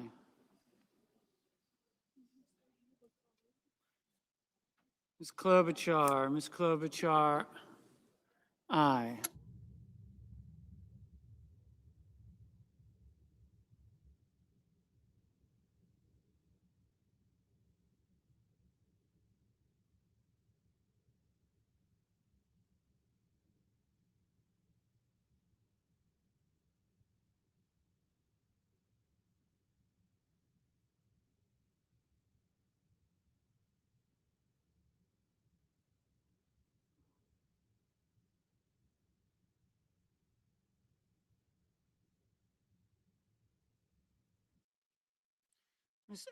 Ms. Ernst, no.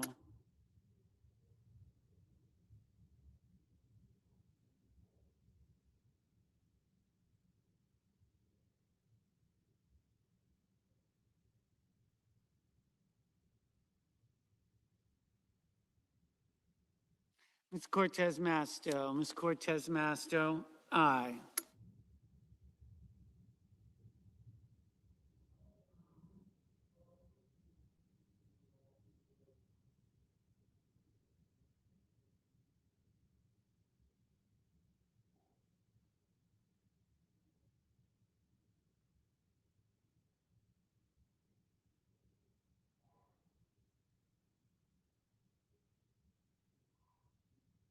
Mrs. Shaheen, aye.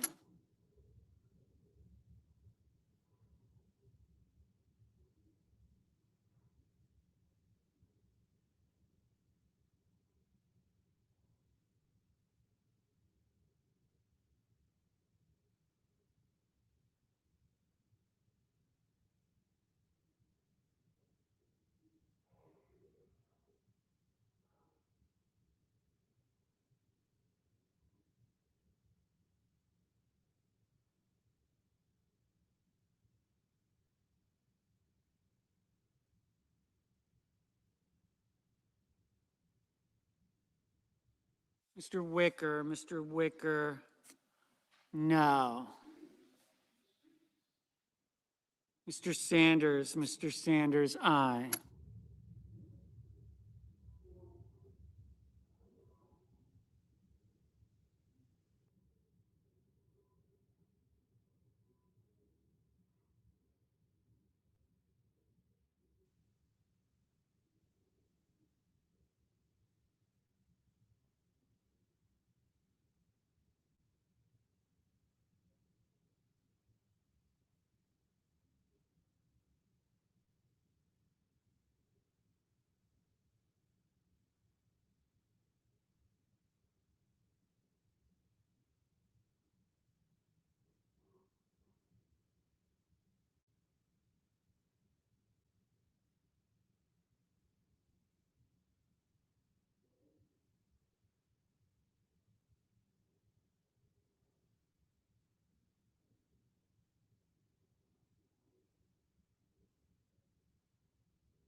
Mr. Hoven, no.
Ms. Markowski, no. Mrs. Gillibrand, aye. Mr. Kramer, no.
Mr. Coons, aye.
Mr. Moran, no.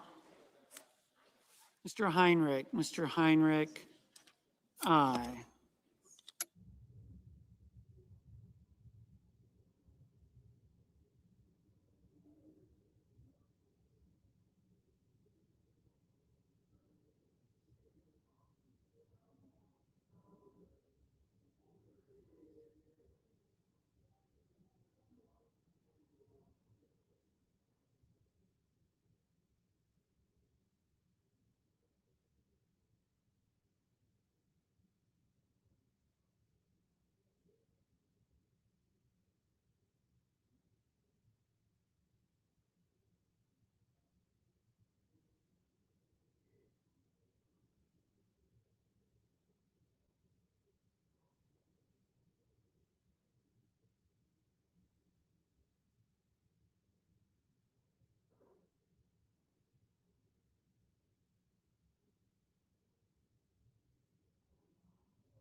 Mr. Kelly, aye.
Mr. Ricketts.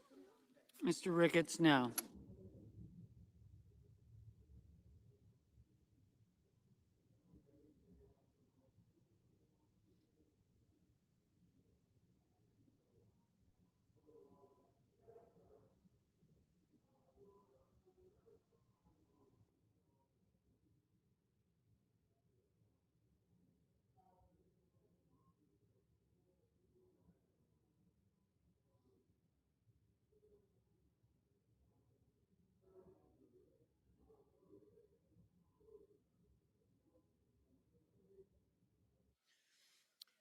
Mr. Moreno, no.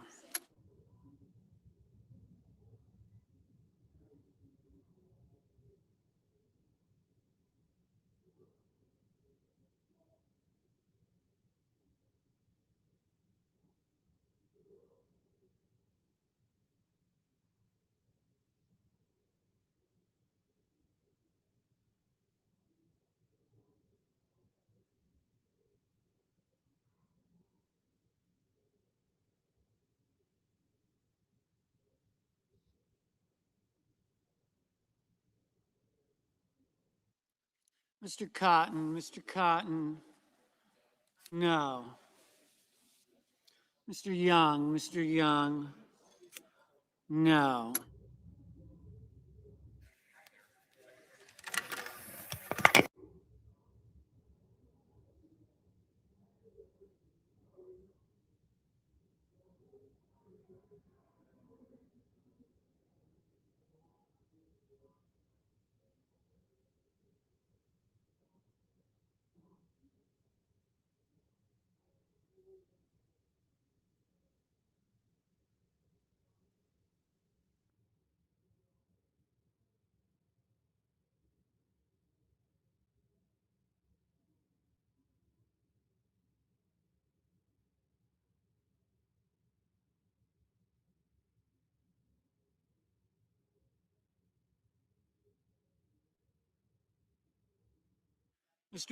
Mr. Paul,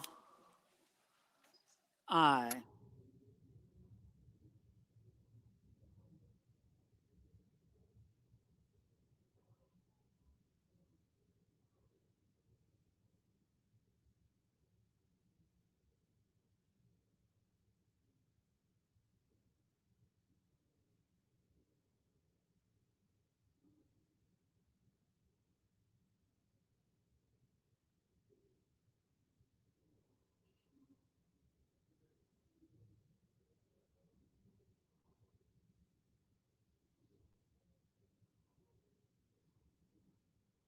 On this vote, the yeas are 47, the nays are 53. The motion is not agreed to. Majority Leader. Mr. President, I send a cloture motion to the desk for the motion to proceed to calendar number 311, HR 7147. The clerk will report. Cloture motion, we, the undersigned senators, in accordance with the provisions of Rule 22 of the Standing Rules of the Senate, do hereby move to bring to a close debate on the motion to proceed to calendar number 311, HR 7147, an act making further consolidated appropriations and so forth and for other purposes, signed by 17 senators as follows. President, I ask consent the reading of the names be waived. Without objection. And I ask unanimous consent that when the Senate completes its business today, it stand adjourned until 12 noon on Wednesday, March 25th, that following the prayer and pledge, the journal proceedings be approved today at the morning hour be deemed expired. The time for the two leaders be reserved for use later in the day. Morning business be closed and Senate resume. The House message with respect to S 1383. Without objection, so ordered. Mr. President, if there's no further business to come before the Senate, I ask that it stand adjourned under the previous order following the remarks of Senators Coons and Sanders. Without objection. Thank you, Mr. President.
Senator from Vermont.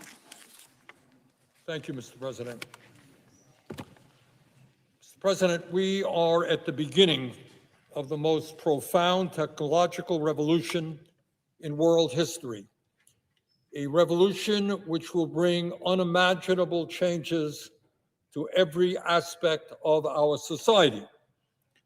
Artificial intelligence and robotics will impact our economy, our political lives, our privacy, our emotional well-being, our environment, and even our survival, the survival of humanity on this planet. The scale, scope, and speed of this change will be unprecedented. That is not the view of Bernie Sanders. That is the view of some of the most knowledgeable people in the world who have developed AI, who study AI. According to Demis Hassabis, the head of Google's DeepMind, the AI revolution will be 10 times bigger than the Industrial Revolution and 10 times faster. In other words, the AI revolution will have 100 times the impact that the Industrial Revolution had. People left the farms, they went to work in factories. People left factories, they went to work in offices. According to the head of Google's DeepMind, this revolution will be 100 times more impactful. And Mr. President, it's not just what the leaders of the AI companies are saying. Take a look at what they are doing. This year, four AI companies are spending almost $700 billion to build out data centers across this country. As a percentage of GDP, that is 10 times greater than what we spent each year on the moon landing, going to the moon. Despite the extraordinary importance of this issue and the speed at which it is progressing, AI has gotten far too little discussion here in Congress. I fear very much that while the American people are deeply concerned about the economic, the spiritual, the political impact of AI, Congress is totally unprepared to respond to the existential changes that are taking place. We are way behind where the American people are in terms of their concerns.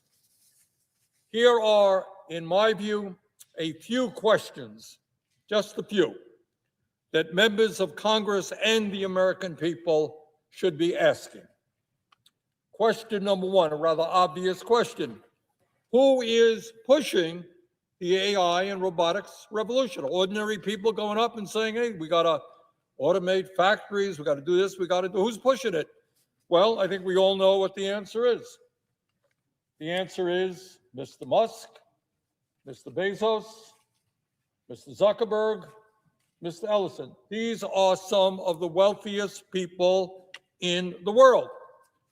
And they are investing hundreds of billions of dollars in AI and robotics. Okay, fair enough. Why are they doing it?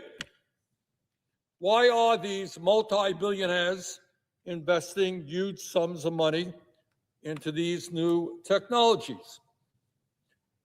Do you think it's because they are staying up nights and they are saying, my goodness, 60% of the American people are struggling economically. They're living paycheck to paycheck, can't afford groceries, they can't afford housing, they can't afford healthcare, and that is why we are going to push these technologies to improve life for ordinary Americans. Well, maybe, but I doubt that very much. I think the answer is obvious.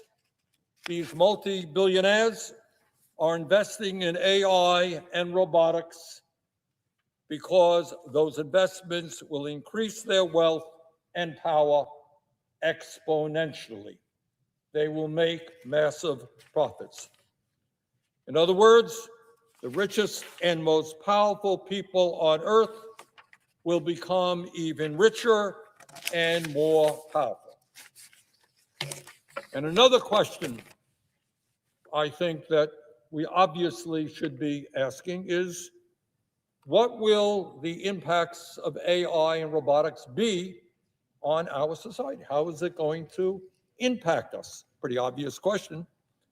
In my view, and according to the people who have studied this issue extensively, including Nobel Prize winners, AI and robotics will bring about the most rapid societal transformation in human history. Let me repeat. AI and robotics will bring about the most rapid societal transformation in human history. Among other things, AI and robotics will transform our economy with massive job displacement. It will impact our emotional well-being and how we relate to each other as human beings. It will lead to a massive invasion of privacy. It will threaten our democratic institutions, and it will bring severe harm to our environment. Further, and frighteningly, some very knowledgeable people fear that what was once seen as science fiction could soon become a reality. And that is that superintelligent AI could become smarter than humans, could become independent of human control, and pose an existential threat to the human race. In other words, this is what they used to make science fiction movies about. But some of the most knowledgeable people on earth, including people who have helped develop this technology, actually believe human beings could lose control over the planet to artificial intelligence. Question number 4. What happens to working people, to ordinary Americans, during this revolutionary upheaval? Well, don't take my word for it. I'm not an expert on it. Let's hear what the leaders in the industry are saying in their own words, not Bernie Sanders. This is what the people who have invested hundreds of billions of dollars in the industry are saying.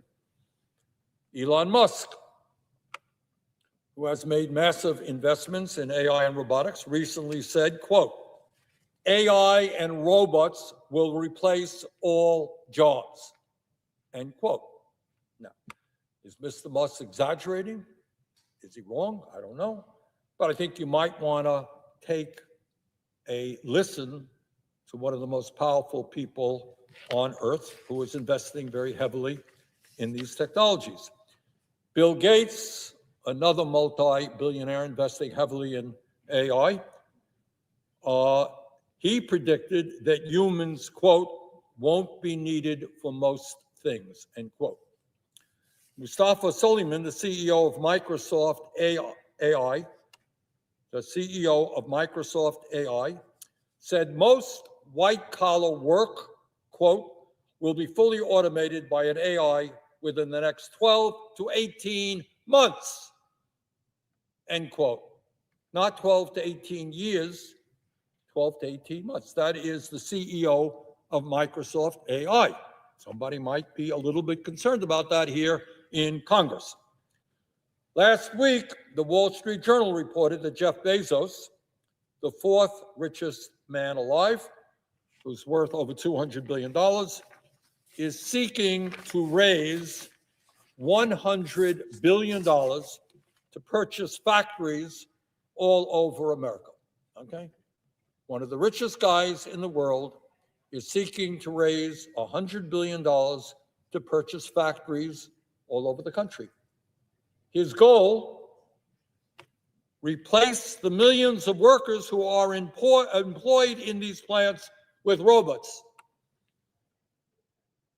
Maybe somebody here might be raising some concerns about the fact that we are on the beginning of the end of manufacturing jobs in the United States. And from Mr. Bezos, this is not just an idle threat. According to the New York Times, Mr. Bezos plans to fully automate Amazon operations. He owns Amazon. So he wants to fully automate Amazon operations, beginning by replacing at least 600,000 workers with robots. So this is a guy who has a track record. That is what he is doing right now.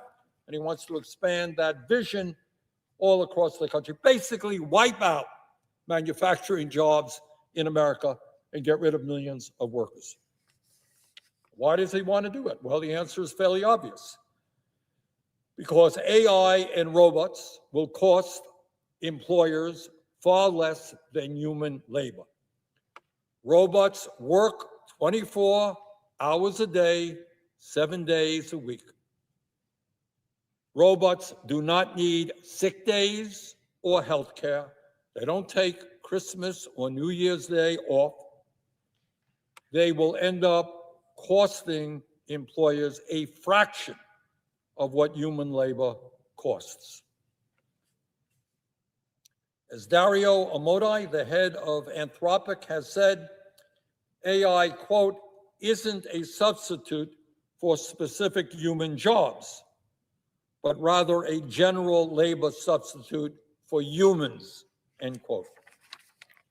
And according to OpenAI's charter, its mission is to build, quote, highly autonomous systems that outperform humans at most economically valuable work, end of quote. In other words, what these guys are working toward is creating an AI which can do virtually any job better than a human being can do. What are the impacts of that? Well, you know, we might want to have a discussion about that here in the Congress. As the ranking member of the U.S. Senate Health, Education, Labor, and Pensions Committee, I released a number of months ago a well-researched report finding that AI, automation, and robotics could replace nearly 100 million jobs in America over the next decade.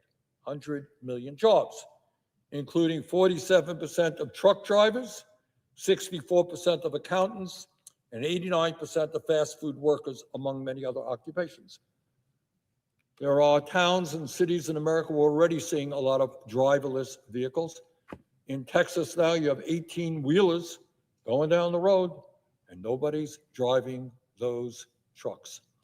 And everything being equal, that will be the future unless we begin to start talking about it and figure out how we make AI and robotics work for workers, not just the richest people on earth. We are already, not next year, not 10 years from now, we are already starting to see the impact of AI on the working class of this country. Researchers at Stanford released a paper in November called Canaries in the Coal Mine that found that there has already been a 16% relative decline in employment for younger workers in jobs exposed to AI, like computer programming and customer service. Further, 42% of new college graduates are underemployed. At the same time, for every new job posting, there are now, on average, 242 job applicants. In other words, for our young people, getting a job is going to be increasingly difficult. If OpenAI is successful in building, quote, what they want to build, highly autonomous systems that outperforms humans at most economically valuable work, end quote, I have a very simple question that we might be discussing here on the floor of the Senate. What happens to those workers? How will they be able to find new jobs if there are no jobs to find? How are they going to feed their families? How are they going to buy health care? How are they going to stay alive? If AI and robotics eliminate millions of jobs and create massive unemployment, how will people survive if they have no income? How do government programs like Social Security and Medicare survive if workers are not paying taxes? And when you don't work, you don't pay taxes. Another question that we must be discussing: what impact will AI have on our ability to relate to each other as human beings? What impact will it have on our emotional well-being? Well, work is one of the ways that we connect to each other. In many cases, work also gives our lives meaning and purpose. We all, whether we are doctors or janitors, scientists or snowplow operators, want to serve our communities and be productive members of society. We want to give back. And what happens when millions of people lose their jobs, their meaning and purpose, and their source of connection to each other? I am also concerned, and it's not just me, parents all over this country are deeply concerned about the impact that AI is having on the emotional well-being of our kids, and in fact, all people. According to a recent poll by Common Sense Media, 72% of American teenagers say they have used AI for companionship, and more than half do so regularly. So let's take a deep breath and ask ourselves a simple question. What does it mean for our young people to form friendships, to become emotionally dependent on AI, while at the same time they become increasingly isolated from other human beings? Does anyone in America think that the past 20 years of social media have been good and healthy for children's mental health and cognitive capabilities? I suspect most people understand that is not the case. The statistics are quite clear. Mental health among young people is in crisis. According to the U.S. Health and Human Services Department, 1 in 5 young people have a diagnosed mental health condition, such as anxiety or depression. From 2016 to 2023, the prevalence of anxiety has increased by over 60%. Further, and very importantly, studies indicate that there has been a cognitive decline in young people in our country, and in fact, in countries all over the world. In America today, more students are reading below a basic level than 20 years ago. It appears that the more time kids spend on screens, the worse it is for their brains. Does anyone really think we should now entrust the same big tech companies that have gotten our kids hooked on screens and social media with even more power over our children's well-being and development? That's a question that we need to be discussing long and hard.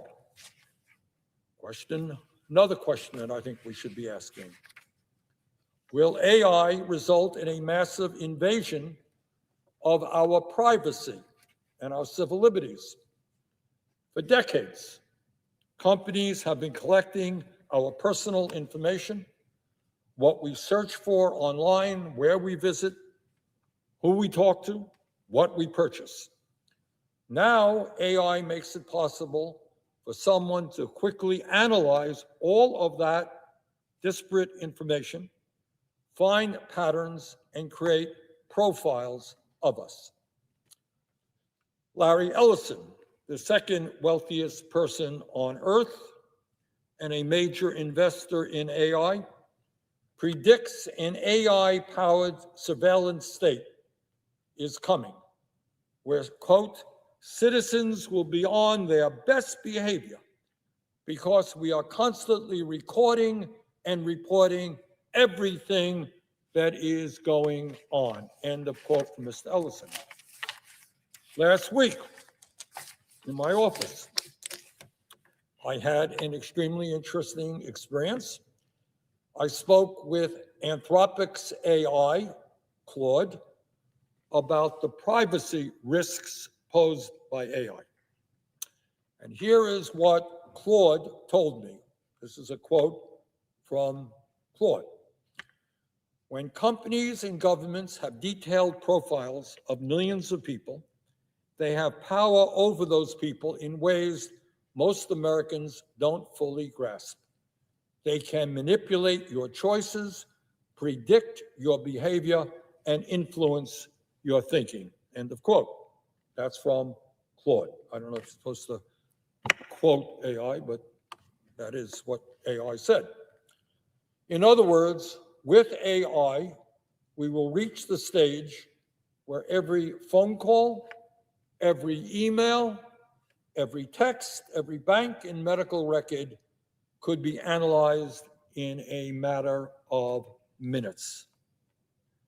Do we trust companies that have made billions of dollars in selling our information with this extraordinary power to instantly know everything about us? My fear is that if we allow the current situation to continue, privacy as a human right will disappear. Another question that needs to be seriously discussed: what impact will AI have on our democracy? We're already facing enormous threats from campaign finance, a corrupt campaign finance system, etc. What impact will AI have on our democracy? AI will mean that images, statements, and videos you see from public officials and candidates may be totally false. In other words, words can be put into the mouths of individuals in a way that it is virtually impossible to detect. Let me give you one rather personal example. Here is an image of a guy named Bernie Sanders, senator from Vermont. And in this image, or on this video, Senator Bernie Sanders is promoting a website that provides a government rebate. Just one problem. I never said the words that they have coming out of my mouth. There is no government rebate. This whole thing is a total scam. Well, I must say the picture's not all that bad. But this is something that we're going to see more and more of. And this is obviously not something that's just done to me. These so-called deep fakes have been created of many well-known people. So sometimes you're seeing people who you know saying things, sounds a little weird. Why are they saying that? Well, you know what? They are not saying that. It's a fake. And I want you to appreciate that if 2 days before an election, a candidate gets up there and says all these wild and crazy things, you say, wow, why is that guy saying that? Well, you know what? He or she may not be saying that. It may be a total fake. The line between reality, what is true, and misinformation, the distortion of truth, is increasingly being blurred. We're seeing that every day on the internet. Mr. President, if we cannot distinguish, Madam President, if we cannot distinguish between reality and misinformation, what will in fact happen to our democratic institutions? An issue I think we need to be thinking about. Further, what impact is AI having on our environment? AI requires zillions of calculations. Those calculations require huge data centers, which in turn require a massive amount of electricity and water. For example, Meta is building a data center in Louisiana the size of Manhattan that will use as much electricity as 1.6 million homes. One data center will use as much electricity as 1.6 million homes.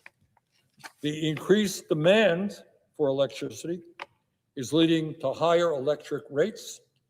Over the past 5 years, wholesale electricity costs have increased by up to 267% in areas near data centers. Further, this increased demand will drive a massive expansion of fossil fuels when we are already seeing the devastating impacts of the global crisis of climate change. Further question. Does AI pose an existential risk to our planet and to the survival of humanity? Rather a fundamental question that I think we might want to be discussing. So let me pose it again. Does AI pose an existential risk to our planet and to the survival of humanity? This guy is named Dr. Jeffrey Hinton. He is considered by most people to be the godfather of AI. He did the groundbreaking work which led us to where we are today, received a Nobel Prize in Physics a few years ago.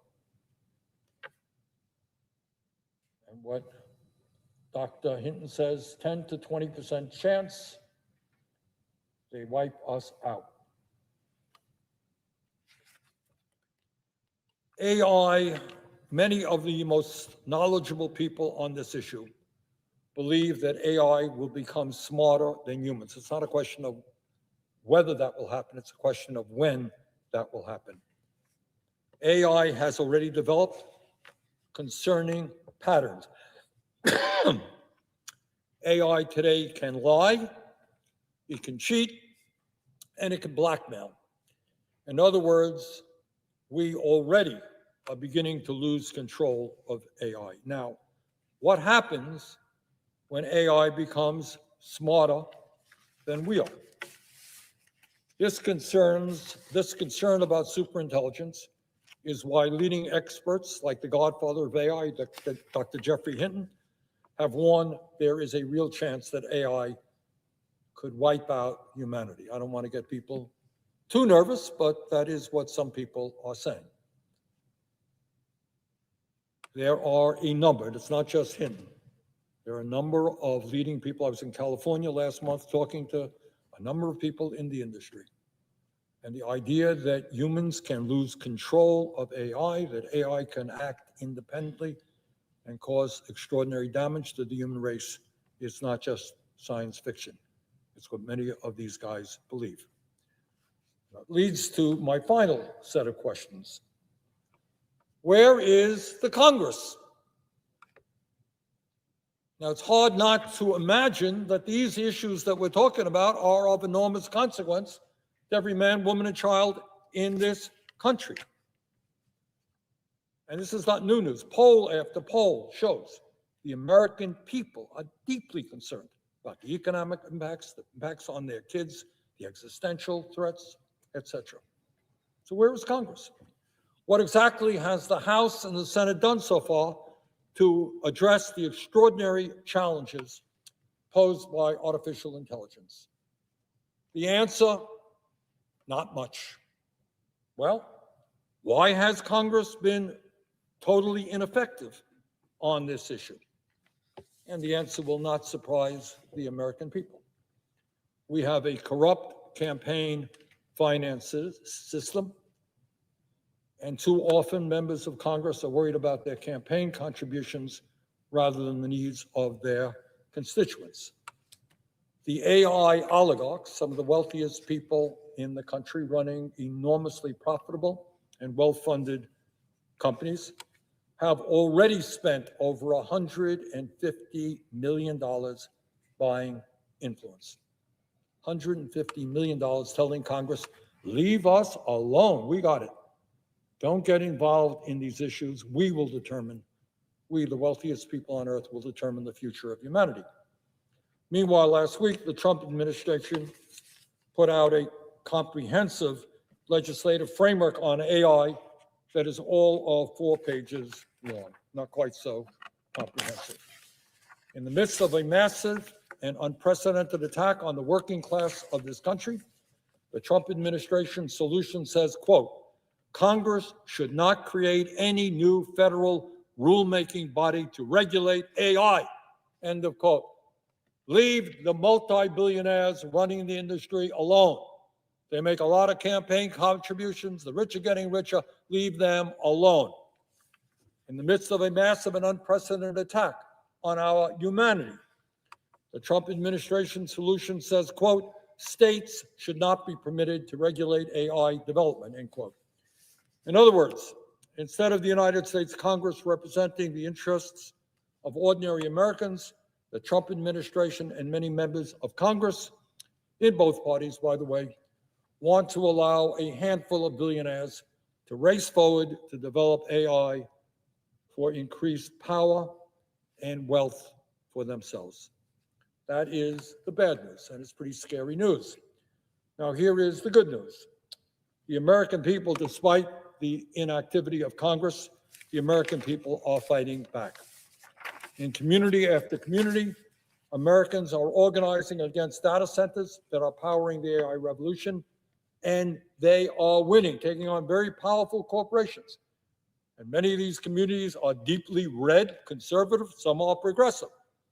But ordinary people looking around them and saying, you know what?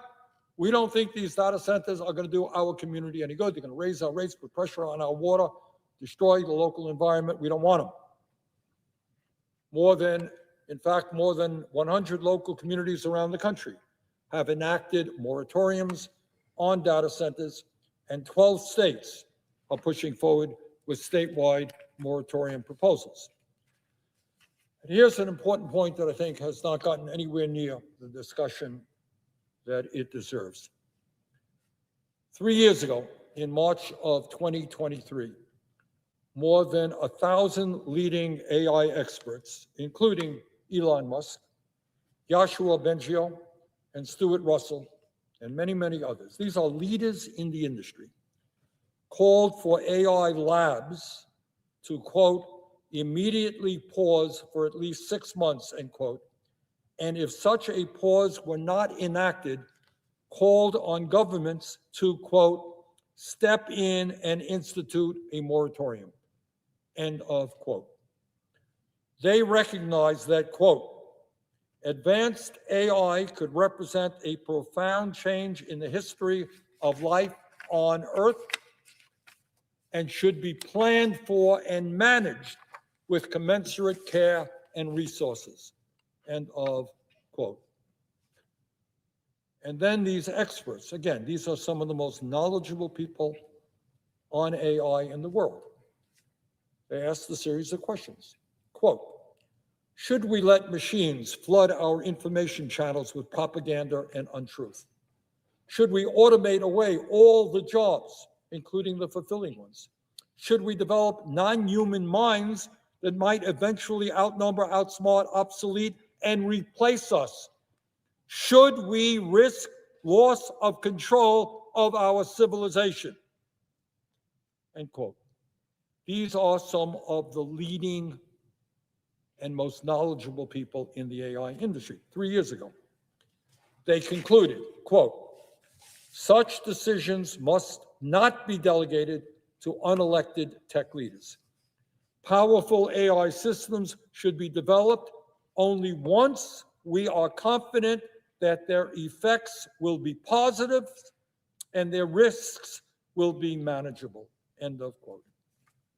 And Madam President, I agree with what these scientists and industry leaders said.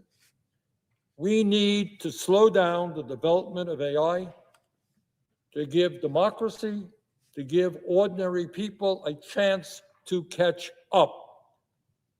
Unfortunately, several years have come and gone since this letter has come out, and there has been no pause, and there has been no action of significance on the part of Congress. And that is why I will be introducing legislation tomorrow to ban the development of new AI data centers. A moratorium will give us the chance to figure out how to make sure that AI benefits the working families of this country, not just a handful of billionaires who want more and more wealth and more power. A moratorium will give us the time to figure out how to ensure that AI is safe and effective and prevent the worst outcomes.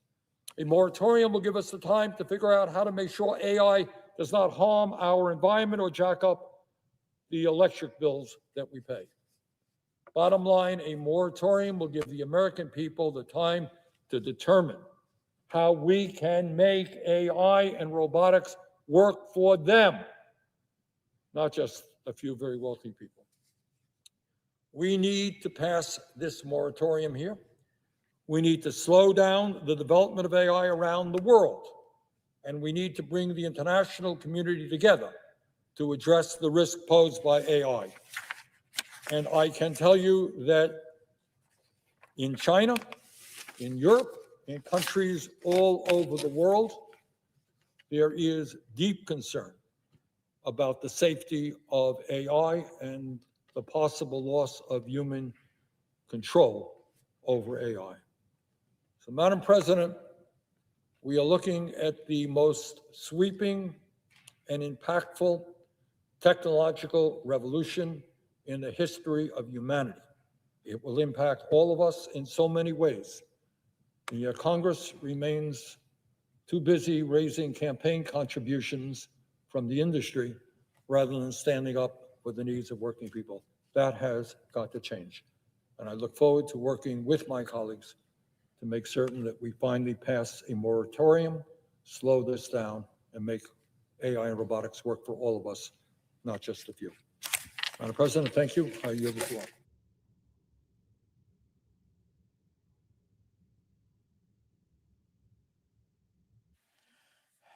Madam President. The senator from Delaware.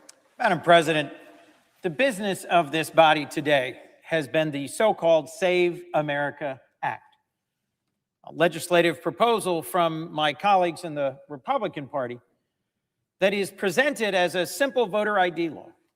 Who could be against that? Requiring ID to vote. But it's actually a far more destructive bill. A bill that could be characterized as the Save Republicans from Accountability Act. A bill that is designed to make it much harder to vote for tens of millions of Americans. And so to try and address some of the underlying problems, challenges with this bill, I've offered several amendments, and I want to speak to them this evening. My Republican colleagues who've spoken repeatedly on this floor about this bill love to say how popular voter ID is. 83% of Americans support it. Well, if my Republican colleagues believe we should pass this bill because of its popularity, shouldn't we start with another policy that's even more popular? 87% of Americans believe criminal background checks should be required for all gun purchases. That would mean closing existing loopholes that allow folks in the United States to purchase weapons without going through the background check process. And that poll saying 87% supported, it's not from some leftist group, it's from Fox News. Of course, universal background checks are popular. Americans are sick of the daily tragedies of gun violence in our communities across our country. They are sick of attacks in schools, in grocery stores, at concerts, in churches, in communities. They are sick and tired of tiny coffins. So I've introduced an amendment to the SAVE Act, adding a provision that would require universal background checks. So let's get this popular and bipartisan amendment passed. And if, as my colleagues claim, the Save America Act is not a burden, but actually a protection of the right to vote, shouldn't other constitutional rights, fundamental freedoms be subject to the same sorts of rules? 47,000 Americans were killed in gun violence in 2023, the leading cause of death for children and teens in many states. And the SAVE Act is presented as a solution to the problem of those who are not citizens voting. It is a solution in search of a problem. The Heritage Foundation went through and looked over decades, over all the ballots cast in 23 years, and found 77 proven cases of ballots cast by non-citizens. That is a tiny percentage. For every ballot cast by a non-citizen, 14,000 Americans are killed by a gun each year. You can tell me which is the bigger problem. So shouldn't buying a gun be at least as difficult as voting under the bill advanced by my colleagues? My amendment would bring the same restrictions that the Save America Act wants to bring to voting to gun buying. If you need a passport and a birth certificate to vote, why not to buy a semi-automatic rifle? All of our constitutional rights should be protected. So why not apply the standards to the Second Amendment that my colleagues hope to apply to the right to vote? I hope we will take it up, debate it, and pass it. Let me speak to another amendment that I'm offering to the Save America Act. The Save America Act takes away the ability to register to vote by mail or online. You have to go in person to a specific place with documents. And yet millions of Americans live in rural areas, hours away from these relevant government offices. What if you can't drive? What if you can't take time off of work? What about the cost of all that gas as the price of gas keeps skyrocketing? It would take away the ability to re-register and to vote for these rural Americans. So I filed an amendment that says for those Americans who live 50 miles away or more from the closest election office, they can register by mail or online. The passport process is particularly challenging for rural voters. You can't get a new passport online or by mail. You have to show up in person at a government office to apply. Then get the election office to register once you get your passport. How many more hoops do my Republican colleagues want to make rural voters jump through in order to vote?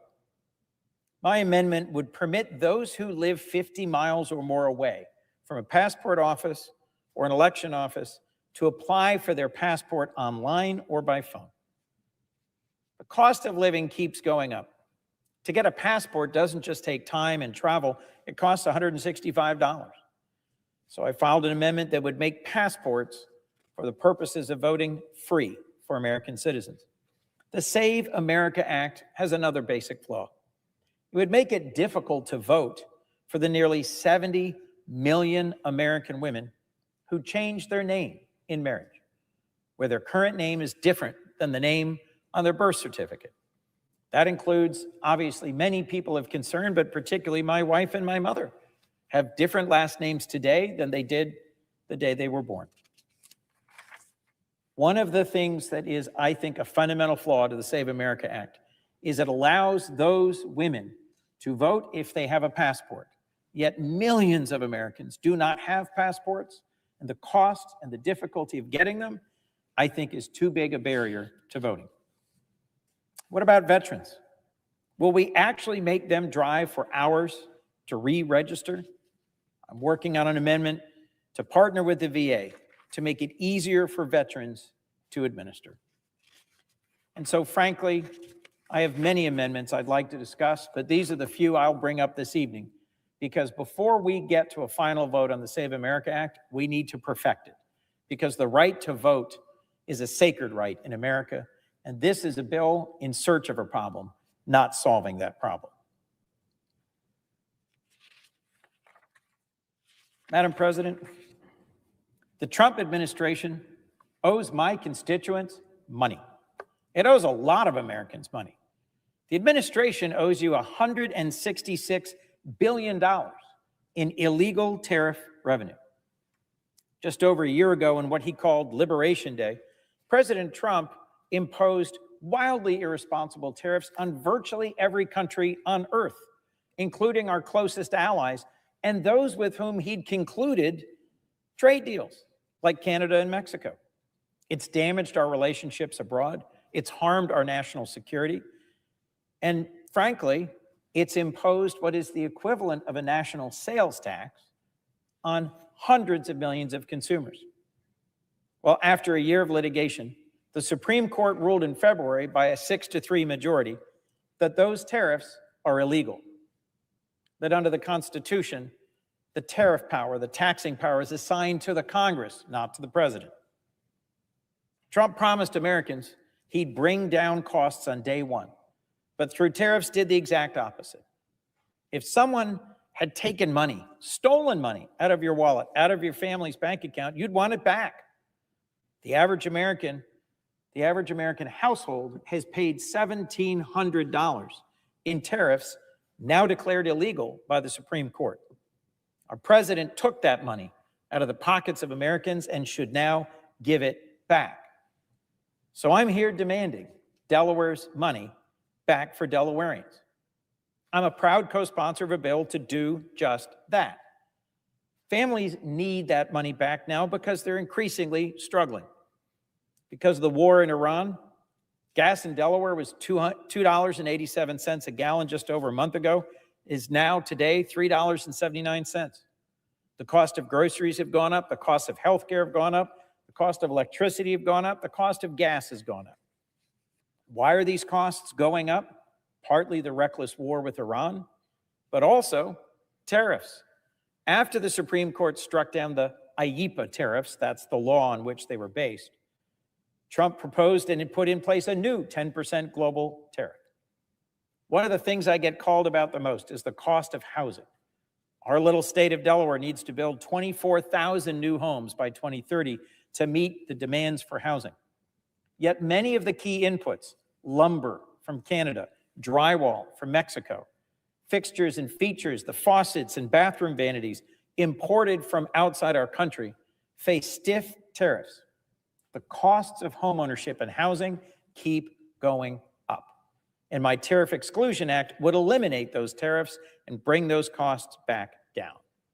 Because this just isn't right or fair to the people of Delaware and our nation.